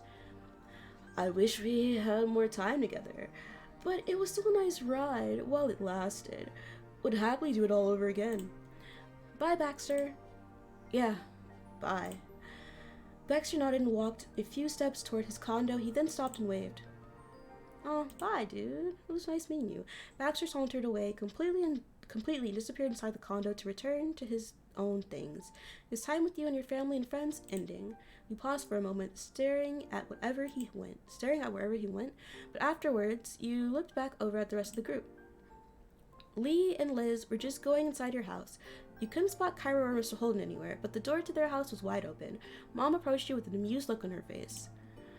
It seems like you're holding up some Holden things. Surprised, you glanced down to take a quick inventory of what you were holding. Mom was right. Some of it belonged to the neighbors. Would you mind dropping it off now? Can do. It's not a problem. Thank you very much. Cove took a few steps towards his house and stopped waiting for you. Good night, Cove. I'll see you inside, Princess. Night. You came up to Cove, and together you went over to his house. Walking in the front door, you saw Kyra and Mr. Holden busily unpacking already. Things were scattered on counters, and they were moving around each other, putting the items away. They both lifted their heads when Cove closed the front door. Hey! It's nice seeing you again already, Princess. Her teasing tone brought a light smile to your face. You hefted the stuff in your arms a little closer. Ended up with things of yours from the beach. Oh, thanks for getting that to us. You can put it here on the coffee table. Mr. Holden pointed at the surface he was referring to, and you immediately left what didn't belong to your family there. Cove put his own things down on the floor just at his feet, wading through everything stern, about to reach his parents. Putting your family stuff on the ground for a moment, you dusted your hands off and straightened up. You needed a second of rest and a minute to resituate it all. You went over to where the others were too. Kyra opened her arms wide, wanting to hug you. You accepted. You shook your head a little. You know what? I'll accept it. Happily, you went to her. She held on tightly. Over the years, you were able to form a good rapport with her, and you were grateful for that. You could feel in her hug how much Kyra had grown to care about you. It brought an affectionate smile to your face. Thank you so much for hanging out with me today. It was a blast. It's no problem. I had fun too. Kyra eventually released you, but patted the tops of your shoulders as a final gesture. Every time I've gotten to come by, it's been an absolute joy. Things really couldn't have worked out better. Mr. Holden took a step closer to you. Kyra moved aside to let him say goodbye too. He grinned. Thanks for always being such a friendly neighbor, and not just right now, but for as long as I've known you. I didn't always make it easy, but you and your family are good people. I really truly appreciate it. Thanks again, Princess. So much. I'm really glad that you're my neighbor. Yeah. Mr. Holden's brows furrowed with emotion. Your words really did touch him. Me too. Mr. Holden was staring at you, but his gaze seemed far away. Maybe he was looking back at who you used to be, the 8-year-old he had asked to be his son's new friend. Bye, Princess. You smiled softly. Then Cove took a step forward, and he gestured to his pile of things he had carried into the house. Don't worry about all that. I'll put stuff away in a few minutes. Right. I need to go do the same with my family. I figured. Cove walked you to the door and held it open. Taking one last check around to make sure you had all your things to bring home, you went into the road. This sure is a long episode. He leaned his body against the doorframe, not following you out. So, this is it, huh? Actually, that's not what I mean. His expression twisted and he shook his head a bit, like he was trying to banish the pensive thoughts. I'll just say bye. Bye. I'll see you soon. Your mouth pulled into a soft smile and you weren't sure who you were trying to reassure more. Cove reached forward and gently cupped your face with one hand. Oh? His thumb trailed across your cheek for several heartbeats. Mesmerized by his blue eyes, you stepped forward, delighted to oblige the request as he was silently asking. He met you halfway as you smiled into the kiss. It was soft with longing, and your chest ached knowing that there couldn't be anything more than this, at least for now. One of his hands grabbed onto the door handle and firmly held it. He was stopping himself from coming along with you. Cute. As you walked over to your own front door, you stopped. Turning around, you spotted Cove right where you left him. You laughed quietly to yourself. For a small pause, you both stared at each other from across the street. Good night, you blew him a kiss, you waved, you ran back to hug him goodbye. Blow him a kiss. Cove reached out like he was catching it off the side, and he curled his fist into his chest, holding the kiss close. Your lips curled into a beaming smile. He's so cute. Things couldn't be dragged out any longer. After one more shared smile, you opened the door on one side, shutting it behind you. A few steps in, you saw your family gathered in the living room. They were still busy unpacking and cleaning. You added the things you brought to the pile on the kitchen counter. Mom stood up, rubbing her eyes a bit. She yawned loudly. This is gonna go over. It's going over my allotted time. I'm bushed. How about we finish the rest of the chores tomorrow? Yeah, honestly, it's too late for this. Please and thank you. Ma had put her hands on her hips and turned to assess the room. Ma was not one who liked to leave a mess about, but she sighed. I suppose we can make an exception for the usual rule. It has been a really long day. Liz grinned contentedly. Lee was wasting no time skipping over to you and hooked you into a side hug. Good night. I hope you have the loveliest of dreams of you-know-who. Lee ended the sentence with a wink and a hearty laugh. She let you go. I hope you have good dreams too. You hugged her back, shook her head, you blushed, you laughed. I'll hug her back. You pulled her close and into a bear hug. Lee giggled until you released her. I hope you sleep well too. Oh, I totally will. The moment my head hits the pillow, I'll be out. Here's to us, princess. Tonight, tomorrow, and forever. You smirked at that. Yeah, forever family, thanks Lee. You're really lucky. You nodded quietly. Yeah, family forever. Lee leaned in close to whisper in your ear. You didn't fail to catch the teasing look on her face. Exactly. There's no escape. They got a laugh out of you. You lightly pushed her shoulder. Lee stretched her arms high over her head. She yawned loudly and looked at you with tired eyes. I think that's my cue to head to bed. Bye. I think so too. Have fun sharing the room with Liz. She laughed at that, and Lee shuffled off towards the guest bedroom. Before you had a chance to do anything else, you could feel the top of your head being tapped. You spun around to see Liz smirking. Nighty night, I'm heading to bed too. It's been a long day and I have a lot to prepare for tomorrow. Exhaling, you automatically started fixing the back of your hair. When Liz didn't immediately walk away, you smiled softly at her. Everything okay? Her gaze moved away, and you knew she had more to say. You waited patiently for Liz to compose her thoughts. It's been a good summer. It was nice to come back home. You nodded, and Liz gave you a teasing nudge as she went by. Amused, you turned and watched her go. Love you, little kiddo. Good night, Liz. I love you too. Bye, older sister. Bye, older sister. Liz turned back to smirk at you. Chuckling, you gave her a small wave. Sleep well. You too. When Liz was out of sight, Mom started up the next conversation over her shoulder. Aren't you heading up to bed too? I want to relax first. I want to finish getting everything cleaned up. I want to relax first. Desperately, you needed some time to decompress and clear your mind. You worried if you went off to bed now that you would end up staring at the ceiling all night. Okay. Ma came over too, smiling understandingly. She pulled you into a big hug. All right. You do what you need to. I love you. When you were done hugging Ma, Mom pulled you into another hug. Their actions basically handing you off to the other had you laughing jovially. I love you so much. Good night, I love you too. You're the best parents. You didn't say anything. I love you too. Aww. You both couldn't resist taking turns hugging you again. Your smile widened. It felt good to be so loved. Good night, kiddo. Sleep tight. Good night, sweetie. Night.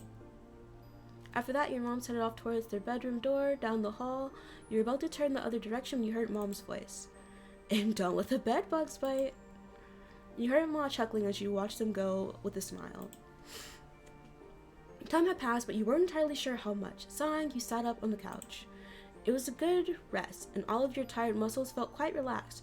You got up, planning on going to bed, when something out of the window caught your eye. Is this Cove again? Your feet brought you right to the large window spanning the length of the back wall. You stared out into the hills behind your house. Oh, okay. As if on cue, your phone came on, alerting you of a new notification. It was Cove. Wanna hang out on the hill tonight, bro? Bro. Something inside you told you this was the right kind of night to take a trip out there. You sent him back a very quick message. Yeah. Okay. He sent me a heart back. He's cute. You went up to the front door, and stepping over the threshold, you gave the living room one last glance over your shoulder. Then you shut the door behind you. Suddenly, you made your way to the poppy hill. With the light steps in the dark, you walked across the hills behind your house. Up ahead, at the very top, silhouetted beneath the night sky, was a familiar figure already waiting there. Smiling, you wondered just how he always got there first. You even had the advantage of living closer. Then again, and maybe it was only in your mind, but somehow Cove was intrinsically linked to this place. After all these years, it would be weird to scan the horizon and not find him there, as surreal as the shore without the sea. The distance between you was growing shorter by the second. Hearing the grass and earth crunch under your feet, Cove turned. A grin spread over his face as he saw you. You took your place standing behind him on the crest of the poppy hill, looking out over the ocean, same as you'd done on countless times since he'd first arrived, when you'd found him on this very same spot. Princess.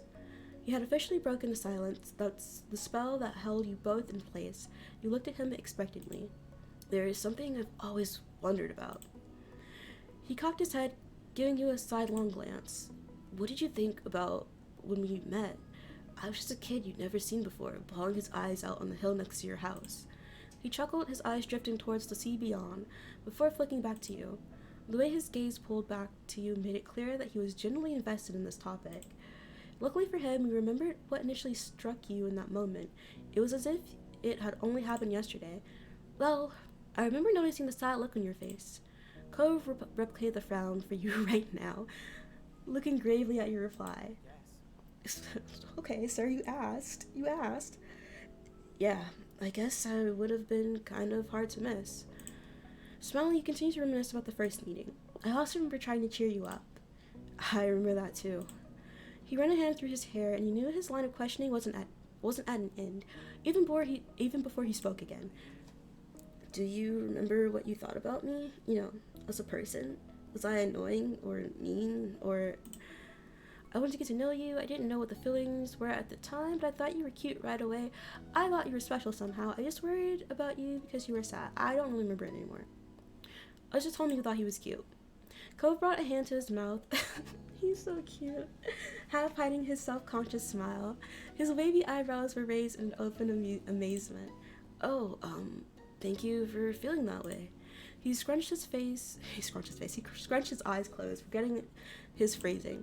Oh, that sounded weird. I'm sorry, but yeah, I'm glad. Cove's hand drifted to the scar on his arm, fingers unconsciously gliding over the mark. It was much less noticeable than it had been when the neon pink cast had first come off, shrunken gradually over the years as his body healed, then dwarfed in comparison to his growing body. Still, his fingers came back to it without thinking. He gave a half smile, not meeting your eyes. I feel bad now. The thoughts I had were, well, considering what you were thinking, I came across as a lot worse of a kid. You didn't like me? No, it definitely wasn't that. Cove lifted his head up, finally committing to meet your eyes fully once more. I remember you that day. I remember it really well. I don't think I've ever been able to forget. I can picture the way you looked back then when I first saw you standing right here.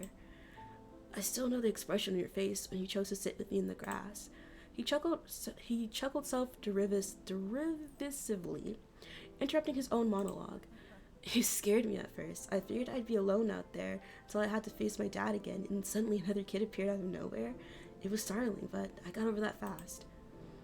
You were a strange person in a strange place, but in that moment, you were exactly what I needed. Somebody I could talk to freely about what was happening and how it made me feel. And you listened to me. You stayed with me. He sighed, then bit his lip as he gave a small smile. I was a little bit spoiled growing up. Yeah, I know. You let him continue. A little? Yeah, you were. It wasn't that bad. You were dealing with a lot. Yeah, you were. Cove nodded, not resisting your words. He looked off again, seeking clearly for his thoughts in the expanse of a night sky. I mean, I'm spoiled too, so. What I'm trying to say is, when I was younger, I viewed myself basically as the center of the universe. I didn't even imagine it wasn't like that. Things didn't simply happen. That would be weird according to my little kid brain. It made far more sense that everything in my life had a specific connection to me, somehow, right? He sought affirmation in you, wavy brows raised as he tried to explain his childlike logic. Oh, no, I get it. So, at the time, you felt almost unreal. Like you weren't just anyone, some other kid who happened to live in that neighborhood with your own whole life that wasn't connected to Cove Holden. You know what, I also feel that. Maybe I'm a bit self-centered. No, to me, you were there so that you could find me when I was lost. Though it turns out you were there for that. You were trying to find me because something had sent you specifically to do that. I just didn't expect it to be my dad. I guess he knew more about what I needed than I thought. He chuckled, shaking his head as he shook off the thought. I kind of expected it all to vanish like a dream when that night was over. I would wake up and everything would be the same again. I'd be back in my bed at home, my real home, with both my parents. You know what? I feel that too. Sometimes I have dreams like that. The future was something I couldn't picture anymore. I didn't know what school would be like when I went back, or the table where I'd eat breakfast the next morning, or anything. And if I couldn't imagine it, how could I think it was something actually happening? I couldn't grasp my new reality. It was too big for me to hold all at once. So I never thought I'd see you again. Then Cove beamed at you, his face shining bright. And I never, ever wanted, ever... and I never, ever would have been able to guess that 10 years later, when I was grown up, the two of us would still be together. I'm so glad I met you. It's hard to believe it's been so long. Guess that makes me your dream come true. I'm definitely saying that. Mere words couldn't encompass the joy you felt. You smiled. You've been joking, but Cove nodded in agreement. You are. You exactly are. But the smile faded from his face as his eyebrows drew together. That was the worst day of my life at the time. The day my family broke apart. It was too heavy for me to even think about. I felt that way for I don't know how long. He held a hand over his heart, connecting with the pain he'd felt as a child, and looked at you earnestly. But that was never really true. Things have only gotten better with me and my dad and mom. It was the change we all needed. His eyes were growing misty. So when I remember that time right now, it's not the point that my life was over. It was only the moment that I met the person I love. Oh, this is so sweet, my heart. When I was crying to a stranger over what I thought I'd lost, I didn't have any idea that they would be the one thing in the world that I actually wouldn't be able to live without. I love you. I never want to lose you. You're so wonderful. Thank you for all this. You couldn't reply to that. I never want to lose you. You won't. Then hugged him, then gripped his shoulders, then ruffled his hair, then you kissed him, then you teared up, then you grinned him back. Okay, I'm tearing up. The tears are coming. Cove stroked your cheek, wiping away your tears with the pat of his thumb. Princess, it's okay. This is your place to cry too. Thank you. I'm just happy. So am I. Cove sighed contentedly. His voice was as delicate as the petals on the poppies which crowned this hill. Hey, princess. I'm so grateful you were there, even when I wanted to run away. Even when you did run away, I was there. You didn't even know what to say to that. His heartfelt appreciation left you speechless. He tilted his head up, thoughts lost in sparse clouds above. I wonder how late it is. I guess it doesn't really matter. My dad is fine with me being out whenever. You could just use your phone to check the time. You could still text your dad about what you're doing. You could still text your dad about what you're doing. When it was to my mom's might care, but I don't feel like telling them. You want to make sure you must. No, I don't care. I won't tell them either. Good. Are you going to lay in the grass now? Wow, how'd you know? Lucky guess, Cove. With a chuckle, Cove plopped down onto the ground and laid on his back, his usual way of spending time there. You stayed standing, you sat down, you sat on Cove's chest. You also laid on your back, you laid down and snuggled against him. Sit on his chest. You decided you'd rather not sit in the grass, and there was a much better seat available. It sat squarely on Cove's chest. He instinctively tried to spring up, but didn't get far with you on top of him. His head flopped into the grass again, and a huff escaped him. Why are you doing this? You simply smiled down at him. Why not? Both of you fully settled in to relax on the hill. It felt like just the beginning of one of your nightly outings, but then you realized the sun was peeking out over the horizon. We've been out here that long? That's crazy. Cove spoke up with a disbelieving tone. It really was late. Your neighbor wasn't a stranger to being awake at dawn, however, not like this. He was normally an early sleeper, early riser. This unexpected sunrise particularly awed him. The two of you watched on silently as the sun began to light the world. Cove then propped himself up on the backs of his arms and looked at you with a soft expression on his face. Do you want to go back home? I could carry you if you're too tired. I'd rather stay a little longer. You couldn't resist a yawn, but you were serious. It couldn't be time to go already. Cove chuckled affectionately. Okay, but it's been a long day. You've done a lot of things, like really a lot. It has to end sometime. I know you're right. Since when were you okay with things ending? Does it really have to end? Since when were you okay with things ending, Cove? That made him laugh again. It was a fair question, since you made me feel better about it. And you can still stay if you want to. Cove smiled brightly at you, as warm as the new rays of sun that were tickling your skin. In that moment, you couldn't have appreciated him being there more. You situated yourself to be comfortable, you leaned into Cove, you kissed him. Lean into him. You bent yourself against Cove for extra support. He tilted his head against yours. Good night, Cove. Good morning, Cove. You're my favorite neighbor. I love you so much. And you didn't say anything more. I love you so much. He took in a breath, forever amazed whenever you spoke those words. Princess, I love you. The two of you remained together on that familiar poppy hill where you first met until the world began to fade and blur. You were falling asleep. A few more gentle words drifted into your consciousness. Your eyelids dipped, but you felt good. You were safe and relaxed, and everything that had come before this had reassured you of that. You were confident that when you opened them again, things would be okay. You opened your eyes. Instead of walls of your room, you were surrounded by open sky. It was not soft pillows and sheets underneath you, but the bed of the earth and grass that you'd taken last night. The day welcomed you with the shining sun, a refreshing breeze, and the chirping song of birds. You cupped your face with your hands as you sat up, feeling the imprint of blades of grass leaving lines into your cheeks. Princess. Hearing your name, you lowered your hands and looked around. There he was, your most influential neighbor, Cove Holden. Oh, what a cute little moment this is. He made himself very comfortable, laying on his stomach, with jewelry and shoes taken off and a flower in his hand. Good morning. Good morning to you too. Cove laughed, tickled with the overall situation and simply being able to spend time like this. I told you I'd see you tomorrow. It's the exact same day, Cove. Pretty safe bet. We see each other every day. Alright, good for you. I'm glad you were here. I'm glad you were right. It's the exact same day. We were up until dawn. It doesn't make it a new day just because we went to sleep a little later than normal. Then we disagree, because to me, it's not really the next day until I've been to bed and woken up. Oh, that's such a Gil thing to say. But fine, I'll just have to make sure I see you tomorrow again. Probably the day after that too. That way, there's no argument. Cove turned his head up to the sky, his expression content. Looks like it's gonna be a nice day. We'll have to come up with something to do to make the most of it.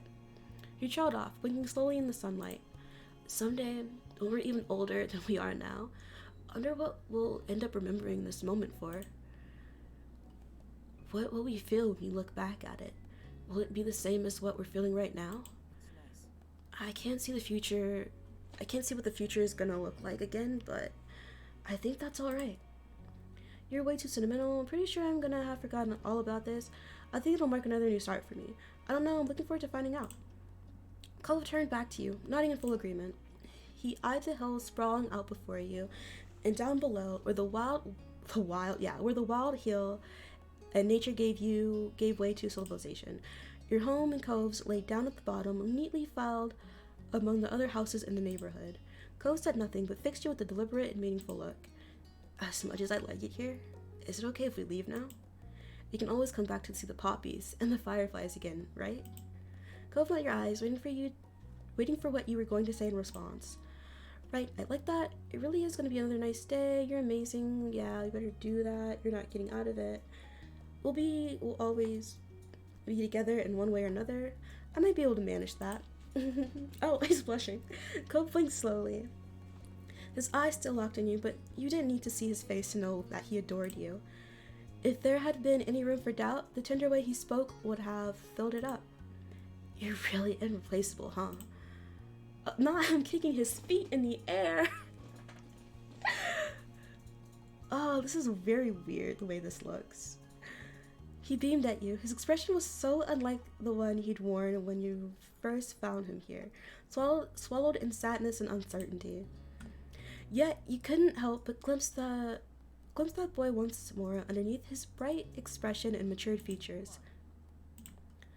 He offered you a hand, you accepted it, your palm fitting around his. Cove lifted himself up, pulling you along too. Our parents probably aren't gonna come running for us this time. We've gotta make our own call, and I say that we can't hide away forever. Poppy Hill is just one part of things. There's more out there for us in this time, in this place alone. Let's enjoy it.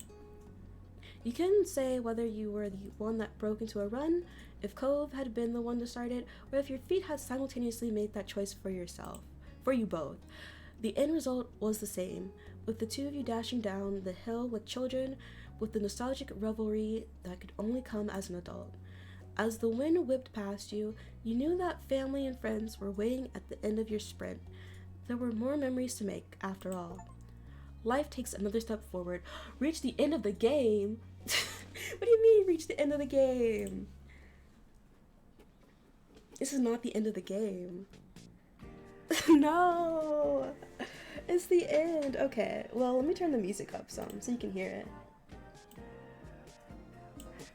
Let me make this 15. Ooh, okay. Thank you for making this game, guys. This was so nice. We're not done with the game. There's DLC to do. I don't know why they wouldn't let me do that Hangout DLC. What do you guys think of this game? Did you guys have fun with me exploring it? Of course, we're not done. Like I said, DLC. We'll start the DLC. Thursday? Wednesday? It depends. It depends. Voice acting, I did all of these characters. I don't know what you're talking about. I'm joking. Look at these amazing voice actors. Thank you guys so much for making this game. Thank you for putting all your love and time into it. It's a really nice game. It's really cute, and I would definitely play this again. I really enjoyed myself. Fat Bard, original ending theme. Is that who made it? Fat Bard? What a name. Fat Bard. They're coming up with a new game. I mentioned it. I think it's called Our Life Now and Forever, and I definitely will be playing the demo. After we finish the DLC for Cove, I'm gonna take a break from this game and all the other games, because I do want to do the DLC for everyone else too, and I do want to play the demo. But we're gonna take a little break, and this game's gonna be replaced with Pokemon Legends of Arceus. I hope you guys are ready. It's gonna start in April. Hopefully I can finish the game. I probably won't. I probably won't, knowing me. Ichigo from, what's that show called? Tokyo Mew Mew? No. Bleach, there we go.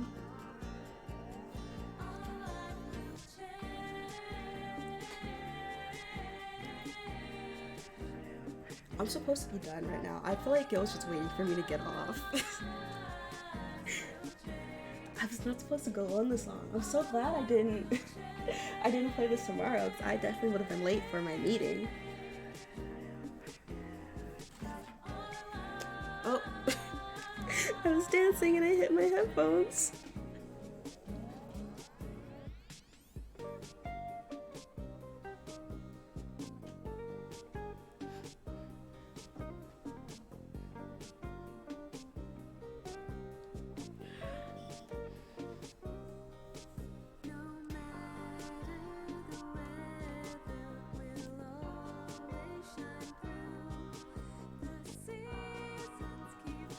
There are so many supporters for this game. Nice. I think this is an indie game studio that made this game. I want to say, I'm hoping I'm not wrong. Not the Era. Generic Alien. Some of these names are so interesting. What a nice song. I'm just talking. You feel the air. Engine, Ren Pi, whatever number sequence that is. Thank you for playing. I'm so glad I got this game. It was on sale on Steam, and I think it's worth it. There's so much more things you can unlock. Oh, what is this? In Between. Okay.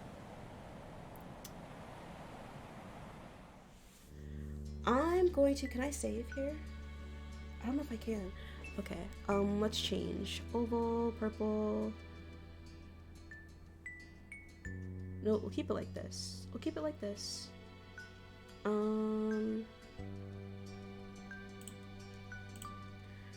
Did you hear the song? How funny would that be if you didn't hear the ending song? I hope you heard it. Yeah, I don't have any scars. Why did they have my hand scarred up? That's weird.